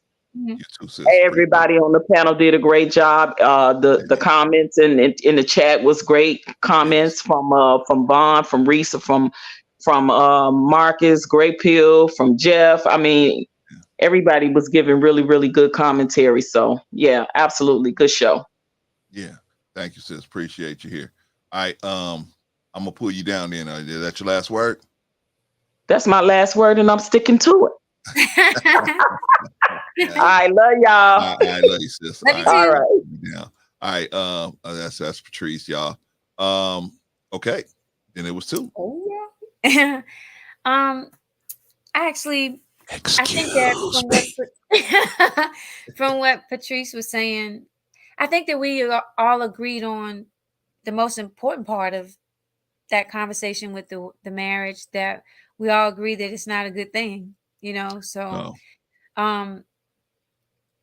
infidelity is not something that to me is healthy for the majority of marriages. I know that there's some people that, you know, feel like it's, you know, it's either like you have an open marriage, but cheating in itself just demonstrates that it's something wrong, that one of the parties is not full aware that you've decided to make some shift in the arrangement. So I would just say, let's try to be as honest as possible. Sometimes it's not easy to say, you know, certain things. Like I'm sure it can't be easy to tell somebody, hey, you know, I may not love you the same, or maybe I'm not attracted to things. I know that that's not an easy conversation, but sometimes uneasy conversations are the most necessary ones. I think that just the reality of life is that we may not all look at something and have the same excitement, you know, every day. And it could be something that we're fighting within ourselves. So I think honesty is just the best policy. I think how it ties in is, you know, to what the topic was for the stream today was awareness. And protecting ourselves as much as we can. And when it comes to children, they don't have the same level of maybe awareness that we do. And we need to do all that we can to enlighten them and make sure that they know it's okay if you do not feel safe to do what you need to do to get out of that, you know, out of harm's way. So you don't have to feel bad. Cause like, you know, I'm one of those that I don't think that, you know how they say, oh, go give, you know, so-and-so a hug. No, everybody doesn't need to be hugging everybody. Crazy, go sit on their lap. No. Even we don't do that for my don't at all. So I think that we as adults, as parents, as aunts, as uncles, that we need to make sure that we're paying attention to what kind of situations we are putting children in that make them think that everybody is safe. Everybody's not safe. Every lap is not a good lap. You know what I'm saying? Like I cringe when I see people say, oh, go give so-and-so a hug. And you can see they don't want to do it. They may pick up on something we don't. Right. They may have experienced something that we don't, maybe they haven't shared with us yet or something. So just let children know to trust their instincts. Yeah, that's a good point. Get out of harm's way, and we can talk about it later. But I'm gonna trust you that you knew that did not feel good, or that did not seem right to you. I'm praying that schools, if you have the funding, that is imperative that we keep somebody out there until, look, kids get there late. Stay there till 6:15. I mean 8:15, 8:30, depending on when the school starts. Can we? You know, can the community contribute some stuff? You know, can local grocery stores, local communities, nonprofits, can you donate and say, hey, listen, I'll pay for this security this week? And, you know, we do like that. So there's ways that even if schools aren't able to, because there's some schools that can't even afford to buy pencils for their students. So don't just assume that it's just totally on the responsibility of the school. Let's see how we can get our community to team up and see how churches and you know other organizations can help out. But I thank God that child was able to get away to this man that has some issue. You need to get some help for that, but the help that you get can't be at the expense of some child not being safe. So I'm glad that they found out who he was, and thank God for that ring too. You know, they caught that too. So but I just say that we can. Mhm. I want, you said something that was really important. I don't mean to interrupt. I did No, mean you're to fine. interrupt, but I want to address it before I forget.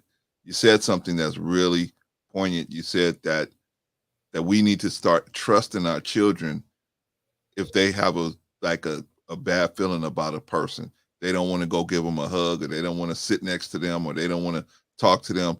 We need to trust that. I think that because a lot of times back in the day, what my parents would be is more concerned with the fact that you obey their command, as opposed to you might have some issue with this or this person might be giving you some creepy vibes. I think and I think a lot of times that's what's still going on today, is that, especially in the younger parents, they're more concerned with the obedience of the child than with the spirit that the child is having, the disturbance in the child's spirit for whatever reason. Maybe this person looked like somebody that did something to me, right? Or tried to do something to me. Whatever's disturbing their spirit that makes them don't want to comply, that should be the paramount thing, in my opinion. I just want to address that because I thought that was very poignant. All right, I'm sorry, Satini, let me let you finish. No, definitely cut in for stuff like that. That's not a problem. And you're right. Like y'all stop it. Stop. Y'all. It's like adults sometimes are so busy trying to not make the adult feel comfortable that they're compromising and sacrificing the child's comfort. Yes. Just stop it. You go sit on their lap. You know what I'm saying? You go give them a hug. Agreed, You want them to get a hug. So we have to do all that we can. And I'm calling on all safe, honorable people, even if it's not your child. If you're in an area, like I said, I go to sometimes if I'm in TJ Maxx or, the grocery store, whatever. If I notice like a child is kind of like by themselves, or I'm seeing that what looks like it's not their parent, I'm watching people's eyes. Let me see how long you looking at that child that's not yours. We are all charged for kids. I hold that as a responsibility for myself. If I'm around a child, for that moment that I'm around them, it is my duty to make sure that I do what I can to be the extra set of eyes, because they're not paying attention. Oh, la la la, let me pick this up. And they're walking and wandering. And some parents allow kids to be in the toy section while they over there shopping for some shoes. Yeah. No, you stay. Either you don't look for your shoes now, or tell them they can't look at the toys. You need to be where if I can't see you, you can't see me, and that's never a good thing. Right. So let's just, as adults, remind kids why they should feel safe around adults. Yeah. And if you have some issues, Jesus Christ, you gotta go get that hand. Well, you already know how my feelings are with that. My kids first. Kids first. You do what you gotta do for help, and if you ain't going for help, that's on you. But if I see you around a child and you acting crazy, I'm telling you, I'm snitching. It's just not. We owe it to kids, y'all, to just protect them as much as we can. Yeah, and don't put them in harm's way. Yeah, don't put them in harm's way. Yeah. So that's all I would say. I'm thankful that child was able to get away. And prayfully, the man that has this serious mental issue, that they get him some help, but that help got to be somewhere where somebody watching him constantly. Yeah. But Brother Clarence, thank you for doing this one. I was like, let's get back to that subject, but this is how you tie a bow on it, because you think about it, and then I'll go because I know you're trying to get off. But even a grown woman in a marriage with a man that she trusted, still can be betrayed, right? So yes, we are all susceptible to being in harm's way, and that our feelings are not always, paramount. So I would just say, to tie a bow on the marriage thing, women, men, even though you trust and it's your marriage, just check in every now and again with your finances. Check in every now and again with if he's traveling for 2 years, can we get one trip? Like, was he having trips with her? So like, if something seems like a bit off, maybe have some conversations. I wonder if they had ever had any conversation where maybe she suspected something, or maybe he expressed to her something he wasn't pleased with, or so if you're just not happy with something and you don't give me a chance, I definitely can't change it. So great stream, great conversation. That's it. All right. Thank you, sis. Appreciate you. As right. always, another home run out the park. All of you guys. Thank you. Appreciate you. All right, sis. All right, I'm love gonna you, pull love you down hands. real quick. All right. Let's see. It's getting dark out here, y'all. All right, y'all. What do y'all think about today's show? It was a good show, man. It was a good show. We talked about a lot of good stuff. We talk about grown-up stuff over here, right? We don't talk about, oh, this YouTuber did that to that YouTuber, and that YouTuber did this to that YouTuber. We might hit a YouTuber here and there if they say something really outrageous, but that's not our focus. Our focus is on how can we make the community better, right? Even if we have different opinions of how to do it, right? We're still going to discuss it, right? But it's a safe place. You guys, we can come and just have grown-up conversations. Thank you, Jeff. Appreciate you, man. Yeah, everybody had strong performance, Patrice. Everybody did great today. Even Vaughn and Reese in the chat. Everybody in the chat. Everybody did great. Okay, so what's the thing, man? What's the deal, y'all? What's the deal? How can we got to keep these kids safe, and how we no longer can just look to them to just be obedient to us, and we tell them go sit on, Grandpa Joe's lap, or go sit on this person's lap. I would never let no child sit on my lap. I'm a grandpa. Well, Clarence, what's the wrong? You don't let your granddaughter sit on your lap? Hell no, I don't let her sit on my lap. I don't even want her to get. It's not me. I don't want her to think that it's okay to sit on men's laps right now. No. When she get old enough to make a rational decision, to want to be, stop it, Pincella. She want to be, in the company of some man, and she's, old enough to decide whether she can enter into a romantic or physical relationship with somebody. Yeah, now you can start deciding whether you're going to sit on laps. But you don't take no 5-year-old girl and sit on no. Fellas, come here. Fellas, come in. Come here. I know that your sister told your niece to come and sit on your lap. No. My granddaughter, I do not kiss her nowhere except on the forehead and maybe on the cheek. Maybe. That's it. What does she look like kissing some old ass man like me on the lips? That's weird. And it's not me. Oh, Clarence, you think you're gonna do something? You scared you're gonna do? No. It got nothing to do with me. It got something to do with, I don't want to get something like that started because I don't feel like that's a good look. I don't feel like that's a good look. And then on top of that, I don't want to get used to coming up to old men giving them kisses. She kissed me on the cheek. That's where she kissed me at. Or maybe on my forehead. That's it. But I had to establish that, not her. She always wanted to kiss me on the lips. Why? Because she's innocent. To her, I'm kissing my grandpa. He's a good dude. Yeah, I know that is innocent on both of our ends, but that's not a good look. That's not a good look.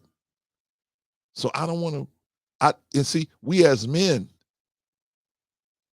the society ain't telling us what to do no more. They ain't telling us, oh, well, because things are so convoluted today, they ain't telling you, hey, I remember that they used to try to get me to sit on Santa's lap. I was like, I ain't sitting on no Santa's lap. I was like probably 8 or 9 years old. I ain't sitting on Santa's lap. I'm not sitting on no Santa's lap. No. We listen. The way this thing is going here, listen. We need men that's gonna say, hey, nah, bro, this ain't a good look. This is how it have to be. And maybe even if let's say I wanted to kiss my granddaughter, I wouldn't do it just to protect her. I'm trying to, and that is one of the reasons I'm trying to protect her. I just don't think it's a good look, but I'm trying to protect her. I don't want her okay with kissing older men on the mouth. Because if she kissed me on the mouth, that sets the precedent For, oh, I kiss my granddaughter. He's an old man. I kiss everybody else. Any man. We got that straight. I told her the only people you're supposed to be kissing like that is you and your dad and your grandma. That's it. We ain't playing no games with this. Come on, man. We got to stand up. We can help out with all of the safety situations. And as far as hold on, y'all. They out here playing games.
All right.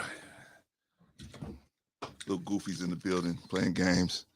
I ain't got time to mess with them. But anyway, we need a code word for me. I thought that was a good idea, that making a code word, right? Code word, that's good. You know what I'm saying? We got to be smarter. Like I told y'all in that last video, the ne'er-do-wells are out here, man, and they able to mutate to whatever's going on, right? They mutate into, like, let's say, however the security bumps up, they mutate around it, right? They wear their hoodies now. They wear these glasses. They wear the surgical mask, right? They try to hide their identity, right? I mean, we got to just look for weird stuff, man. Here you in a public place, and it's not, we ain't doing no more the, the C-19 stuff. We ain't doing that no more, right? Every now and then you see somebody with a mask on the bus or something like that. I've seen people like that on the bus, maybe in the supermarket, something like that. But it's not like something you see all the time. So when you see some big dude or a guy, and they're doing that, they come into the store with a hoodie on, gloves on, and a mask, you should say to yourself, why is this dude got gloves on? When I was coming up, when a dude put some gloves on, it was some boxing was about to get happening, right? Somebody's about to get into a fight. Here the dude comes in, and like they say in jail, right? When you see a dude wearing his boots out in the yard, something's going to go down, right? So we got to look for little stuff like this, man, to protect ourselves and protect our people. As far as the marriage situation where the lady found out her husband was cheating, I know it's hard. It's hard. But you have to go to counseling for yourself, not for the marriage. Because in a situation like that, this dude's been checked out of that marriage. There's nothing to save there. That's nothing to save there unless you want to maintain the facade of the marriage for whatever reason. But other than that, you see the dude, man, if somebody made a mistake and they feel like, hey, man, I just made a mistake. Hey, and you say, hey, let's go to counseling. They'll say, okay, let's go to counseling. Yeah, I'm sorry I made that mistake. I don't want to do that no more, right? But when you say, hey, let's go to counseling, well, if you want to, I'm keeping my side piece, but if you want to go to counseling, I'll go with you. Well, you keeping the side piece is the issue. There's no point in going to counseling if you're going to keep the side piece. But we got to learn how to, just properly let it go. Just let it go.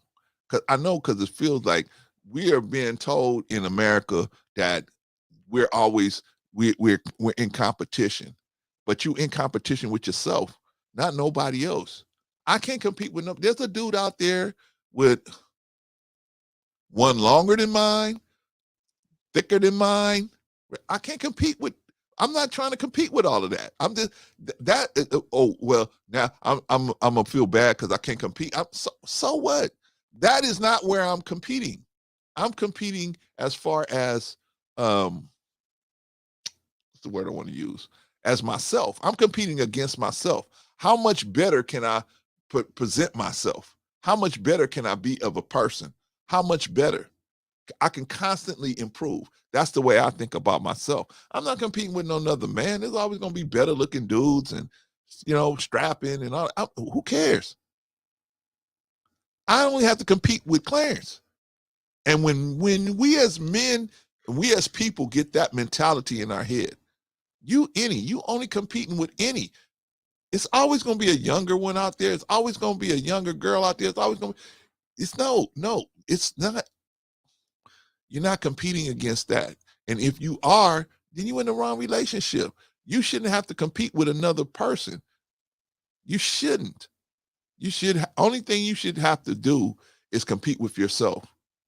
How more can I show this man that I have the highest respect for him? What else can I do for him? What else can I do for her to show her that I really care about her and I really want her in my life and I thank God that she's in my life? What else can I do to show her so she can report back to God that she understands how much I thank God for her presence in my life? What else can I do? See, I'm only competing with me. Therefore, when a situation happens in a world that's wicked like this, you taking the fact that somebody has betrayed you or stepped over the line with you personally, that's going to only affect you. You shouldn't. I know it's easy for me to say, but I've been there. You can't take it personally. You really can't. It's a waste of your energy to keep re-traumatizing yourself. I'm gonna go on social media and see what she's doing. I'm gonna see what she said about me. For what? What purpose is that gonna serve? None, except the re-traumatization of you. Stop it, Priscilla. Stop it. What is it gonna say? Patrice said, yeah, he's trying to checked out. He cared more about losing money than losing his wife. Hold on, y'all. Hold on.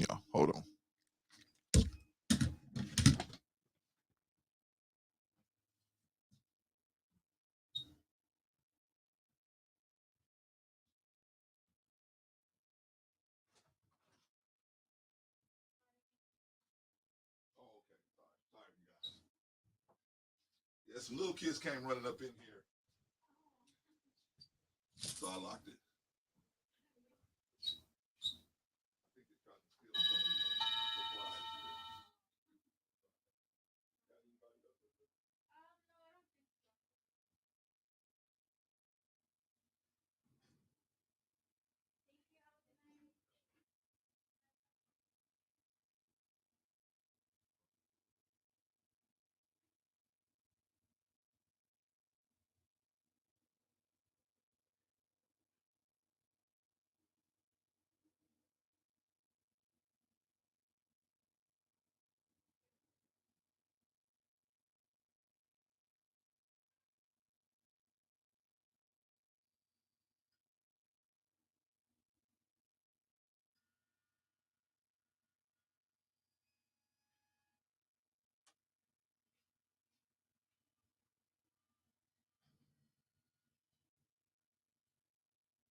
All right, y'all. I had to make sure the ladies got out of the building okay.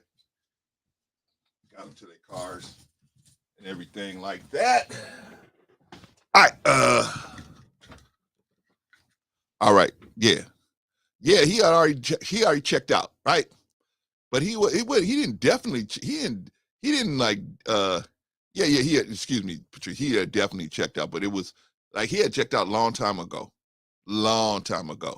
That's the only thing he was worried about was losing his money, right? So, saying like that, man, just move on. I know it's hard, y'all. I know it's hard. When people betray us, man, it's hard. And we're angry. And we're really angry with ourselves for not seeing it coming. And it really makes us say, God, man, what's wrong with me? Why didn't I see that coming? Why didn't I see that coming? Right? And then we doubt ourselves, man. Man, I have bad judgment. Wow, why, man, I have bad judgment. Why the F didn't I see that coming? What's going on with me? Right? But this is the issue. This is the thing here, y'all. We got to trust ourselves enough to maybe go to see somebody who we do trust, right? Maybe we making decisions based upon an old archetype that needs to be readjusted for the modern times, right? Like Patrice said, man, I've been out the game for a long time. But one thing I do is I know people. I've been out the game for a long time. I would definitely suggest to people, this is why I always say, how many years have you been married, Clarence? 33. I think this will be my 34th year. This will be my 34th year, right? Has it always been a sunny day? No. It's been a lot of sunny days, but it's been some rainy days in there too, right? But the whole point is, this is my strategy. I always check the person out. I always check them out. What we doing this year, baby? What we doing this year? What we gonna do? See if we still have the same financial plans, same financial goals. See if we have the same goals for how we spending the rest of our time together. See, you got to keep checking in. It's like when I told you about the mosque, man. We got a checkpoint. When you come into the mosque, you go straight to that checkpoint. We're going to check you for weapons. We're going to search you for weapons. We're going to search you for contraband. We're going to search you for everything. I've been on that checkpoint. I've been the one running that checkpoint. I know. We have a checkpoint. We're going to take a wand. We're going to wand you. Make sure you don't have no weapons on. We're going to make sure. We're not going to bring you in to our world and you got contraband so the police can come in the door. They can't come in the door. Police ain't allowed to in that door. As long as there's no contraband inside, they can't come in. They got to have like a warrant or something to come in there. They can't just walk up in there. We can deny them access if they're coming in as a law enforcement officer. So, my point is this. As we have to check everybody who comes in and out of the mosque, right? If you go outside and we've already checked you for contraband, when you come back, I left something in my car, be right back. You go back out. When you come back, guess what? We're going to check you again. And if you go back out, we're going to check you again. That's like your house. That dinner table is the checkpoint. You have to check everybody. You have to say, hey, what's going on? How you doing today? Debrief them, as Mr. Farrakhan told us. Debrief your family. What's going on? What happened today? Because you don't know, man. This world is so wicked, man. They could get triggered into doing something crazy. And next thing you know, it's craziness going on. They could get triggered. Right? Suppose your wife is not getting the kind of attention she wants because you're working all these hours trying to provide this lifestyle for her. And she's been trying to tell you, and she's been trying to sit you down and have this conversation with you, but you've just been busy working. You're not going to stop. We can talk after I get this bag, right? But by the time you get the bag, Pablo at work has already got her, right? Big Ron, he already got her. And now she's already checked out of the situation. I know what people like to say, in my opinion. This is my opinion. A lot of people like to say, oh, well, people cheat because they just wrong. They just evil. They just self-centered. Yes, at a certain point they are. But some of them do not have the strength. They do not have the personal strength to say, you know what, before I cheat, I'm going to just end this relationship. Most people don't, because they think, you know what, this is a problem at this particular, whatever aspect of the relationship that's having an issue. I just get them some help. I'm gonna just get Clarence some help. I can still, because Clarence a good dude, good provider, good father, good everything. He just had a problem in this area. He don't spend enough time with me. So what I'm going to do is I'm going to just get somebody who does spend time. Yeah, but if you get somebody to spend time with you, they're going to eventually want sex. Well, that's the cost of doing business.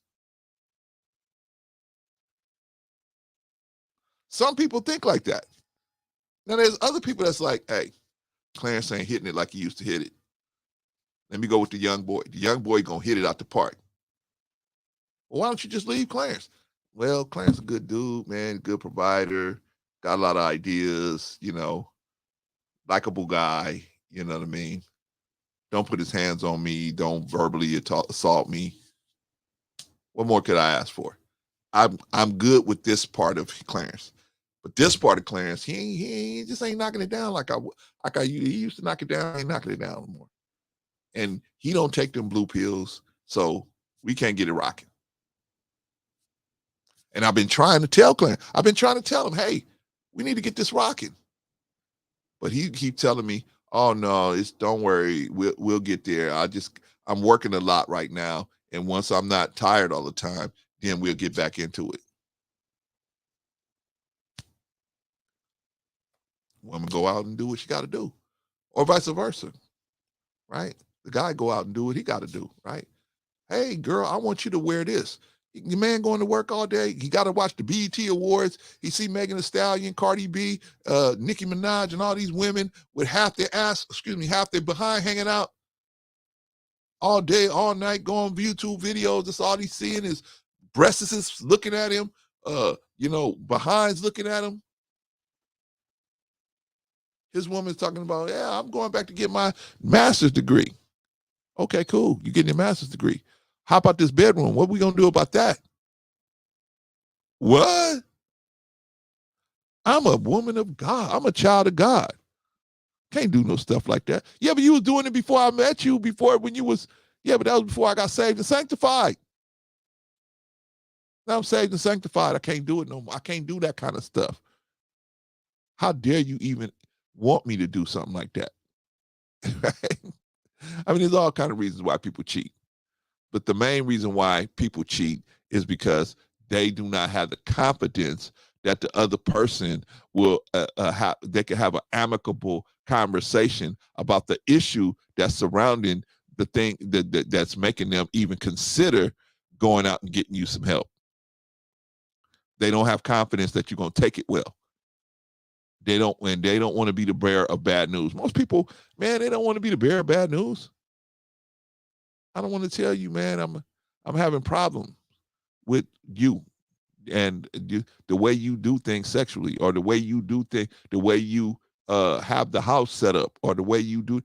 They don't want to. They have tried to hint around to stuff like that, and the resistance they have gotten from that lets them know if they push it any further, it's going to be a real big problem. So a lot of times people, before they cheat, they're sitting around saying, they're confused. What should I do? A lot of times. And then the opportunity to cheat presents itself, and then they eventually take advantage of it, unfortunately. But how do we get the genie back in the bottle? Why am I saying what I'm saying? Because I don't want women running around thinking, oh, well, every man's just going to cheat. If I get old, then he's going to cheat. Not necessarily. Not necessarily. No. Don't have to be that way. If you have honest conversation, if you're willing to be honest. Now, what most men don't want is because they know they can't deal with women bawling their eyes out, crying and getting all upset. They know they can't contend in that situation. There's nothing they're going to be able to do to contend in that situation. So they go like, F it. What can I do in this situation? Nothing to do. Right? There's nothing I can do in this situation. So what do? They just leave it. And they just let it go, hoping that it's going to get better. Women do the same thing, hoping that it's going to get better. Never going to get better, man. We all have to confront our issues. We have to confront our issues. This is 2024. We have to confront our issues, go out there and make things happen. It may not happen the way you want it or the time you want it, but we got to be prepared, man. We got to be working towards making things better. But we ain't gonna make things better if we're not honest with ourselves and say, there's a reason why this man cheated. There's a reason why this woman cheated. What part did I play in that situation? Clarence, I didn't play no part in that situation. She just cheated on her own. Really. She just wanted to cheat. Really. In most cases, the person don't want to cheat. There's some people that's why you got to thoroughly investigate the person's character before you marry them or get into a long-term relationship. Because some people have the kind of character that lets you know up front that they don't have no boundaries. They don't have no respect for virtue. They'll say anything, do anything just to get what they want. Whereas another person has got boundaries, which they say, well, you know what? You may feel that way, but I don't agree with that. Right? They got boundaries. Some of our people, man, that's why you gotta investigate the character, man, because the character is gonna tell you, okay, this person is got the kind of character that, he'll feel bad if he do something, and he's not the type that's gonna do it. Whereas opposed to somebody that, hey, he don't feel bad. He ain't losing no sleep. What she say? Brother was sitting on the couch with Cheetos on his fingers, right? Oh, man. Patrice said, bro, Clarence, that man watch his wife cry, go to the hospital with high blood pressure. None of that did he have empathy or sympathy for. I know. And look at the girl she yelling at me with the capital letters, right? I know, Patrice. I know. But that's, like I said, I've been married a long time. And one thing I know, there's always two sides to the story. That is one I figured out. Because you listen to one person, man, and they will sell you that they are the victim in this situation. And when you listen to the other person, you'll get a whole nother revelation. Oh, okay. You'll notice that they both been victimizing each other, right? In most cases, they both been doing a little here, and this person will leave out the part that when they was victimizing that person, and that person will leave out the part where they was victimizing the other person. That much I know. I've talked to a lot of married people, a lot of single people, a lot of divorced people. And one thing I know, there's always two stories. I found out, you can't just go running in trying to, put the fire out, thinking that, oh, this is such a bad person. When you actually talk to them, you're like, wait a minute, that don't match what you said, right? But anyway, y'all, just don't cheat. Just don't do it. That's my advice. I think that's Patrice's advice. That's Annie's advice. That's Trey's advice. Just don't cheat. I mean, just don't do it, man. It's not worth it.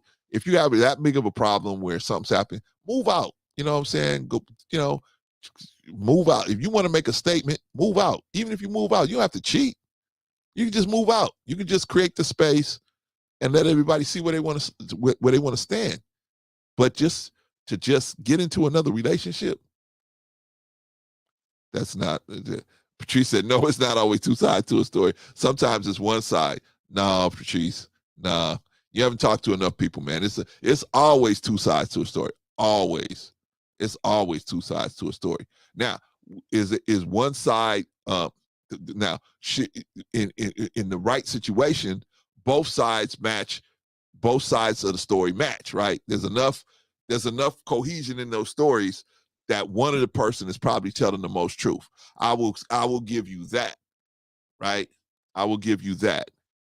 But there's always two sides to a story, because the person that tells the story is going to leave their culpability out of it, typically. Especially women. Women are great at that. Sorry, y'all. But women are typically better than men. Men do it too. I'm not going to say men don't do it too, but men typically are not as efficient at leaving their culpability on the floor there, right? Because men can't fool another man. Like, another man can't tell me, oh, I don't do this, I don't do that. But your wife is keyed your car up and oh, well, you doing something. I mean, you ain't no spring. Just like I'll tell them to go to, man, ain't no Boy Scouts, right? If your car is being keyed and you being locked out of your house all the time by your wife, I don't think it's just because you an angel and your wife just is doing this stuff just to do this to you. OG said, so you don't remember nothing Brother Leon said about his marriage? I do. I just don't take one person and superimpose that on everybody. I just don't do that. I feel like, yeah, his case was his case. This lady's case was her case. I'm not saying that's what I want to get away from, is that every case, we look at one case or two cases and we superimpose that on everybody. I don't think that's, because some people that cheat, their marriage can be saved, right? If you really willing to dig into the deepness and find out what the root of the issue was, maybe it's not a performance issue, it's a misunderstanding. It's a difference of opinion, it's a difference of perspective. Once everybody gets on the same perspective, then they understand that, okay, sacrifice is going to have to be made here. Okay, things have to be done a certain way. That's all I'm saying. I remember that what Leon said about his marriage, well, most of what he said about his marriage, that he had done a lot of stuff, but that's Leon. We can't take Leon and say Leon speaks for every man. That's like Princella saying men are incapable of love because of the men she ran into that didn't love her or didn't show her any love. Now all men, we're going to superimpose that on all men and say all men don't know how to love. That's crazy. I love like hell. So I know you ain't talking about me, right? So that's what I'm saying. We got to take everybody on case by case basis. Now there's some similarities to certain things. I said every marriage. What I say every marriage? I'm saying that every marriage there's going to be two sides to a story. There's always going to be two sides to a story. In every marriage, every relationship. Hell, I got three sons. How did this get broken? The oldest boy had one story. The middle boy has another story. The youngest boy has another story. Where their stories line up, that's where it's probably going to be the most truth at, right there, right? I don't think every marriage, every person cheats in every marriage. We'll put it like this. I don't think every person in a marriage that cheats for the same reasons. That's just my personal opinion, right? Just like I know, Patrice, you got your opinion, right? All men are dogs and they cheat because they want to cheat. Okay, I got it. Patrice say Brother Leon was the only one at fault in his marriage. It wasn't his wife. That's my point. Yeah, but that's according to him. That's according to him. Maybe the wife was doing stuff that hasn't been disclosed. I'm just saying. It's possible. But to say that everybody cheats for the same reasons, no. Everybody pulls the trigger for the same reason, but they don't cheat. In the initiating reason for why they even start out to consider cheating, those reasons are different. That's all I'm saying, right? And it's just no relationship is perfect, right? That's why you have wedding vows. That's why you have vows, right? And in the vows, they never say you got to stay together when things are good. You got to stay together when everything is great. There's always money in the bank. There's, you don't have no financial problems. You don't have to you don't have to put that in the marriage vows, right? They don't have to tell you to stay together when things are good. They got to tell you to stay together when things don't go so good, because if you be with somebody long enough, things are not going to go good at some point, right? Right? There's going to be an issue. Some money's going to come up missing, right? There's going to be some neglect or the perception of neglect. There's going to be some misunderstandings. There's going to be some, inappropriate behavior. things are gonna happen, right? Things are gonna happen. Can't expect in a marriage, everybody, that's a lot of pressure to put on somebody. For 20 or 30 years, you have to be perfect. You can't make no mistakes. That's crazy. But they don't tell you this in weddings. They don't tell you this in marriage counseling, that, hey, there's going to be issues. There's going to be some issues. That's why you have wedding vows for rich or for poor. Why? Because there's going to be some money problems coming up sooner or later, right? In sickness and in health. Why? Because you live in America. You eat food that's grown in America mostly, right? You are going to have a health problem. Not if you have a health problem, you are going to have a health problem at some point. Just by the way they raise the food. Especially if you don't supplement your diet with the vitamins and minerals that you need on a daily basis, you are going to have a health problem. Sorry. So should the person just leave you? I got the big C. I got this, I got that. Right? Should they just leave and say, well, I'm not happy. I'm out. Peace. No, we trying to sell it like, hey, you signed up for it when it was good. So you should be there when it's not so good. Because it should be more than just, I want to be here when it's good. Yeah, we know already, we know you want to be here when it's good. The question is, how much do you love this person? How much do you care about this person? Or are you going to be there when things are not so good? Anybody could love somebody, man, when they smiling in your face, they paying all your bills, they do everything you want sexually, they feeding you. I mean, anybody could be with somebody like that. Everything you say, you right. You right, Clarence. You right. Anybody could be with somebody like that.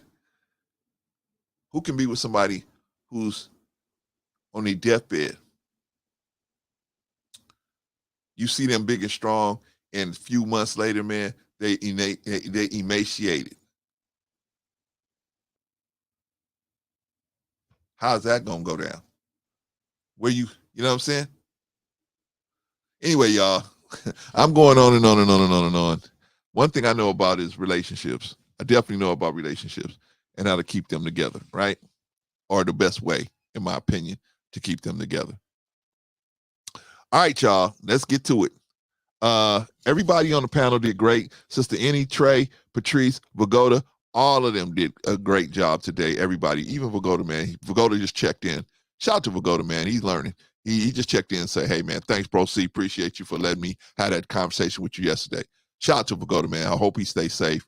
Hope everything is safe for him over there, man, because I know he's going through a lot, right? But everybody did a great job, man. All you guys did a great job. Thank you for coming up. And man, I feel like I'm just on the porch talking to, some friends, man. We just kicking back, drinking a Sprite, right? Shout out to the chat. You're right, Sister Annie. Shout out to the chat. Chat's where it's at. Everybody did a strong performance, very solid performance, very solid, very strong. OG Patrice, man, this girl, man, will y'all tell this girl I can't go on tour with her? OG Patrice said men will leave his wife for a younger woman, but want that wife to stay with him when his health fails him. Yeah, women do the same thing. Women do the same thing. That's just what people that are prone to cheat will do. If you're prone to cheat, you're prone to having your cake and eating it too. You're just prone to do something like that, right? Okay. I don't think there's anybody that won't do something like that if they're willing to cheat, right? A woman will leave her husband for a younger man, right?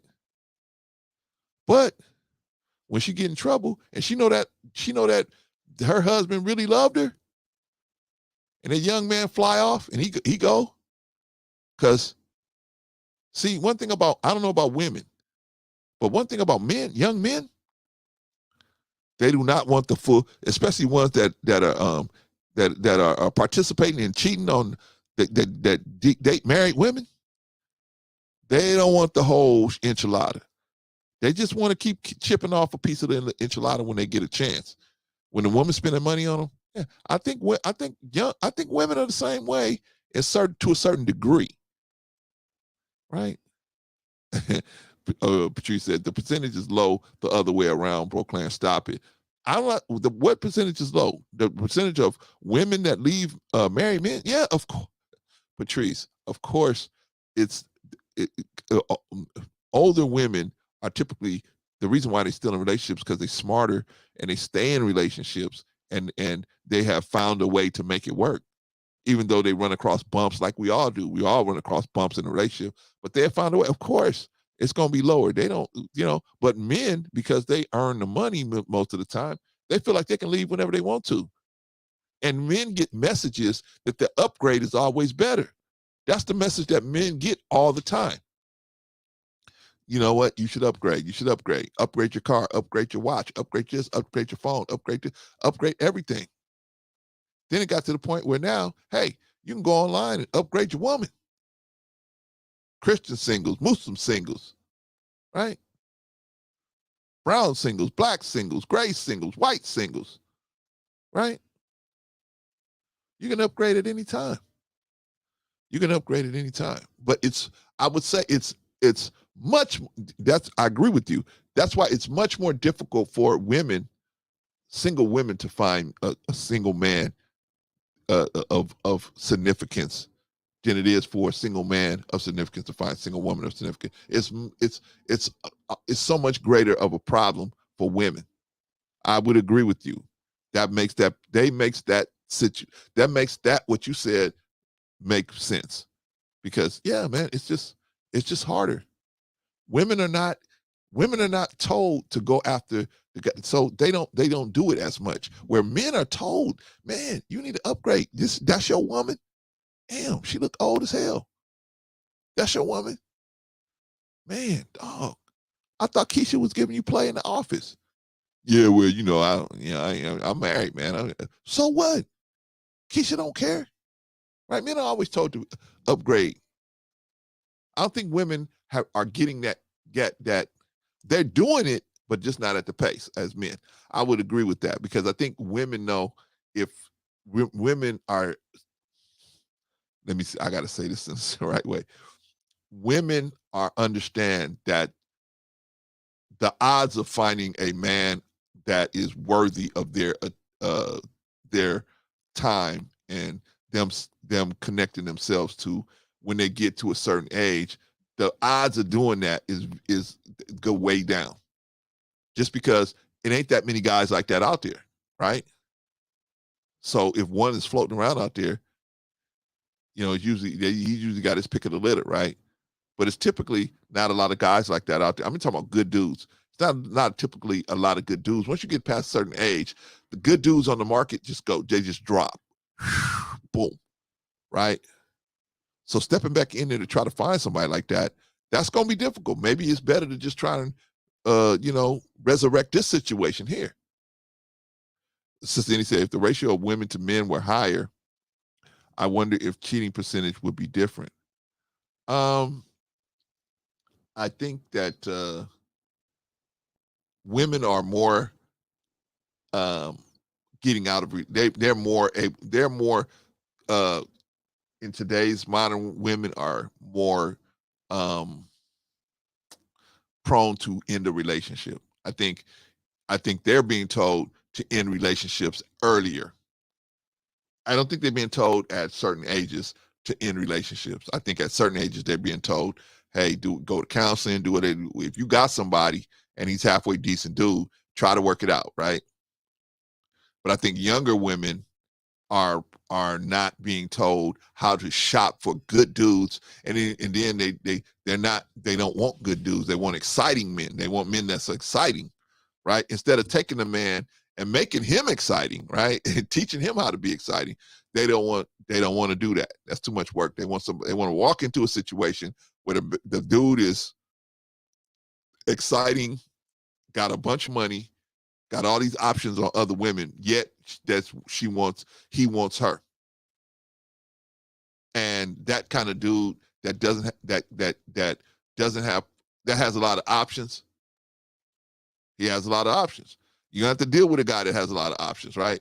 A guy that has a lot of options, you know what I'm saying? You're going to be on the line. You're going to be on the line with a guy like that. And a female the same way. You're gonna be on the line with a female with a lot of options. Me personally, I don't want to be on the line. I mean, if you got that kind of attention, good. But Brother Clint, bro, see, man, I just got a different perspective on things, man. And I don't consider like having to like my wife I got now. I love her, but if she came and said, you know what, I fell in love with this dude I met at the grocery store this afternoon, right? I said, okay. I said, okay. What can I do? I know that's nothing on me. That has nothing to do with me. Unless you came to me and told me. And I know you didn't come to me and tell me, because I would sit down and discuss it with you. So that's my personal situation. I try to keep that door open all the time, right? I think that's one of the reasons why I made it so long, is because the door was always open. I was in any issue that came up, I found out about it in a way enough time to try to see if I could do something about it. But everybody don't do that, right? Most people, they check in with their spouse once every 5 years, every 10 years. You can't do that, man. You got to check in with your people every season. Every time the seasons change, you got, hey, what's going on? We still on this plan? You still good with this plan? Because maybe they say no, then hey, okay, something's going on here.